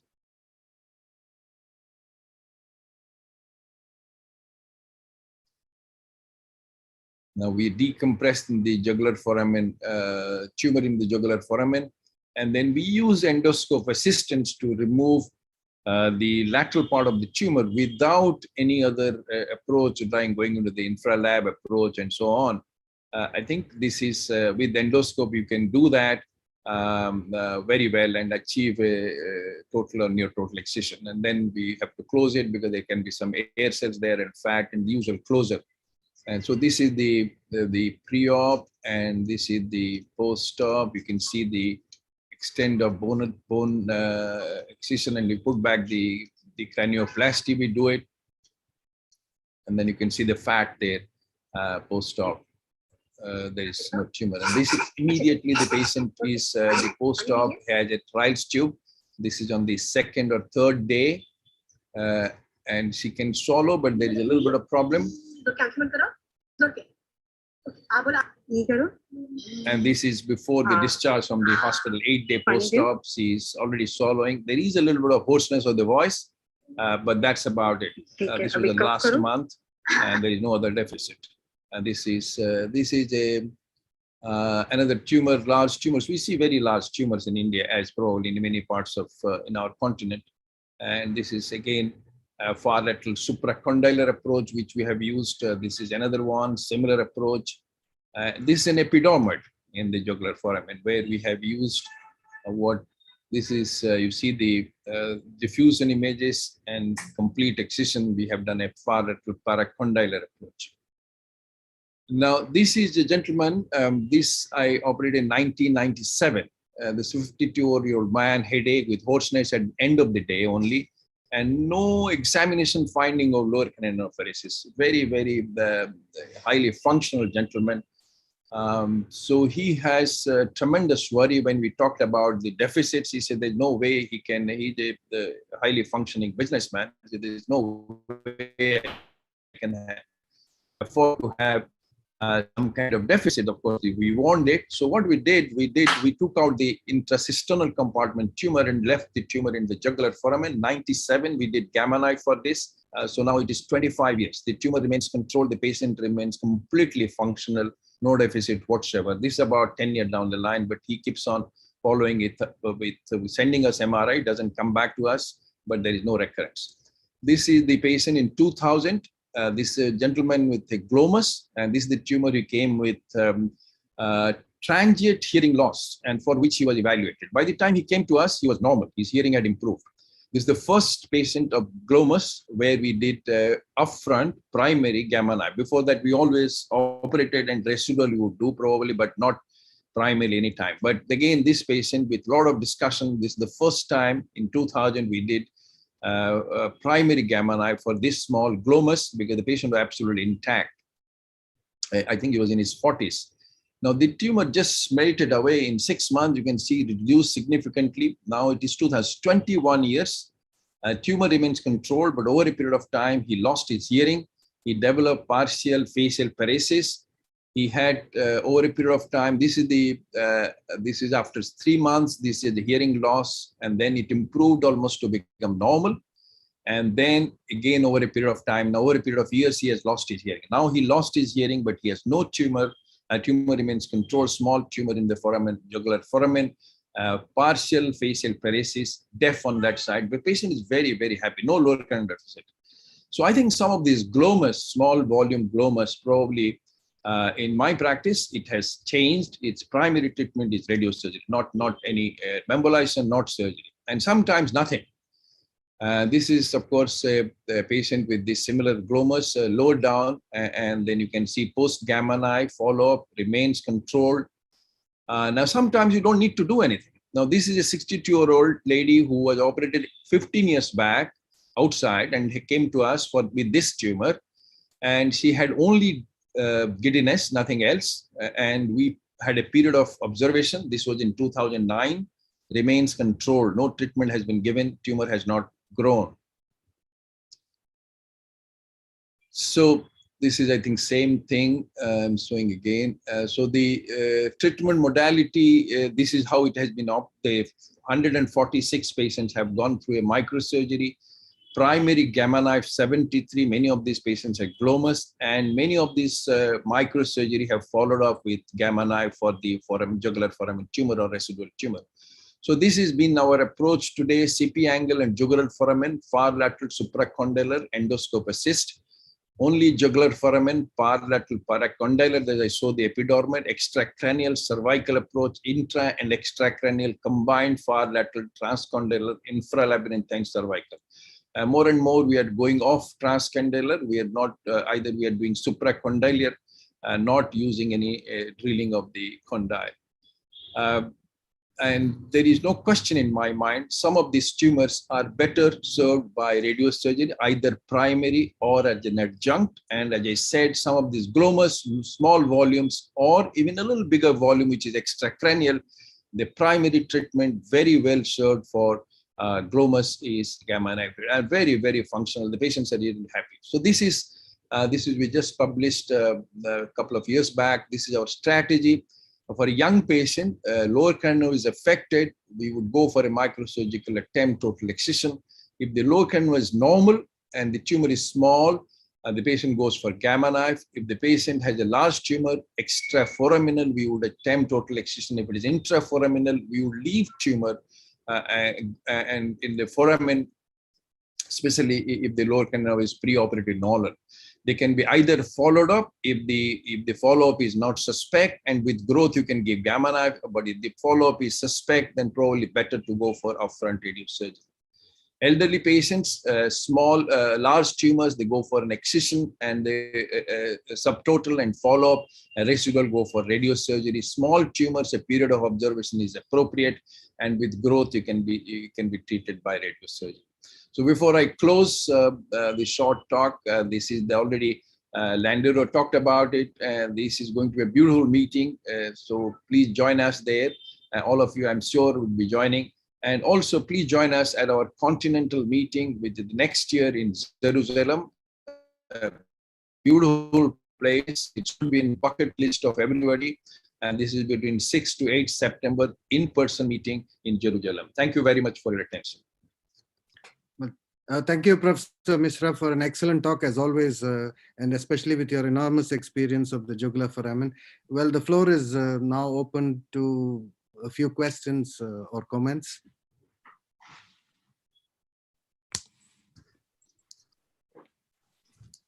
Roy, I'll ask a question while we wait for the others. Okay. Bassam, thank you very much. Excellent talk as always. Can I ask a question? For your glomus tumors, are you changing what you do now based on the mutation, whether it's an SDHB or SDHD? Well, we have not had this experience of studying those things, so I can't answer your question. But there is this literature is there, but this is mostly a surgical experience, and this is served us well. Yeah, thank you. Yeah, I wanted to say something. Thank you very much for your talk. I can't see. I just cannot see who is talking. I cannot see. Is that picture somewhere? Here, I'll start my video. That's Mario Ammirati. Okay, yeah, yes. Mario. Please go ahead, Mario. Yes, Basan, thank you for your talk. I just wanted to know your opinion on all the data that has been coming from the Princess Margaret Hospital in Toronto, in which they say that they have completely gone away from surgery for this type of tumors, and they have used radiation therapy, either a fractionated stereotactic radiation therapy or even conventional radiation therapy for this tumor. And apparently their data seem to support the option that at least at their institution with their patient, upfront radiation therapy is a good option. And I remember also Fred Gentili, when he has spoken to us about foramen jugularis tumor and glomus tumor, he also often and times quoted the data from Princess Margaret. So I want to know what your take on that is. Thank you. Yeah, I told that. I said we have moved away for small volume tumors, which is amenable to radiosurgery one setting. We would go. This is the standard of care today in my practice, but not mine only. It's many centers. We have had discussion. We had one symposium together with Bill Coldwell, and it seems in his center also, Bill is a very kind of active skull-based surgeon, a very large experience. They have also moved away from microsurgery for gliomas who are accessible to one-sitting radiosurgery. So that's the primary treatment for in their department is also radiosurgery at the first line of treatment. So in my practice, yes. Gliomas, which have, there is no question, no doubt about the diagnosis with imaging, and the volume is small, then radiosurgery in the first line. In the large tumors, giant tumors, we see that, then we would go for surgical excision, but we would leave the tumor in especially if the patient has good lower cranial function preoperatively, we would leave the tumor in the jugular foramen, because I think in my hands, at least the jugular foramen component of the tumor, when we handle, there is a much higher risk of lower cranial deficit. So we would leave that and go for radiosurgery or follow it up and see if it is necessary for radiosurgery. But primary radiosurgery is a big part of our protocol in my experience now. Yeah, no, that's good. That's good. But anyway, what I was trying to say is that at least at Princess Margaret, they use radiation therapy. Oh, yeah, you're talking of conventional radiation therapy. Yeah. No. I'm not talking about that. I'm talking about either fractionated stereotactic radiation therapy that, as you know, is radiosurgery in at least in 5 fractions, or even conventional radiation therapy. And yeah, I know, Mario, I know that. I know that. That's what we don't do that. We do not do that fractionated. If the volume is big, I would decompress, reduce the bulk, and then go for radiosurgery. I don't have any experience of doing that. But by the way, better than me, radiosurgery by definition is single sitting treatment. Of course, it has been modified over a period of time. Now they are calling fractionated radiosurgery. But the beauty of radiosurgery was single sitting. That is what is attractive for me. So if it's a tumor which is big, I would go in, remove it, and then part which is left in the jugular foramen, I would go for a single sitting radiosurgery. I have no experience with fractionated radiosurgery. Thank you. They call it stereotactic fractionated radiotherapy. The radiosurgery also, the American radiation, they have another definition now. I know that is a conventional fractionated stereotactic radiotherapy is very well accepted. But now they have added on this definition of fractionated radiosurgery, which is an accepted term in North American. 3 or 5 sessions, yeah. Yeah, 5. What about IMFT? IMRT you are talking of. Yeah, IMRT. Sorry, go ahead, Ms. Basan. Yeah, IMRT, many people do it. I don't have experience. This is my experience. This is what our center, the radiation oncology, is doing, the IMT, yeah? Yeah. IMRT is a very good way of delivering even conventional radiation therapy, because you are able to modulate the amount of radiation that goes to the target, and you minimize the amount of radiation that goes to vital structures. So that's we have the IMRT with my colleagues, radiation oncologists do it, but he's part of our team, but he sends me the patients for radiosurgery. So yeah, he does IMRT for other things, but for gliomas, it all comes back to me. Okay, well, that's good, Basan. Keep it up. One question. I do not have such an experience as you do. Those are rare tumors. But in those schwannomas I did in jugular foramen, almost always the 9th and 11th were split on the surface of the tumor, almost to respective fascicles.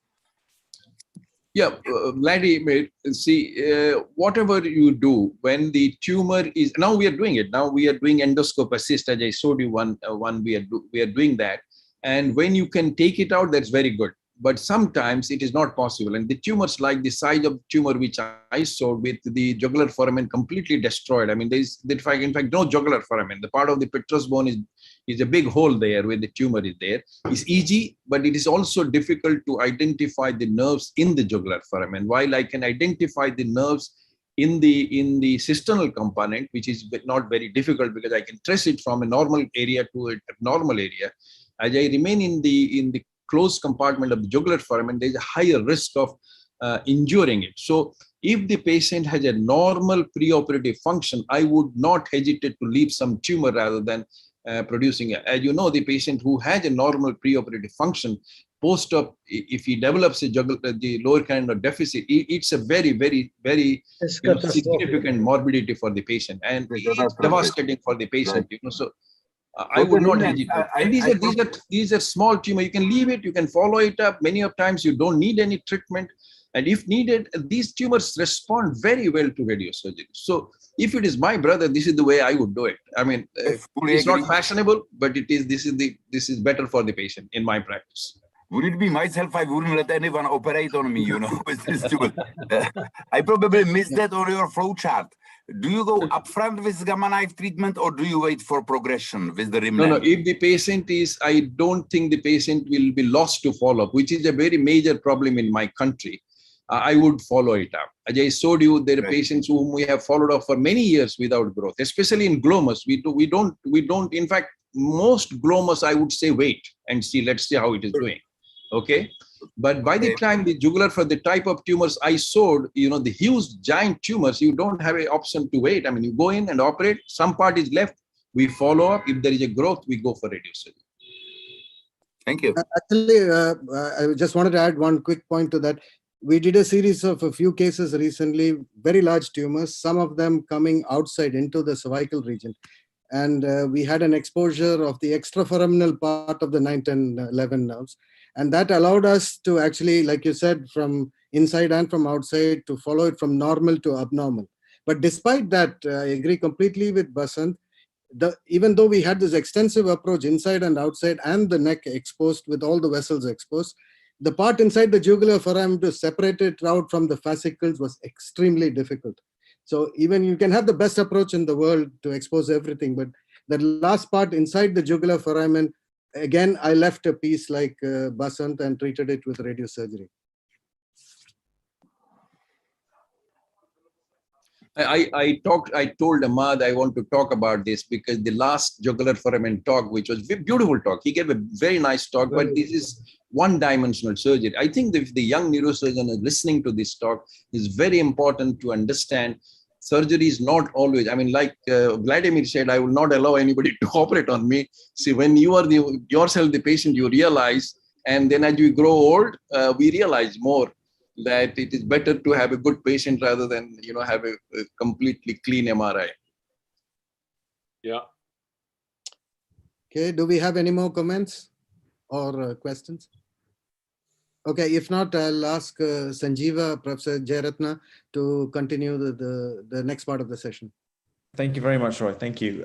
So it's a real pleasure to have Professor Amrati join us, who's already been heavily involved in the discussion. So it brings with him decades of experience in skull-base surgery, Thank you for joining us here from San Diego, talking about your experience with giant vestibular schwannoma. It's a real pleasure to have you. Thank you for joining us. Let me share my screen. Hopefully I'll be able to do it well. Let me see here.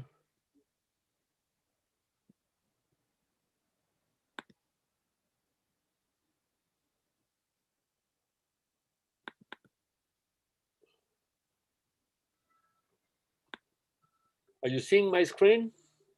Yes. Yes, we are. Thank you. Okay, let me go to presentation mode. That's perfect. Thank you. Okay, very good. So I'm going to talk about regarding surgery of giant vestibular schwannoma. But before starting my talk, I really want to thank Imad and Vladimir, because they really have done an awesome job of keeping us connected in this very challenging time. And that was not an easy task, but they have been very successful, and that has been demonstrated by the fact that people are coming to this webinar, all the time. So really, thank you very much. And certainly having a webinar talking about in honor of Professor Servadei, certainly it's an excellent thing. He has done a great job as the president of the World Federation. I don't know why my thing is not moving now. Oh, here. Okay.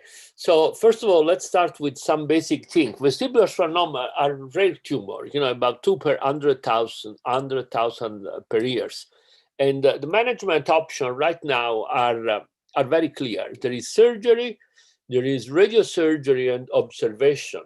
Clearly, things have changed in the last 15, 20 years, mainly due to the popularization of radiosurgery, both in single fraction, or as we say in the United States, up to 5 fraction, that's still considered to be radiosurgery. So you may have single fraction, or you can have multiple fraction. How you evaluate the result when you deal with with vestibular schwannoma or acoustic schwannoma?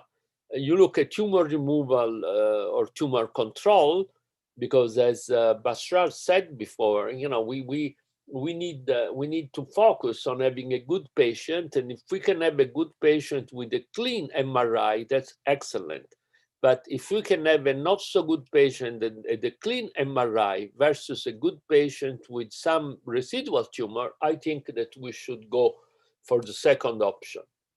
Mortality in vestibular schwannoma has decreased significantly, although it's not been completely eliminated, because each time that you operate on in an area that is so vital, something may go wrong, and people may have a terrible outcome.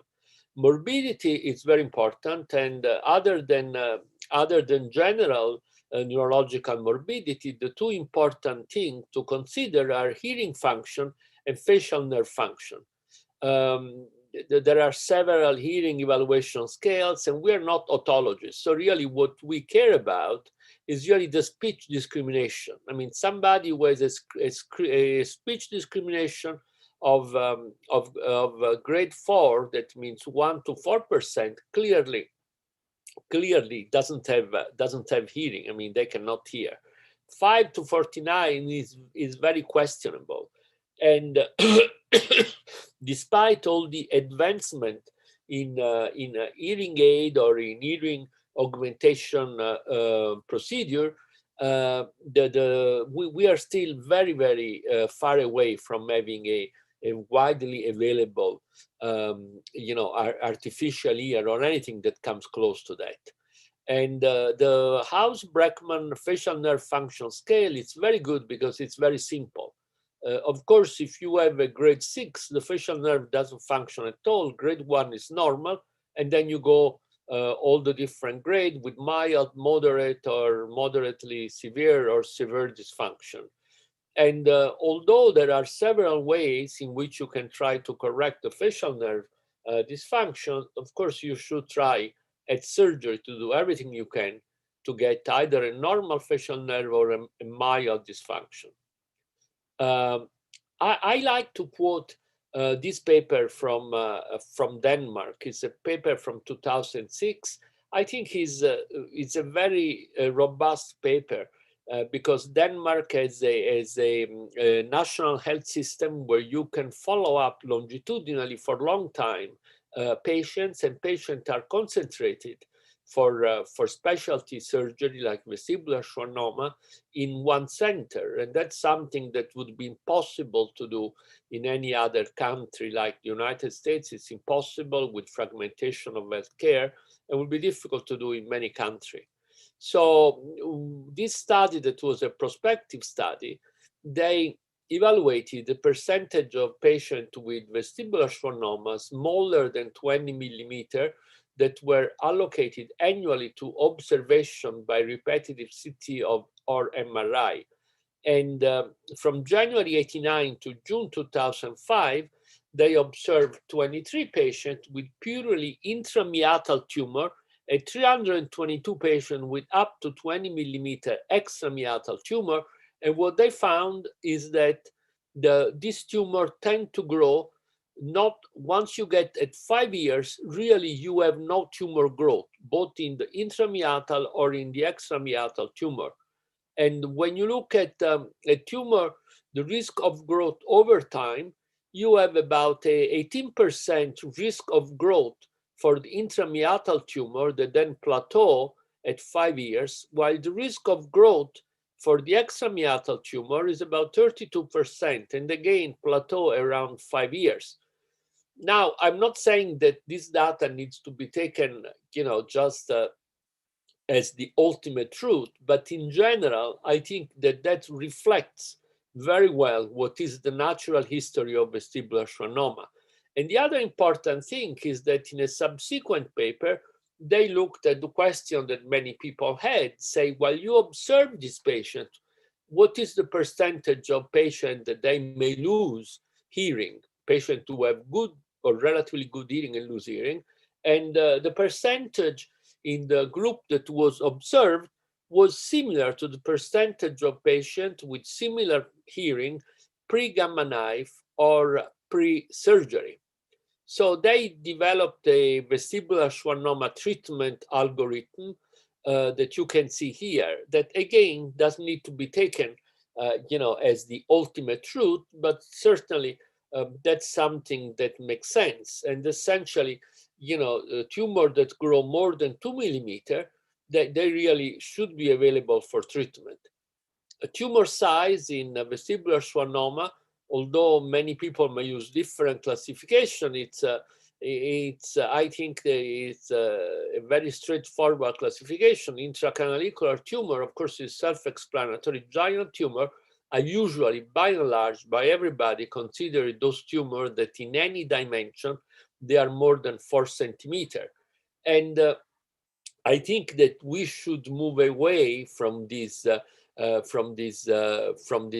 linear evaluation of tumor size, and we should go more to a volumetric evaluation. And that's certainly possible today with widespread availability of programs that are able to calculate the volume of a target or of an object that is quickly segmented, either automatically and manually using this software program.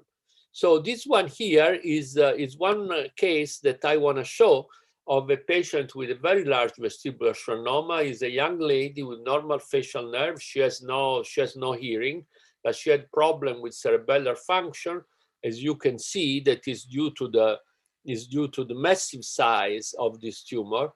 That of course is more than 4 centimeters and occupies a great percentage of the homolateral posterior fossa.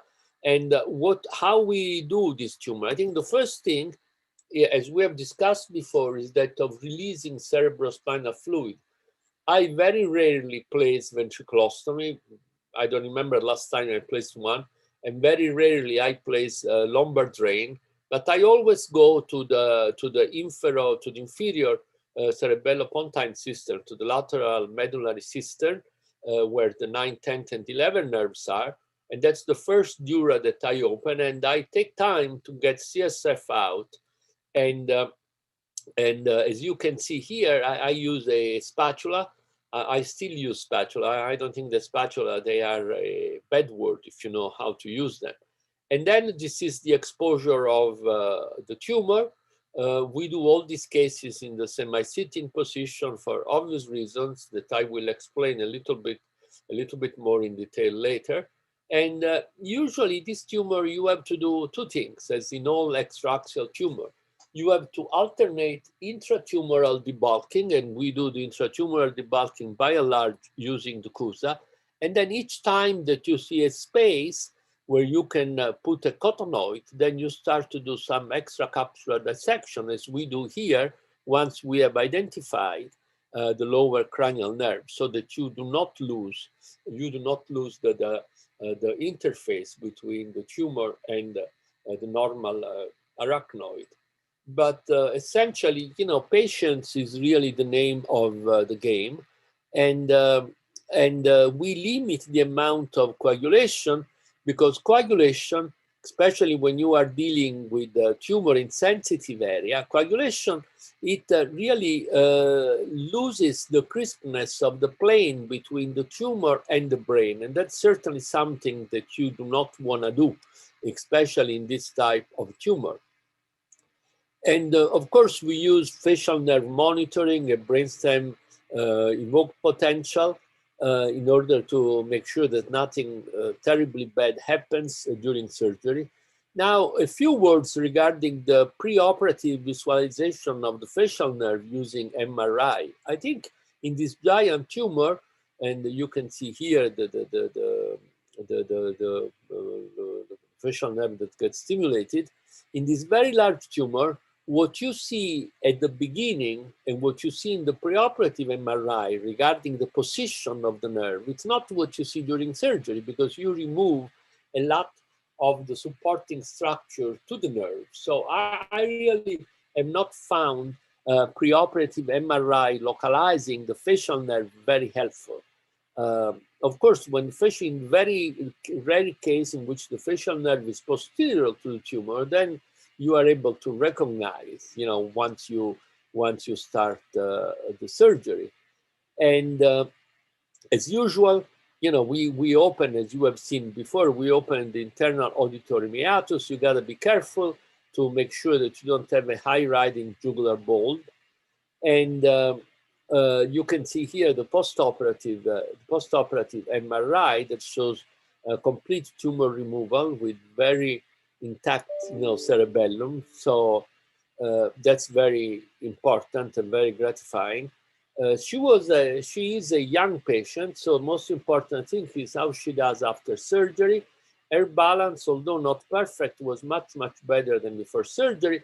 And more important than that, we were very, very satisfied with the facial nerve function. You know, once you see this perfect facial nerve, that really makes sense of all the time that you spend, you know, doing this type of surgery. And so essentially, what are the important things that, in our opinion, are important when you deal with cerebellopontine angle tumor? Positioning. We use the semi-sitting position because we feel that that gives you a lot of flexibility if you change the angle of the table versus the microscope. You have to minimize coagulation because you want to preserve a pristine plane between the tumor and the brainstem, essentially, or the tumor and any other important structure. You must respect the arachnoidal plane. At any arachnoid that you see, try to respect it, because that is going to help you significantly. Even the arachnoid that you respect lateral to the tumor may be extremely important when you are working on the facial nerve. Minimize the cerebellar retraction by having immediate access to the CSF space, and then alternate intracapsular debulking with extracapsular dissection. We already spoke about brainstem evoked potential, and the facial nerve monitoring and simulation is clearly invaluable. You must make sure that the simulator and the monitor, they are properly connected and are monitored by competent people. you must have a clear surgical plane, but you must be prepared to change it, because sometimes, for example, the tumor is very adherent to the brainstem, the patient is intact, and instead of trying to being overly aggressive, removing the tumor from the brainstem and potentially injuring pial perforator that may have a significant effect on neurological deficit postoperative, you may very well leave some tumor on the brainstem and then observe it. And then if the tumor progresses, then you can use some form of radiation therapy. So we use the semi-sitting position. We are very comfortable with that. And we are very, again, as I said before, it's important that you are very familiar with the fundamentals of microneurosurgery for benign skull-based tumor. And again, respect arachnoidal plane, limit coagulation, approach tumor from different angle, have a clear surgical plane, a goal, but be prepared to change your plane and be aware of other modalities. And conclusion, if you have a meticulous adherence to microneurosurgical principle, you can have good outcome in the majority of giant vestibular schwannoma. They may be safely operated, but again, you must be aware of other modalities that you can use in order to have a functional patient. That is always better having a functional patient with an MRI that is not completely clean, more than having a non-functional patient with a clean MRI. I think you probably, if you talk to the patient, you will have an answer that is clear in favor of this option. Thank you very much. And again, I want to thank Imad and Vladimir for the fantastic opportunity that they're giving to everybody. Thank you. Thank you very much for an excellent presentation. Can I ask if there are any questions from the participants or the panel, or any comments? Sanjeev, can I? Yes, please. Yeah, Mario, I agree. A very nice talk. Very nice principles. I agree with everything. I just have a couple of comments. Sure. We used to do most patients in the either lateral or supine head turn. And then we had a period from 2012. One of my residents, we wanted to prospectively analyze patients operated in semi-sitting position. I started my training in semi-sitting and then changed over to lateral and supine head turn for all the acoustics. We have a large experience. And then we started evaluating prospectively all the problems. Number one, the need for a retractor is important. It does not retract, but it supports the cerebellum. In the semi-sitting position, the cerebellum falls down with gravity, so we need a retractor. Whereas in a lateral position, we don't need a retractor. Once you drain the CSF, as you showed in the cerebellomedullary system, the cerebellum just falls down. So need for retractor is not there. But that's not important, because in semi-sitting, the brain is lax. The retractor actually just holding the cerebellum rather than retracting. So that's fine. The problem is some of the complications which is associated with the semi-sitting position is not under the control of the surgeon. It's critical for an anesthetist, awake anesthetist, so that we don't get the complication. All of us are aware of the venous air embolism, so everybody is aware of that. So we were very meticulously, taking care of that, so we didn't have a problem. But we had one patient who had, while semi-sitting position, patient woke up, it's a lady, very nice surgery, everything monitoring was going on smooth, woke up with a paraplegia. And we were worried what happened, so we took the patient down for MRI. There was ischemia in the dorsal cord. And when everything was analyzed for a transient period, the patient has a systolic blood pressure had gone down to 90, okay? And fortunately, the patient improved because this was only ischemia, not infarcted. But then we changed our paradigm. Today, I do not do a semi-sitting position unless the tumor is a giant tumor. If it is a medium size or less than 3 centimeter tumor, we would do a lateral position. If it is a giant tumor, or is a patient tumor is a petroclival meningioma, where we are doing a supracerebellar approach, which Vladimir is talking about, then we do a semi-sitting position. So we have changed. For small tumors, medium-sized tumor, we do not do any more semi-sitting position, because of the only reason, all the control of the patient's safety is not with me, it's with the anesthetist. Is significantly another group of people will be necessary. So I am very, very worried about that. So today, only for giant tumors, big tumors, when the brain or the ventricles are large, we would do that. Otherwise, you would do we have moved on, and we do both, but we do with lateral position for the same reason. Yeah, I mean, I'm not militant about the semi-sitting position. I just say that the semi-sitting position in my hands, as well as in many other people, is a very valuable position for the reason that I summarized. I think that obviously you need to have cooperation with the anesthetist and with everybody else, but that's really true for any operation that we do. And I really like to point out that if you look at the literature, the highest percentage of hemodynamically significant pulmonary air embolus, that is one complication that is always mentioned, that is not with the semi-sitting, but is with kids who undergo surgery for craniosynostosis for obvious reasons, because they have very large diploic vein and this other. And I bet you that all the data, and you can look at Tatajiba data that he has also published on operating safely in semi-sitting in patients with patent foramen ovale, all the data shows that the majority of pulmonary emboli of air emboli, they are due in the semi-sitting position. They are not hemodynamically significant. And I bet you that if you would monitor in the same way every craniotomy, where by definition the head is above the heart level, you would find a number of high percentage of patients who have non-hemodynamically significant air emboli. Regarding your own patient, obviously you had a problem with the anesthetist, because if you drop the blood pressure, the systolic blood pressure to 90, I mean, obviously in somebody who has little hemodynamic cardiac reserve, that is going to create a problem in anybody. I remember when I was at Ohio State, I operated on a subdural on a 67-year-old female.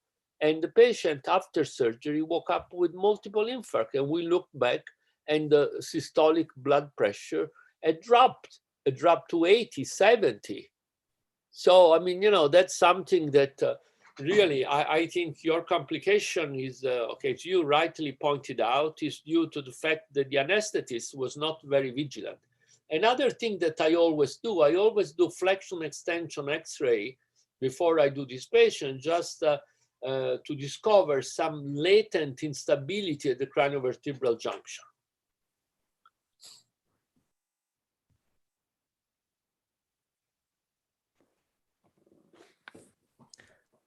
Thank you. Are there any other comments on that? Or anyone have any questions?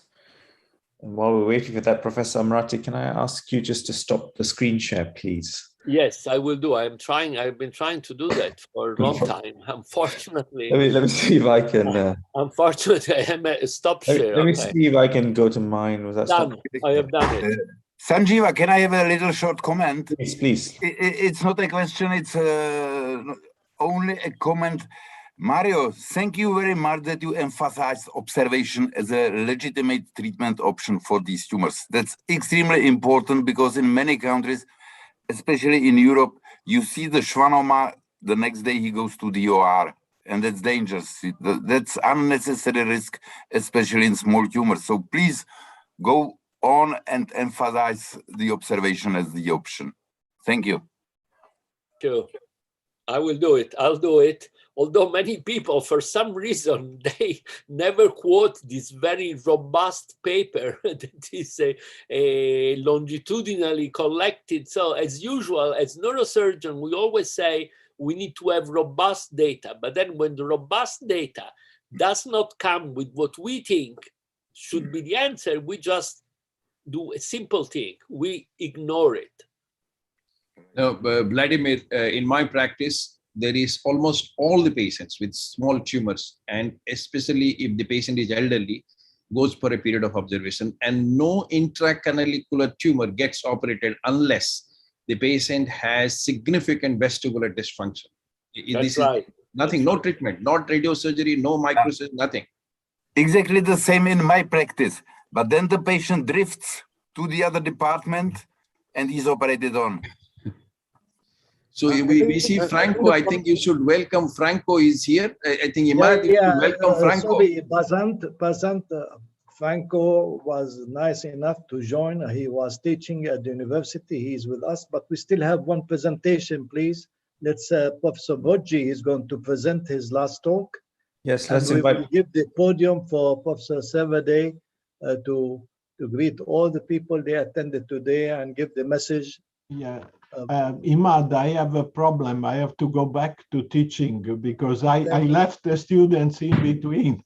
So I told them I have to come and then I have to go back. You know. Do you want to give your statement now? If it's possible, I'm sorry, but I have to go back. Yeah. Or I can do it by phone later. But you know, by phone. No, you are with us here. The whole event is in honor of your presence. Yeah, I was with you this afternoon early also. I've been with you in between.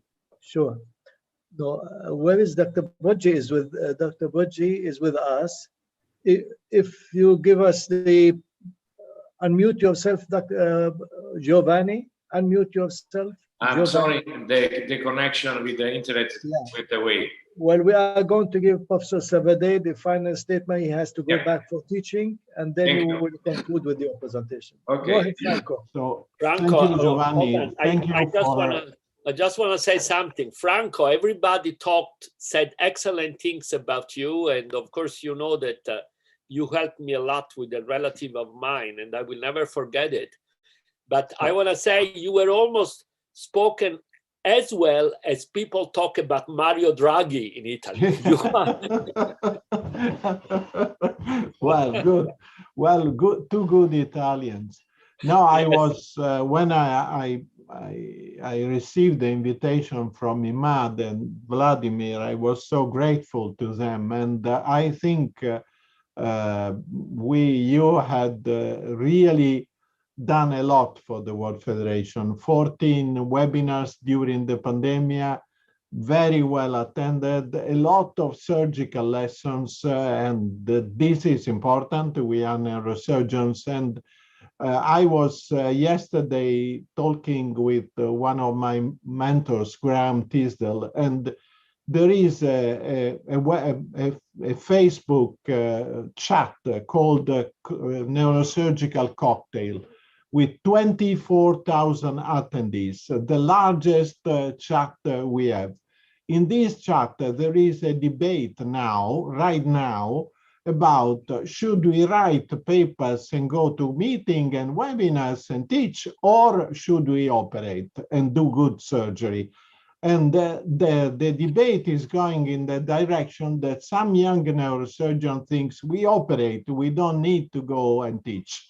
And you have shown that all of you who are here in this neuroanatomy course and surgical course are a live demonstration that neurosurgeon can operate, do nice work in surgery, in the operating theater, and teach and write. We can do all of this. So it's strange that so many people is discussing, should I do this or that? We can do both. You have shown during my presidency for the whole time that you can have meetings, you can present your outstanding surgical work, and you can teach the young generation. We can combine this. And as really, as I told in my slides, the best compliment I had at the end of my presidency, you have seen that I have only written a very simple emails. And one of the oldest Roman writers, Seneca, said, if you invite someone for dinner, the food should be good for him, not for you. So I think if I do a president of the World Federation, as Professor Mario Rigamonti said, I really need the judgment of the other, not my judgment about myself. But the best sentence I received was only 4 words from the Young Neurosurgical Forum. He did what he promised, and this is the biggest compliment I can have for my presidency. When I was running, I decided that I should do some reform and change the World Federation, and we have done a lot, and we accomplished. And you are you all in this committee, you all as Imad, Vladimir, you are a sign that the neurosurgery is alive. We operate well, we have strategies, we can teach the young neuro people, and we can survive during a pandemic, and this is important. So thank you all for being here today. I was with you 2 days ago. I was with you at the beginning of this day for 1 hour. Unfortunately, I have to teach. I have something to do, but my heart is with you. Thank you so much for what you have done, not for me, but for the World Federation and for the community of neurosurgery. Thank you, Franco. We are looking forward to your contribution with us for the future, outside the presidency. Okay, and outside the committee, nobody will stop you, Imad, or Vladimir, or Bazant. There is no one who can stop you. You can go ahead, no problem. Vladimir, you want to say Franco, something? you missed many photos I showed you. You missed it. I'll send it to you. Yeah, send it to me, please. Send it to me. I Thank you, saw the Franco. one in the first day and today at 1 o'clock. Thanks. Franco, it's Yeah. very easy. Thank you. Thank you very much. Yeah, you remember, Vladimir, you were president of the ENS when I started my run for presidency, and we have been always very close. Unfortunately, we don't have the beer now, but listen, we will have it soon. Let's Okay. look forward to it. Yeah. Looking forward. I remember Thank when so you were much. taking over the presidency, and ENS is small compared to WFNS, and I can imagine the amount of work you had to do. It's incredible, incredible. Before you go, we want to give you this. We all should clap our hands to him. Oh, thank you so much. Thank you. Thank you. Thank you all. Thank you. And thank you for today and for this, for all you have done. Thank you so much. Thank you. Take care. So we will continue on the schedule, and somebody want to say something? Can you read, Imad, can you read the last comment from Dr. Mathuria? Just read, very nice comment. You just read it for Dr. Franco Servade. Where is it in here? The chart. Or can I read it? Or you can read it? I can read it. No, go ahead. I'll read it. Yeah. This is Professor Mathuria from India. He is the past chairman of PGI, one of the premier institutes in our country. He is a very senior, very respected neurosurgeon in India. Hats off to simplicity and get great neurosurgeon plus great human being, Professor Franco Servade. This is from India to you, Franco. Biggest compliment. I'm sure from Thank you every so much. country there will be a lot of appreciation. Thank you. Thank you so much. Thank Okay. you. Yeah, I think we should continue, Professor Sanjeeva. Thank you very much. So it's a great pleasure to have Professor Giovanni Broghi with us with decades of experience, and to finish off an excellent 3 days of 42 speakers talking to us about confocal laser endomicroscopy. Professor Giovanni, thank you very much for joining us. Okay, thank you for this introduction. Let's thank Imad and Vladimir for all the work that they did, and mainly I support completely what Franco said about the neurosurgery. Franco did a fantastic job during his presidency in a very difficult time. And I think that this statement that neurosurgery is not only a surgical theater, but also culture and teaching is very important. I think the message that is sent to all over the world is very important. So thank you, Franco. And since you are past president, go ahead and do it again and drive Nelson on this way.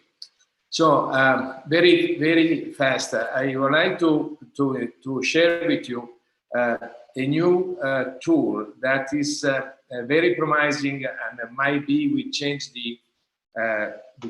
improve the glioma surgery. This is the disclosure.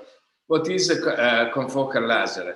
Confocal laser is a laser that is going through a tissue and to a beam and is using also the fluorescence to improve the quality of the recording, and is the reflected light is a detector of the tissue that is underway. So today, what is usual done? You have a surgery, you have a tumor, you want to know if this tumor is really a lesional tumor or something else. So do a biopsy, so to the pathologist, and wait till the result is coming back. And usually it's coming back almost at the end of the surgery, because the pathology, there is a time to go there and the pathology has time to read it. Plus there is sampling error, and you have to make one biopsy, not so many biopsies. With the confocal imaging instead, you have the in vivo biopsy. That means that you, in any time of your surgery, you can do a analysis of the tissue that are under your vision, and you have an immediate feedback, both inside of the tumor and, more important, to the margin of the tumor. This type of experience was started in the Barrow and in Lyon, and we are at the best. We have this kind of instrument, so we are reporting our experience. The Barrow was done with the fluorescein, the French group with the 5-ALA. So both the technique of fluorescence can be used to assess the tissue that you are operating on. This is the system. It's a very simple tool that is like a sucker, and of course is guided for the neural navigation. And this is the tool, this is the computer, and you will see the image on this screen. This is compatible for all type of neural navigation system. So it's not only tied up with the brain. Methodology of our study was to assess the diagnosis of with the convivo, with the frozen section in a series of patients, and to evaluate the possibility to make a distinction between blood necrosis and also the margin in which you have coagulation. So the study started in November 2020. The enrollment criteria was high-grade gliomas or other CNS tumor that was diagnosed as malignant brain tumors, and we used the fluorescence giving to the 5 million per kilo at the moment of induction of the anesthetist. The protocol was to study the core of the tumor with frozen section and common histology analysis and convivo analysis. In the margin in which the fluorescence was still present, that means was suspected to be pathological margin, and at the end also to non-fluorescent margin where the surgeon may think that the tumor is over. And I will show you immediately. At the moment, we have 30 patients, results on 30 patients out of the 75 that we are thinking in this study. The glioblastoma is the majority. You have also cases of astrocytoma, anaplastica, oligodendrogliosis, and one metastasis. And you see the diagnosis, radiological diagnosis was to be a malignant tumor because of the characteristics.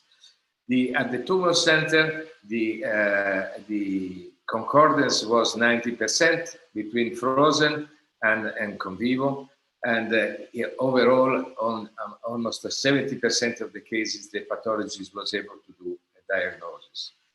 So very fast at the tumor margin, we have again almost 90% of concordance with the frozen and con vivo. And the same is non-fluorescent specimen, where we think that we are out of the tumor, at least out of the imaging on the MRI. So the drawback of this study is that, first of all, the low number of patients. The second is that there is only one type of histological analysis. In this case was anaplastic gliomas.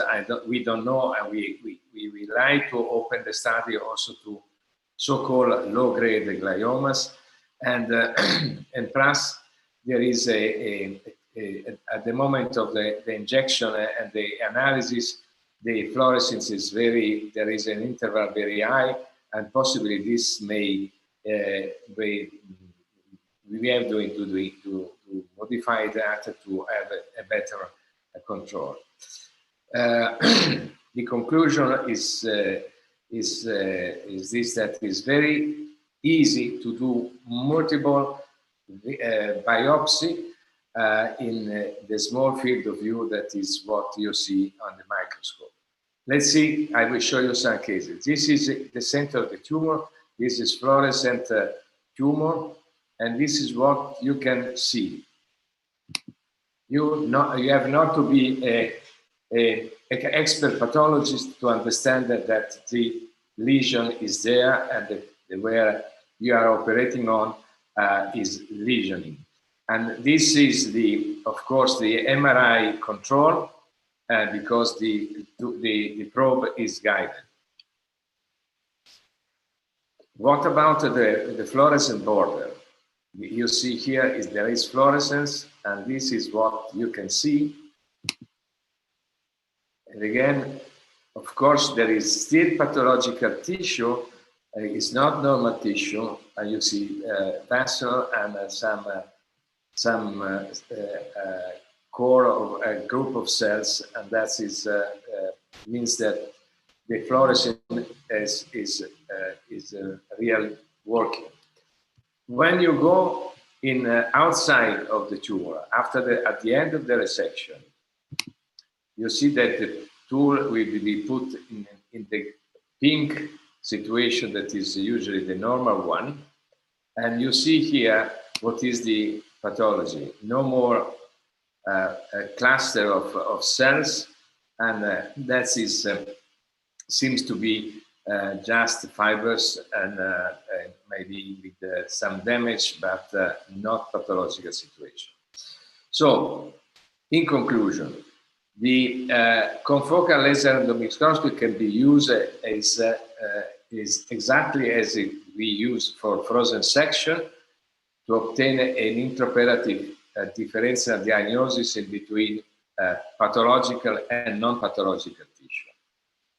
Our study confirmed that the ability to have a diagnosis similar to frozen section, that means 70% of exact control, and with the 90% of concordance between frozen and con vivo, and the 30% in which the pathologist was not able to reach the diagnosis probably is also due to a learning curve. Second conclusion, it can be used during the surgery as the simple tool and can improve our ability to have a complete resection, so-called complete resection in glial tumors, or at least in metastasis. That is quite important because if you believe something back on the metastasis, the recurrence is more prominent, and in the future we will try to use also with low grade and low grade gliomas, and to see if we can match the final genetic study. Thank you for your attention. This is the team, and this again for Franco. Thank you again for what you did in these 5 years. Sanjeeva? Thank you very much. Thank you, Giovanni, for an absolutely excellent presentation as always. Can I ask for any comments? Yes, I have a comment, please. Please, Imad.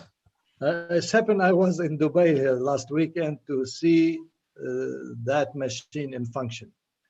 And of course, for demonstration. There was one question to the podium came out that the tissue analysis, of course, like a frozen, it cannot give you a grading of the tumor. It hint malignant or not malignant, but it doesn't give you a grading. And some of the treatment protocol based completely on the grading of these tumors. Of course, metastasis is straightforward because they are malignant. But for glioma, and if you are talking about low grade, it depends how we can see this instrument as a starting tool for potential improvement in the future. This is one issue. The other issue, when I went back to the hospital, I asked my pathologist, what do you think about it? He said, are we late with our frozen section? He said, well, there is a pathologist for me standing next to me and give me the results. He said it doesn't differ much from the pathology frozen section as you reported, but he still believes for a pathologist to give a definite, he will need the microscope, the stain, a lot of stuff that he might do it while he's doing the frozen. So what is your take on this subject? You see it as a potential in the future, it will progress? Well, I think that it will progress. More experience we will have. Of course, more the pathologist experience increase, the answer will be more successful. In 20 years ago, or more than 20 years ago, I learned from Freiburg University Center to have a smear preparation with the blue methylene for the biopsy. And that was a first step. This step is much more, let's say, objective. It can be recorded, it can be transmitted to one pathologist, or if you want, for young pathologists and experienced pathology, and the answer is immediate. And I think for us that are doing surgery is very important. If this is working for the low grade, the major problem is the supramarginal resection, the so-called flare resection. We can use that for decrease the aggressiveness of the MRI response. That means not all the flare images are tumor. I mean, that's my opinion. I think that maybe Fort has another opinion, but my opinion is that not all flare imaging is tumor. So if I can check during the surgery and stop my resection or increase my resection, that will be very, very important. And I think this is a tool that will be in the future very useful. Did you have experience to complement that innovation that came with this Concevo about intraoperative radiation treatment? No. While it's, during the opening, we take the tissue diagnosis, and based on that, they are giving focal radiation in situ. No, the problem of focalization, I have no experience on that. The smear technique on Freiburg was done because we put seeds inside of the tube. Okay, yeah. And that is a kind of focal radiation during the surgery. But at the moment, we have no experience on that. And as I reported, it's 30 patients. So it's very promising. It's a kind of dream for the future. But we have to wait at least to have a series very important and maybe different. Of course, if there is some other center that have this kind of possibility, we can put together all the experience. And because we know that the pathologists are the more subjective answer. You put 3 pathology for the same case to 3 different responses. So I think that we have to deal with these difficulties, but that is, in my opinion, is very, very good to do. But if I may say something, I think that at least at the present time, the utility of this confocal microscopy is more, like you said, Giovanni, as a frozen section, saying you have neoplasm or you don't have neoplasm. That's it. Because then at the end, you need to wait for, the final pathology. Yeah, but definitely. still, neoplasm, non-neoplasm, if you have, what was the non-diagnostic yield altogether was what, 30%? Yes. Well, 30%. So that's still quite high, but certainly, if the non-diagnostic yield, saying neoplasm versus non-neoplasm, goes down to, 3-4%, that certainly may take the place of frozen section.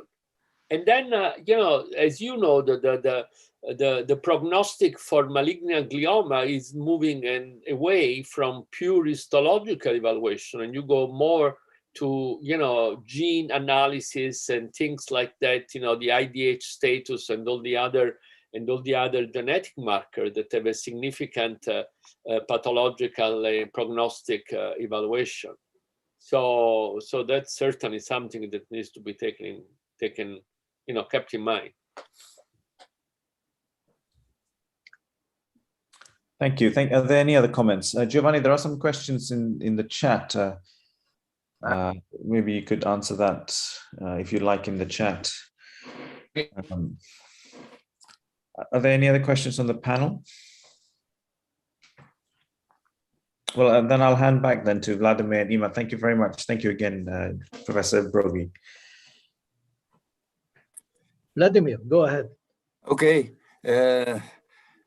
Same thing as I said yesterday. Over the past 18 years, there were 14 seminars, and I can imagine the amount of mails and the amount of work which Imad has done. It's incredible. I just wonder whether you had time to do anything else. But actually, it was very successful. On my desktop, just here, I have opened the WFNS neuroanatomy seminars. There were the Kazadi is at the front of the image. There is 1,500 hits. Going down to Ramesh, you only have 623 Ramesh. And Sanjeeva, you are the worst, 372. Give it time, give it time. Yeah, give it time. But actually, these are the separate seminars. You all know that we have the library there, and there the hits are in thousands, which is incredible. So, Imad, we really reached thousands of young neurosurgeons. So, this was the job which was perfectly done, perfectly run, and perfectly organized. So, thank you, and I hope that we shall continue on. Thanks very much. Well, thank you, Vladimir. I think this is a joint effort of all of you today on this webinar and the other webinars, and I appreciate the colleague that they are members and very active, and I appreciate the invitee. They are always been prompt.